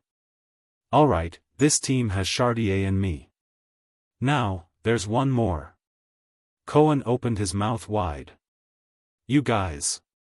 There are only 3 of us? A team of 3, to fight against the Disaster Swords?" Cohen looked as if he had been tricked. He looked at his teacher in disbelief. "You must be joking, right? What's wrong with 3 people? After all, we are a secret team. We have an official name." Jedi slapped his thigh and said with an unfathomable look, "Xiao calls us the Purgers." Cohen's expression froze. "Purgers? Purging traitors?" Then Raphael. "But Chartier thinks that based on the blood debt that Crassus committed, it's better to use the name Avengers." Jedi leaned forward with a serious expression. "And I think that based on the importance of our mission, we should be called." Cohen subconsciously wanted to cover his ears, but Jedi had already spat out the words. "Kill Crassus, rebuild the Tower of Eradication, revive the extraordinary swords, and save Errol's Jedi team." Cohen looked at his teacher with disdain. I'm joking. The atmosphere is too serious." Looking at Cohen's expression as if he had eaten sh*t, Jedi laughed and patted his shoulder. But then, he sighed. "But unfortunately, until now, our knowledge of that violent power of eradication is limited," Jedi said disappointedly. "After all, what we felt when we fought against them was not the full picture of their power of eradication." Cohen also became solemn. "Is there no result at all?" Jedi looked at his student. After a few seconds, he pursed his lips and said seriously, "No, there are still results. At least we know that the violent and crazy power of eradication that originated from the disaster swords Crassus, actually, it's to imitate a mysterious and terrifying power from ancient times. Look, Serena, why don't we sit down and have a good talk?" Thales smiled as he looked at the despairing Katerina and the smug Serena. He said, "There's no need to be so violent." "Oh," Serena raised her eyebrows and threw Katerina away. Bang. The latter crashed into a nearby tree and struggled to raise her head. Serena gracefully walked towards Thales. "Let it out?" Serena looked at the black coffin and flashed a seductive smile. "How? Kick it with your legs?" Thales' heart started beating uncontrollably. "Calm down." At least she let go of Katerina. "This is my only chance. I must seize it. The dark night black coffin can only be opened with the key that the king carries with him and the blood of a direct member of the Corleone family." Serena giggled. "In other words, my blood and Katerina's blood." In the distance, Katerina raised her head strenuously and looked in his direction indignantly. Her limbs were healing, but it was extremely slow. Not to mention being reborn. This battle between sisters. She thought in despair, there's no hope of turning the tables. Is that so? Thales took a deep breath. Rolana and the others must have told you how Ralph and I escaped from the dungeon in Vine Manor, right? Serena narrowed her eyes. I have a special psionic ability. Thales trembled as he tried his best to weave his own story to make it seem more believable. It can break all shackles. Why don't I try it on this coffin? Thales touched the sharp wooden shard in his hand behind his back, feeling anxious. He did not manage to cut the rope, but it should not be a problem for him to cut himself. Although the side effects of that power might be a little big. However, without the assistance of his hands, would his losing control still work? Thales laughed bitterly in his heart. I can only try to kill you with my gaze. Serena's steps got closer and closer. So it's your psionic ability. But why do you think I tied your hands? Serena lowered her head and laughed coldly. I asked Rolana everything. Your psionic ability can only be activated when you cut yourself with fresh blood. This is a condom for you, Your Highness, she said softly. Thales' heart trembled. Did she notice this a long time ago? Serena continued to walk closer. That's far enough. Thales shouted. Don't come any closer. He had calculated that even if Serena flashed over from this distance, she would need at least a second or more. It was enough time for him to use that on the coffin. I have a wooden shard in my hand. Thales turned his body sideways and revealed a wooden shard. Then, he carefully and quickly turned back. Panting slightly, he said, It's enough for me to cut my own hand. Do you really want to meet that mystic? He kicked the black coffin behind him. Do you want me to knock on the door for you first? Serena's eyes were cold. This brat. Is she betting on whether I dare to take the risk? My dear Thales. In Thales' vision, Serena stood still on the spot. She suddenly smiled brightly and spread her hands. You must have misunderstood. I don't plan to hurt you at all. To me, a living heir of Constellation is more useful than a dead heir of Constellation, isn't it? We have an agreement. With each other's help, you will one day be crowned king, and I will be restored to the throne. Have you forgotten? I am still engaged. Thales frowned. This old witch. The ugly-faced witch. Let's work together. The Navy of Eastern Sea Hill and South Coast Hill, together with our natural geographical advantage at Sea Viewing Cliff, can turn the Southern Sea of Eradication, which is rich in eternal oil, into Starry Night Alliance's inland sea. Serena extended her right hand and slowly clenched it into a fist. Constellation and Night Alliance, sharing benefits, helping each other, and deterring opponents on their respective continents. Your Extet and Camus Union, our main of Night and Hanbol. Serena looked straight at Thales. This was my initial idea. Don't believe her. In the distance, Katerina spat out a mouthful of blood and said hatefully, only the craziest demon would dare to form an alliance with this bitch whose heart is as vicious as a snake and scorpion. Thud. Serena smiled coldly.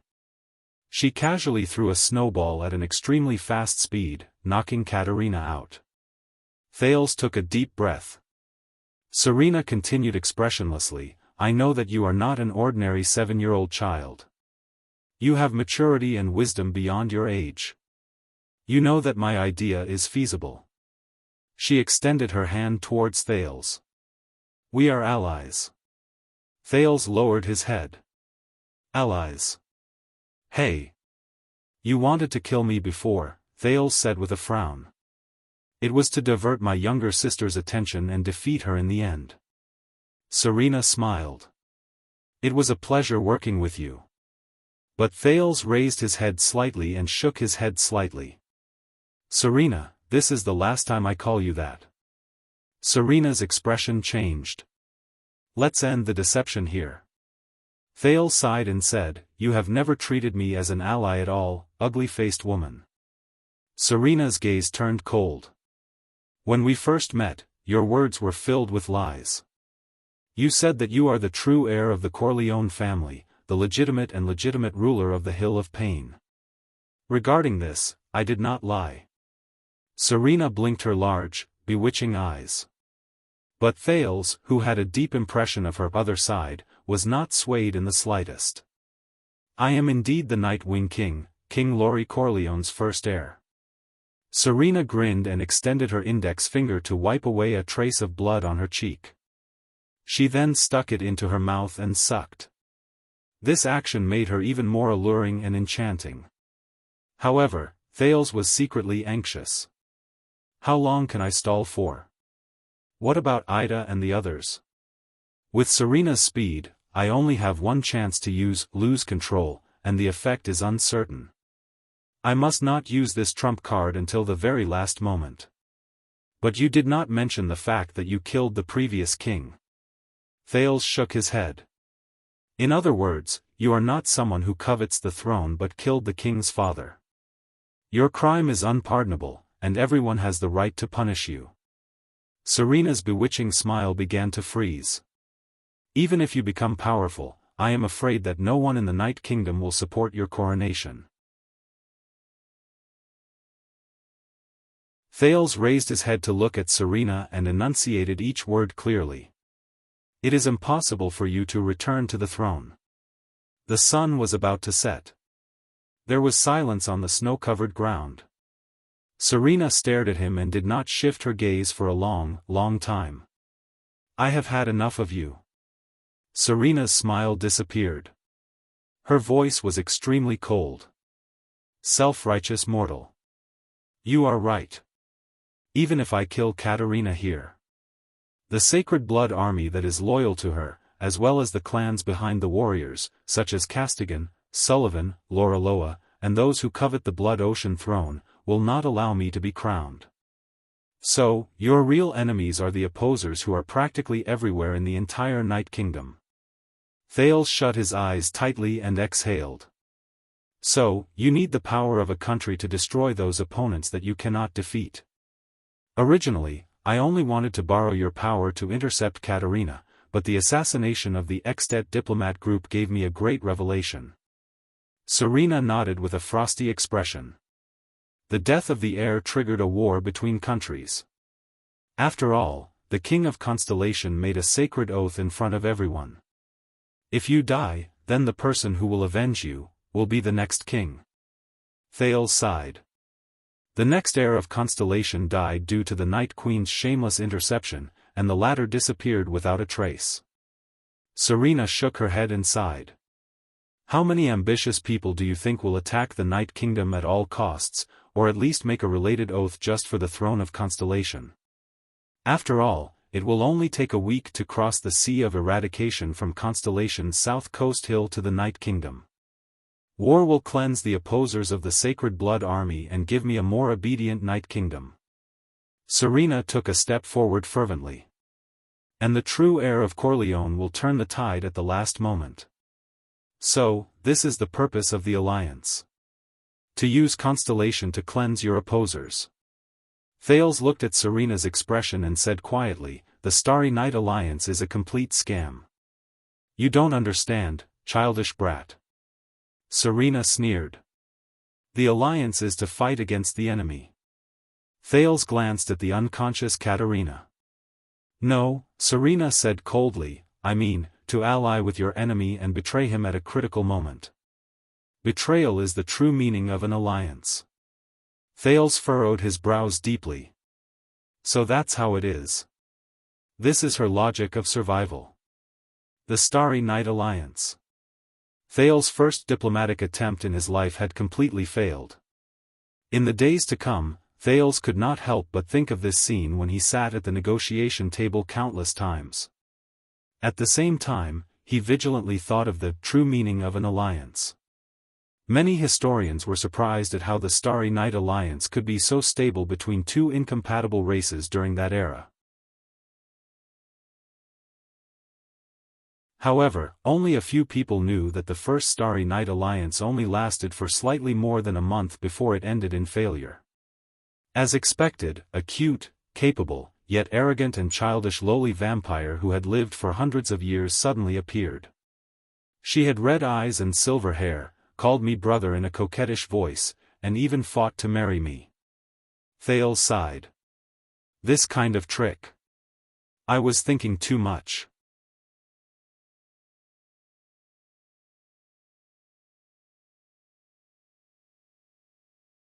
Chapter 91. They, the heirs of the disaster sword, want to imitate a type of power of eradication? Cohen raised his eyebrows. Imitate? Does that mean that this power has an archetype to imitate? Archetype. Zadie thought about it seriously and nodded. Yes, you can say that. They want to imitate a type of supernatural power that acts as an archetype. Cohen frowned and said in a low voice, "Supernatural power? This is what we called the power of eradication a long time ago." So, the prototype of the supernatural power appeared before the Battle of Eradication, which is at least 700 years ago, the police officer asked, puzzled. "Even longer, much longer than you think." Zadie took a deep breath and recalled the discussion he had with the other inheritors. He then said faintly, "It's been a long time." He said faintly, "The archetype you mentioned appeared from the era of kings to the era of the ancient empire, but the most famous record was at the peak of the First Civil War in the ancient empire. There was a person with that type of archetypal supernatural power, who brought his troops into the capital of triumph and beheaded the supreme emperor." Beheaded, emperor, head? Cohen opened his mouth wide in shock. Emperor? I would believe you if you said it was the weak final empire, but that was the great ancient empire. Why didn't history classes mention this? During the era of the two empires, the emperor was assassinated more than once. There were 2 successful cases. As for why you, as a noble, don't know. Zadie smiled proudly. Firstly, due to a well-known reason, there are not many historical records of the two empires left in Constellation. If you want to find the most complete historical records, you have to go to the main Nox Dynasty's Rise and Death Pavilion, or here, the Tower of Eradication's Truth Library. Secondly, the Jade Star royal family is the descendant of the Karos royal family. Even if they knew about this, do you think the Supreme King would be happy to put "the Emperor was beheaded by the army" in the book? Back to the main topic. Zadie sat down cross-legged. This was Xiao's cross-legged sitting method. Compared to his other kneeling method, Zadie felt that this Far Eastern sitting method was more like a master's. He patted his sword. I heard that the person who killed the emperor relied on this mysterious archetypal supernatural power to defeat almost all the opponents of his era. Even the wizards had to be careful when they met him. All the opponents? Cohen asked in surprise. What's so powerful about this prototype? I'm not sure. Zadie frowned. It was recorded in Crassus' own notebook that the biggest characteristic of that kind of supernatural power is that it has no characteristics. Nothing special? Zadie spread his hands and said irresponsibly, anyway, that's what Crassus wrote 100 years ago. That's not right. Cohen furrowed his brows and said doubtfully, if this supernatural power is really that powerful, wouldn't it have become the most popular power of eradication in the past 1,000 years? Wouldn't it have been learned and practiced by everyone? Yes, why isn't it widespread? That's the weird part. Zadie had a mysterious look on his face. He looked like he wanted Zadie to know what was going on. We figured this out. Cohen raised his eyebrows and crossed his arms, refusing to ask. In the end, Zadie rolled his eyes at him, but he couldn't help but have the desire to confide. Crassus' notes are vague, but there are clear records about the awakening and upgrading of this power. This is the joint research of him and another inheritor. Cohen stared at him curiously. Zadie opened his mouth softly and spat out words with a distinct Far Eastern accent that sounded like a poem. To transcend through life and death, to reach the peak of life and death. Cohen widened his eyes and opened his mouth. He shook his head twice. I don't understand. Zadie sighed. Our normal power of eradication, including the 4 original supernatural powers, needs to be awakened through unremitting swordsmanship and combat practice. However, this prototype cannot be awakened through practice, nor can it be improved through practice. Zadie narrowed his eyes mysteriously. As a power of eradication, it can only be awakened when the owner is in danger and is about to die. There's a chance for it to awaken. Cohen widened his eyes. To transcend through life and death, to reach the peak of life and death. It can only be awakened in a situation where death is inevitable. The huge truth library was filled with silence. 3 seconds later, Cohen opened his mouth in disbelief. No way. So, the people who have this prototype power of eradication are all. Yes. Zadie frowned, full of doubt and confusion. He said a few words. They are people who have experienced death. Cohen touched his abdomen with an unpleasant expression. There, the wound caused by the disaster swordsman from Blood Bottle Gang still seemed to be aching. Zadie's expression was complicated as he said, the awakened with this kind of prototype power of eradication are very few lucky people on the battlefield. They only awaken after suffering a fatal injury, and I guess that most of these people died from their injuries not long after they awakened. For example, you did not die immediately after your throat was slit, and then awakened this power. Then, with the recovery ability comparable to a great dragon, you healed your wound and stood up alive? Cohen frowned. It doesn't sound like something a human can do. The police shook his head in disbelief. He could not understand the meaning of this power. But it still appeared, his teacher said with his head lowered. I have another conjecture, and Xiao agrees with me on this point. Under Cohen's breathless gaze, Zadie slowly explained his reasoning. The stronger a person is, such as a supreme class to a super class, the harsher the conditions to improve this power of eradication. The requirement for certain death will be even more brutal, and the death rate will also be higher. That is why Crassus wanted to imitate it and not copy it. Cohen sighed. I guess that the crazy and ruthless aura is the side effect of this power of seeking death? Jedi nodded. So, even the lucky ones who survived, if they want to improve and become stronger after obtaining this power, they will have to go through even more tragic experiences of death again and again. Very few people survive, and the others, so, Zadie sighed. It is impossible for it to be widely spread. Don't you think it's contradictory? Koan raised his hand on the ground and protested. If you want to awaken, you have to seek death. If you want to become stronger, you have to seek death. Why did I practice this power of eradication? Becoming stronger is not necessarily for survival. Zadie Tafner, the supreme class inheritor of the Tower of Eradication, chuckled. Don't underestimate people's determination to pursue power and become strong. Isn't Disaster Sword Crassus an example? Why do you think he imitated this dangerous power of eradication? Koan furrowed his brows. Power? Become stronger? Raphael, why did you do it? Koan touched his head and thought of a question. Other than that Emperor Slayer, are there any records of other awakened ones? Who was the first awakened in history? Didn't I tell you?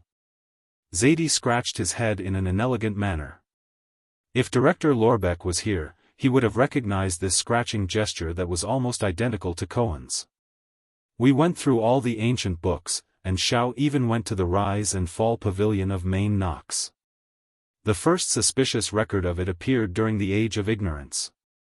At the Iron Blood King's famous human's last line of defense, a heavily injured 16-year-old soldier awakened a supernatural power that could not be upgraded, and became a joke. The second time it appeared was during the Age of Kings, on the eve of the Holiness Exorcism campaign. An ordinary 18-year-old infantryman came back alive from the orcs' encirclement. After that, he mastered supernatural power and became a supraclass. I guess, other than experiencing death and their young age, you still didn't find anything, right?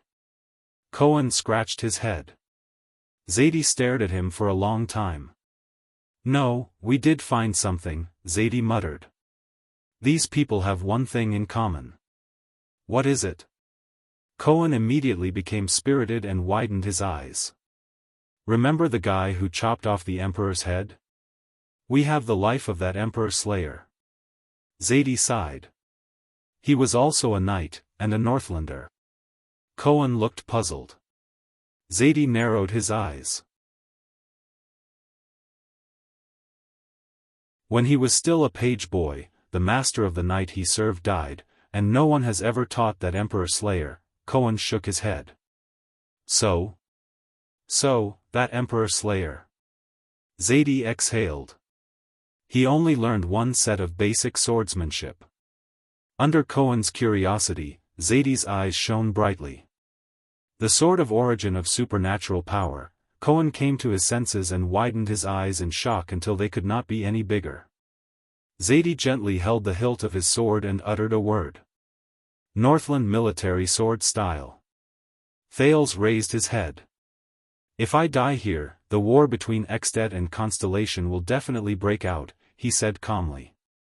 Constellation will not be able to take care of itself, let alone invade across the ocean. 200 years in prison have taught me one thing. The vampire gently tightened the cloak on her body. Her curvaceous figure was even more distinct and alluring, but her tone was a little creepy. Power in your hands is the greatest wealth. Don't underestimate the temptation of power, Serena said calmly. It can make people go crazy. Do you know how many casualties this will bring? Thales asked calmly. Yes, precious lives, bloody sacrifices. Serena sighed, seeming to be sorrowful. But as the Far East said, a great general achieves his achievements on 10,000 corpses. Thales raised his head and his gaze was firm. Life is not a toy that you can play with, ugly woman. Don't call me that, I will be angry, Serena said softly. Thales ignored her. You don't have that qualification, no one has that qualification.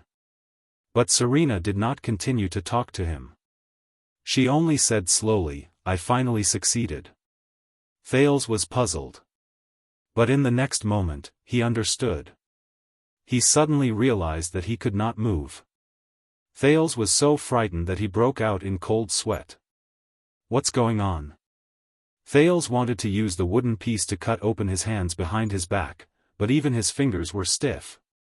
Usually, halting vision only needs a few seconds to deal with weak people. Serena walked up to him without a care in the world. Under Thale's astonished gaze, she took the wooden piece from his hand. But you are indeed the descendant of the Emperor. It took me so long to stop you. Compared to my sister, this is not an ability that is practical in battle. Serena sneered. Why do I have to talk so much nonsense? Do you think you are the only one who is stalling for time? Serena said coldly, every second I talk to you makes me sick, brat. Thales looked at Serena with a pale face, but his neck was extremely stiff. Serena smiled faintly. Are you ready to welcome your death, second prince? Are you ready? How could this be? Thales was slowly able to move, but he had lost his greatest trump card. He felt extremely remorseful. If I had just, no. He suddenly came to a realization. It's still not too late. Thales gritted his teeth and squeezed out a few words, ugly, woman. Serena no longer hid her expression. She revealed her hatred and disgust. Damn brat, I really want to suck you dry, Thales had a thought. Right. Come and suck my blood. If that's the case, Serena moved her face closer to him and took a deep breath as if she was smelling a delicacy. Her long eyelashes grazed his eyebrows. But Serena did not do as he wished. Don't worry, I won't let you bleed and use that psionic ability. What a pity. Serena caressed his face and blew gently into his ear. I still told you the truth, your blood is really nourishing. In the next moment, Thales was grabbed by the neck by Serena and lifted into the air. Why is she in this position again? Thales cursed in his heart. He could not breathe again. Serena sighed. Do you think I'm happy to pretend to be a little girl who can't speak properly and suppress my disgust to act coquettishly towards you? In the next moment, Serena's gaze turned cold. Or, do you think I'll really patiently wait for you to ascend to the throne, and then wait for you to become a white-haired old man to give me a mercenary troop that won't hurt me enough to restore my throne? Her grip tightened. Serena? Little girl? How dare you call me that? I've lived longer than all your ancestors combined. She said fiercely, almost crushing Thale's throat. For your rudeness. She said coldly, I'll let you taste the pain of being on the verge of death. Thales kicked and flailed in pain. But his hands were still tied behind his back, and he couldn't even make a useful struggle. I've gone too far, he thought in pain. A long time ago, Hestad told me that there was a great Khan from the Kisari tribe who was good at fighting. He once said this to his best ally, Serena said coldly as she looked at Thales struggle without a care in the world. She said coldly, I grant you death without shedding blood. Oh. That's silly, taking a beating sword style that has been in decline for thousands of years? Cohen hit his palms in realization. I thought that since Quaker's Holiness Exorcism campaign, during the Age of Kings 3,000 years ago, after we completely defeated the orcs, no one practiced it anymore. Show some respect. Although many of the sword moves were used to defend against the orcs and the great dragons, they seemed childish and ridiculous in the subsequent wars. Zadie straightened his body and said seriously and solemnly, but that is, after all, the sword of origins of supernatural powers. Since the 4 original supernatural powers were born from it, why is it impossible for it to give birth to a 5th type of unusual power? So, we can deduce the necessary conditions for the awakening of the prototype power of eradication. Cohen reacted and frowned. Yes. Zadie nodded solemnly. First of all, you have to be very young. Maybe above 12 years old, but below 20 years old. Also, you cannot practice any power of eradication. Secondly, you have to have a complete foundation of the Northland military sword style. Thirdly, and most importantly, you have to experience death, but you cannot die immediately. Lastly, you have to have, as you said, a powerful recovery ability comparable to the great dragons, to survive from fatal injuries. This will ensure that your awakening will not be the last scene of your life. Then, you have to repeat the process. The scion raised his head and glanced at the sky outside the glass. The sun was about to set. He remembered the silent figure with a sword on his back. I will find this power. No matter how hard it is, no matter what price I have to pay. If this is my path. Zadie Tafner lowered his head and sighed. But that's impossible. There was a long silence. Teacher, this prototype, power of eradication, Cohen's expression was solemn. This time, he was no longer impudent, but used honorifics instead. Does it have a name? Zadie paused for a moment and nodded slowly. Yes. The Emperor Slayer gave it a name. According to the legend of the ancient Bright God Church, after people die, if their souls cannot return to the kingdom of God, they will descend to hell. At the entrance to hell, in front of the residence of the 7 great kings, there is a dangerous and terrifying river. On it, there is a treacherous ferryman who rowed the boat all year round and was in charge of receiving these dead souls. That river is called Hell's River. Cohen was secretly shocked. He had heard of this legend. Maybe, it's not just a legend. So, when you see Hell's River, you see death. But the Emperor Slayer believes that there will always be some people who have souls that even Hell's River is unwilling to collect. The ferryman of Hell's River will send them back to the human world. They see Hell's River, but they return from death. Cohen widened his eyes. He heard Zadie enunciate each word clearly. So, that kind of power of eradication obtained after returning from death, it is called by the Emperor Slayer, the sin of Hell's River. Thales struggled with his hands that were tied behind his back. His lips trembled and turned blue. In front of this unparalleled power, he struggled with all his might, but he could not. Every pore on his body was covered in goosebumps under the enormous pressure. His bones were rubbing against each other due to the excessive tension in his joints. Blood gathered on the surface of his skin. His heart was beating faster and faster under the heavy pressure. Stars and darkness appeared before his eyes, and they gradually became blurry. There seemed to be a huge layer of glass between his mouth and the air, and he could not breathe. His trembling gray eyes watched as Serena's hands tightened. Thales was still struggling with all his might. His legs kept kicking, trying to break free from this hopeless and dark shadow of death. However, his vision was getting darker and darker. Until he lost all his vision. His brain activity became more and more difficult due to the lack of oxygen. It became more and more difficult, and slower. His thoughts began to no longer be clear. His memories began to become chaotic, and countless fragments appeared as they overlapped. His heart beat even more frantically, trying to send more oxygen to his brain. But everything was in vain. Until the only heir of Constellation, Thales Jade Star, stopped struggling. His eyeballs rolled to the upper edge, his legs hung limply, and his shoulders relaxed. He calmed down, as if he was dead. Serena flashed a satisfied smile. The sun set in the west, and night fell. Thales Theranjarana Kessel Jade Star. Dead. End of book. I lied to you.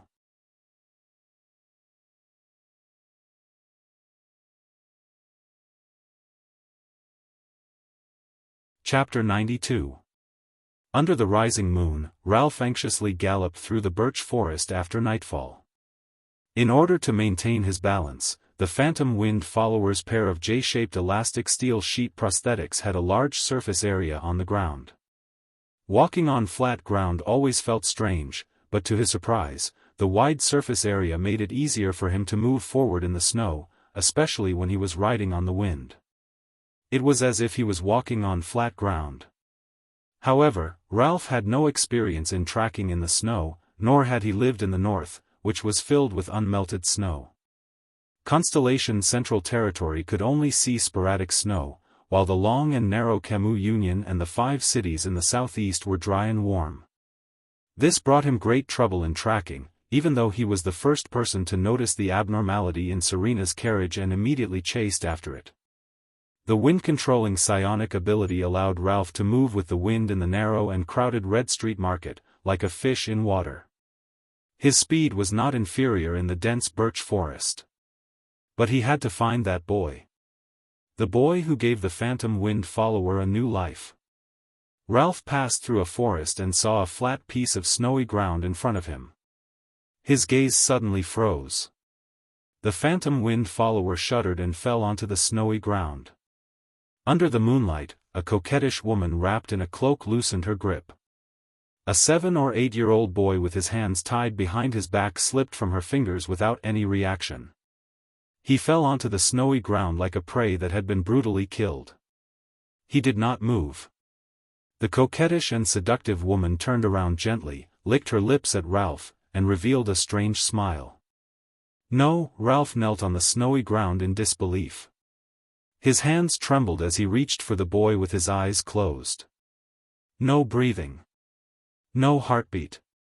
No pulse. No, that boy. The boy who looked like an adult. The boy who gave me a choice. The boy who saved me from the abyss of despair. The boy who taught me how to read, spell, and communicate with sign language. Dead. No, Ralph raised his head. Half of his face was hidden behind the silver mask, and his expression was indiscernible. What's wrong? Serena Corleone tilted her head and blinked charmingly. Oh, are you here for little Thales? Ralph clenched his fists and stood up slowly. His eyes were filled with hatred and anger as he stared at the coquettish woman. Sorry, he's asleep. Serena giggled. I'll come find him in my next life. There was a sudden gust of wind on the ground. Serena's expression changed. The wind became stronger and stronger. It blew up the snow around Ralph and fluttered his clothes. The phantom wind follower glared at Serena. He had no idea how strong the woman in front of him was. However, he would do everything in his power to make the other party pay. In this way, he would owe that boy a debt. I'll just pay it off. But in the next moment, Ralph realized something to his shock. His whole body stiffened. He could not move. What was going on? He rolled his eyes. This woman? Serena let out a delightful laugh. Her gaze never left Ralph, maintaining the pressure of pausing gaze. Children nowadays. She pouted and shook her head, seemingly distressed. She tapped the side of her eyes and looked at Ralph, who was frozen on the spot.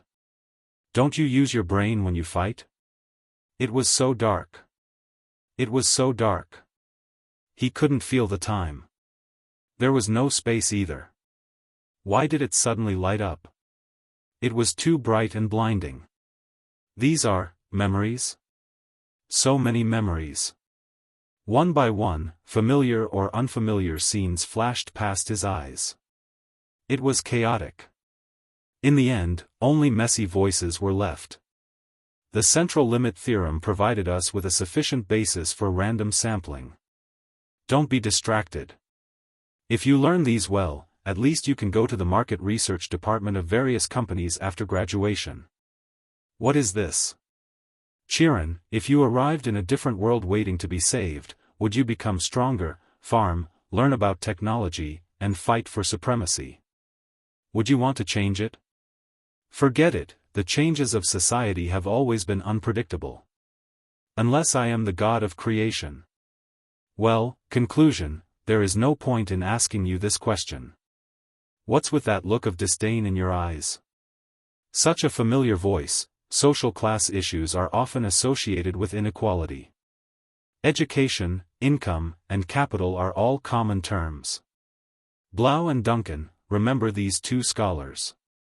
They will be your nightmare for the next 2 years.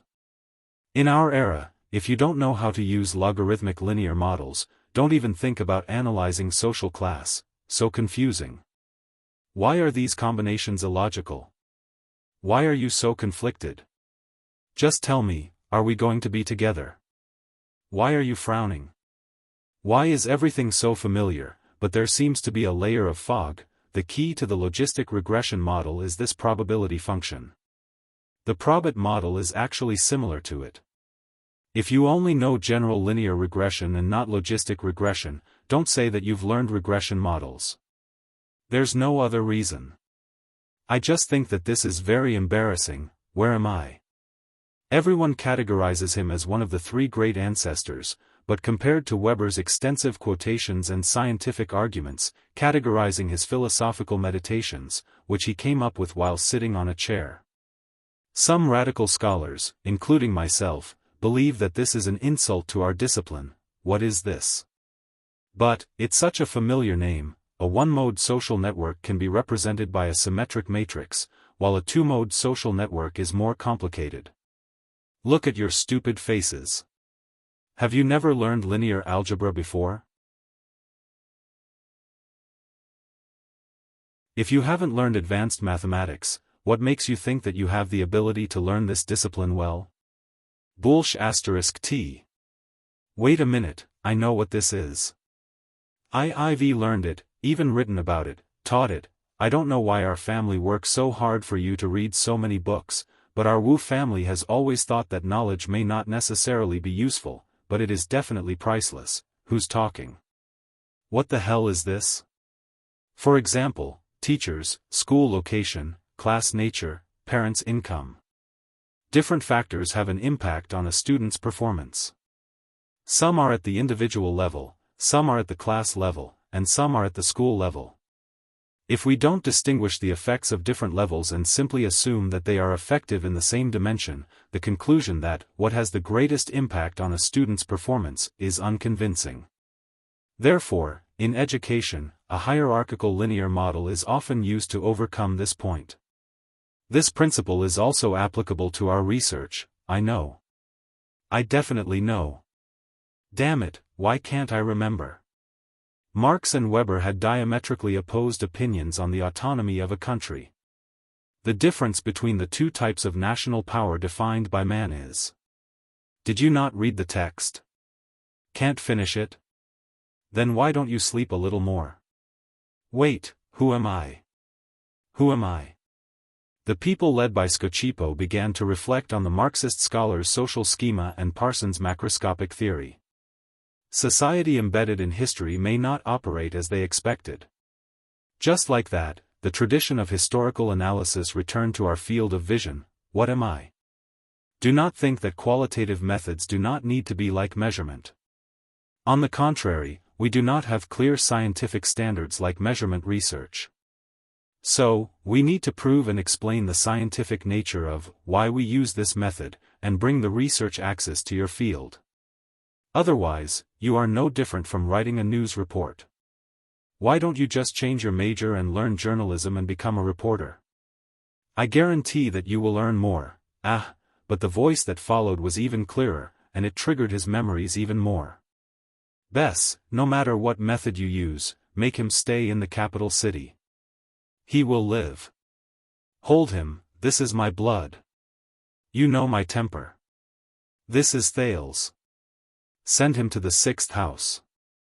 Look at your silly face. Brat, I guarantee that you will not live to the 2nd year. No. No. Don't hit me. Don't. I'm just. Do you really not want to drink water? It's just next door. Listen to me, let me think of a plan. My name is Karak. I heard that you are the leader of your house. From today onwards, you have to give me half of the money. This is the last potion, no more. You. Don't come here anymore. Wait. There are some old clothes here, you can take them. Brat, you have to call me Sister Jayla. Standing above the heavens, surpassing the gods, looking down on all living beings. You can say no, but you cannot refuse. This is only the first time you have lost control. I know that you have something that he doesn't. Didn't King Nuvan want fairness? Using my son's life in exchange for his son's life. An unprecedented amount of memories flashed in his mind. It almost squeezed his consciousness until it exploded. Suddenly, everything became quiet. Darkness descended again. He felt much more comfortable. He was sleepy. Maybe it was time to go. Go back to where he came from. Or, sleep from then on. At this moment, two unfamiliar voices rang in his ears. One of them sounded old and experienced. Such a soul. Oh, it is of unprecedented quality. Yes, mother feels it.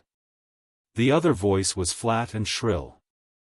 Wait, the smell of danger is the same as 600 or 700 years ago, thou art always cautious. Relax, mother will handle it. Strange, mother is hesitating. She doesn't like it or reject it. There are 4 forces pulling it, 2 going down, 1 going up. What a powerful life force. There is no one above to save it, but it is still rising. At this rate, it will rise back to the top in no time. And there is another force. Oh my God. Why are you panicking? Have you ever seen such a mixed blood and mixed soul? How is it possible? Unless Alchemy Tower and Soul Tower work together. Don't lose your composure. Keep to your duties and mind less about the matters above ground. Moreover, the 3 great magic towers have been destroyed for 1,000 years. 1,000 years, is it? My long-term memory has deteriorated again. Mother has made a decision. Let it go, let it rise. Prepare to open the countercurrent gate. Countercurrent gate? It can't be, right? One just rose back more than 30 years ago. It's too short. Will mother allow this frequency? At least wait until the last one falls back. Do not ask, do not speak, this is mother's will. You can only obey. Then, he felt that everything around him was shaking violently. Asterisk boom. Crack.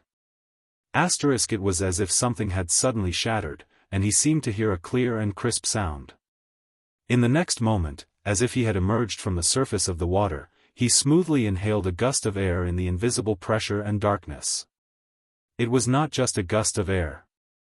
It was a force. A force that surpassed mortals. He, Thales's Jade Star, remembered who he was again.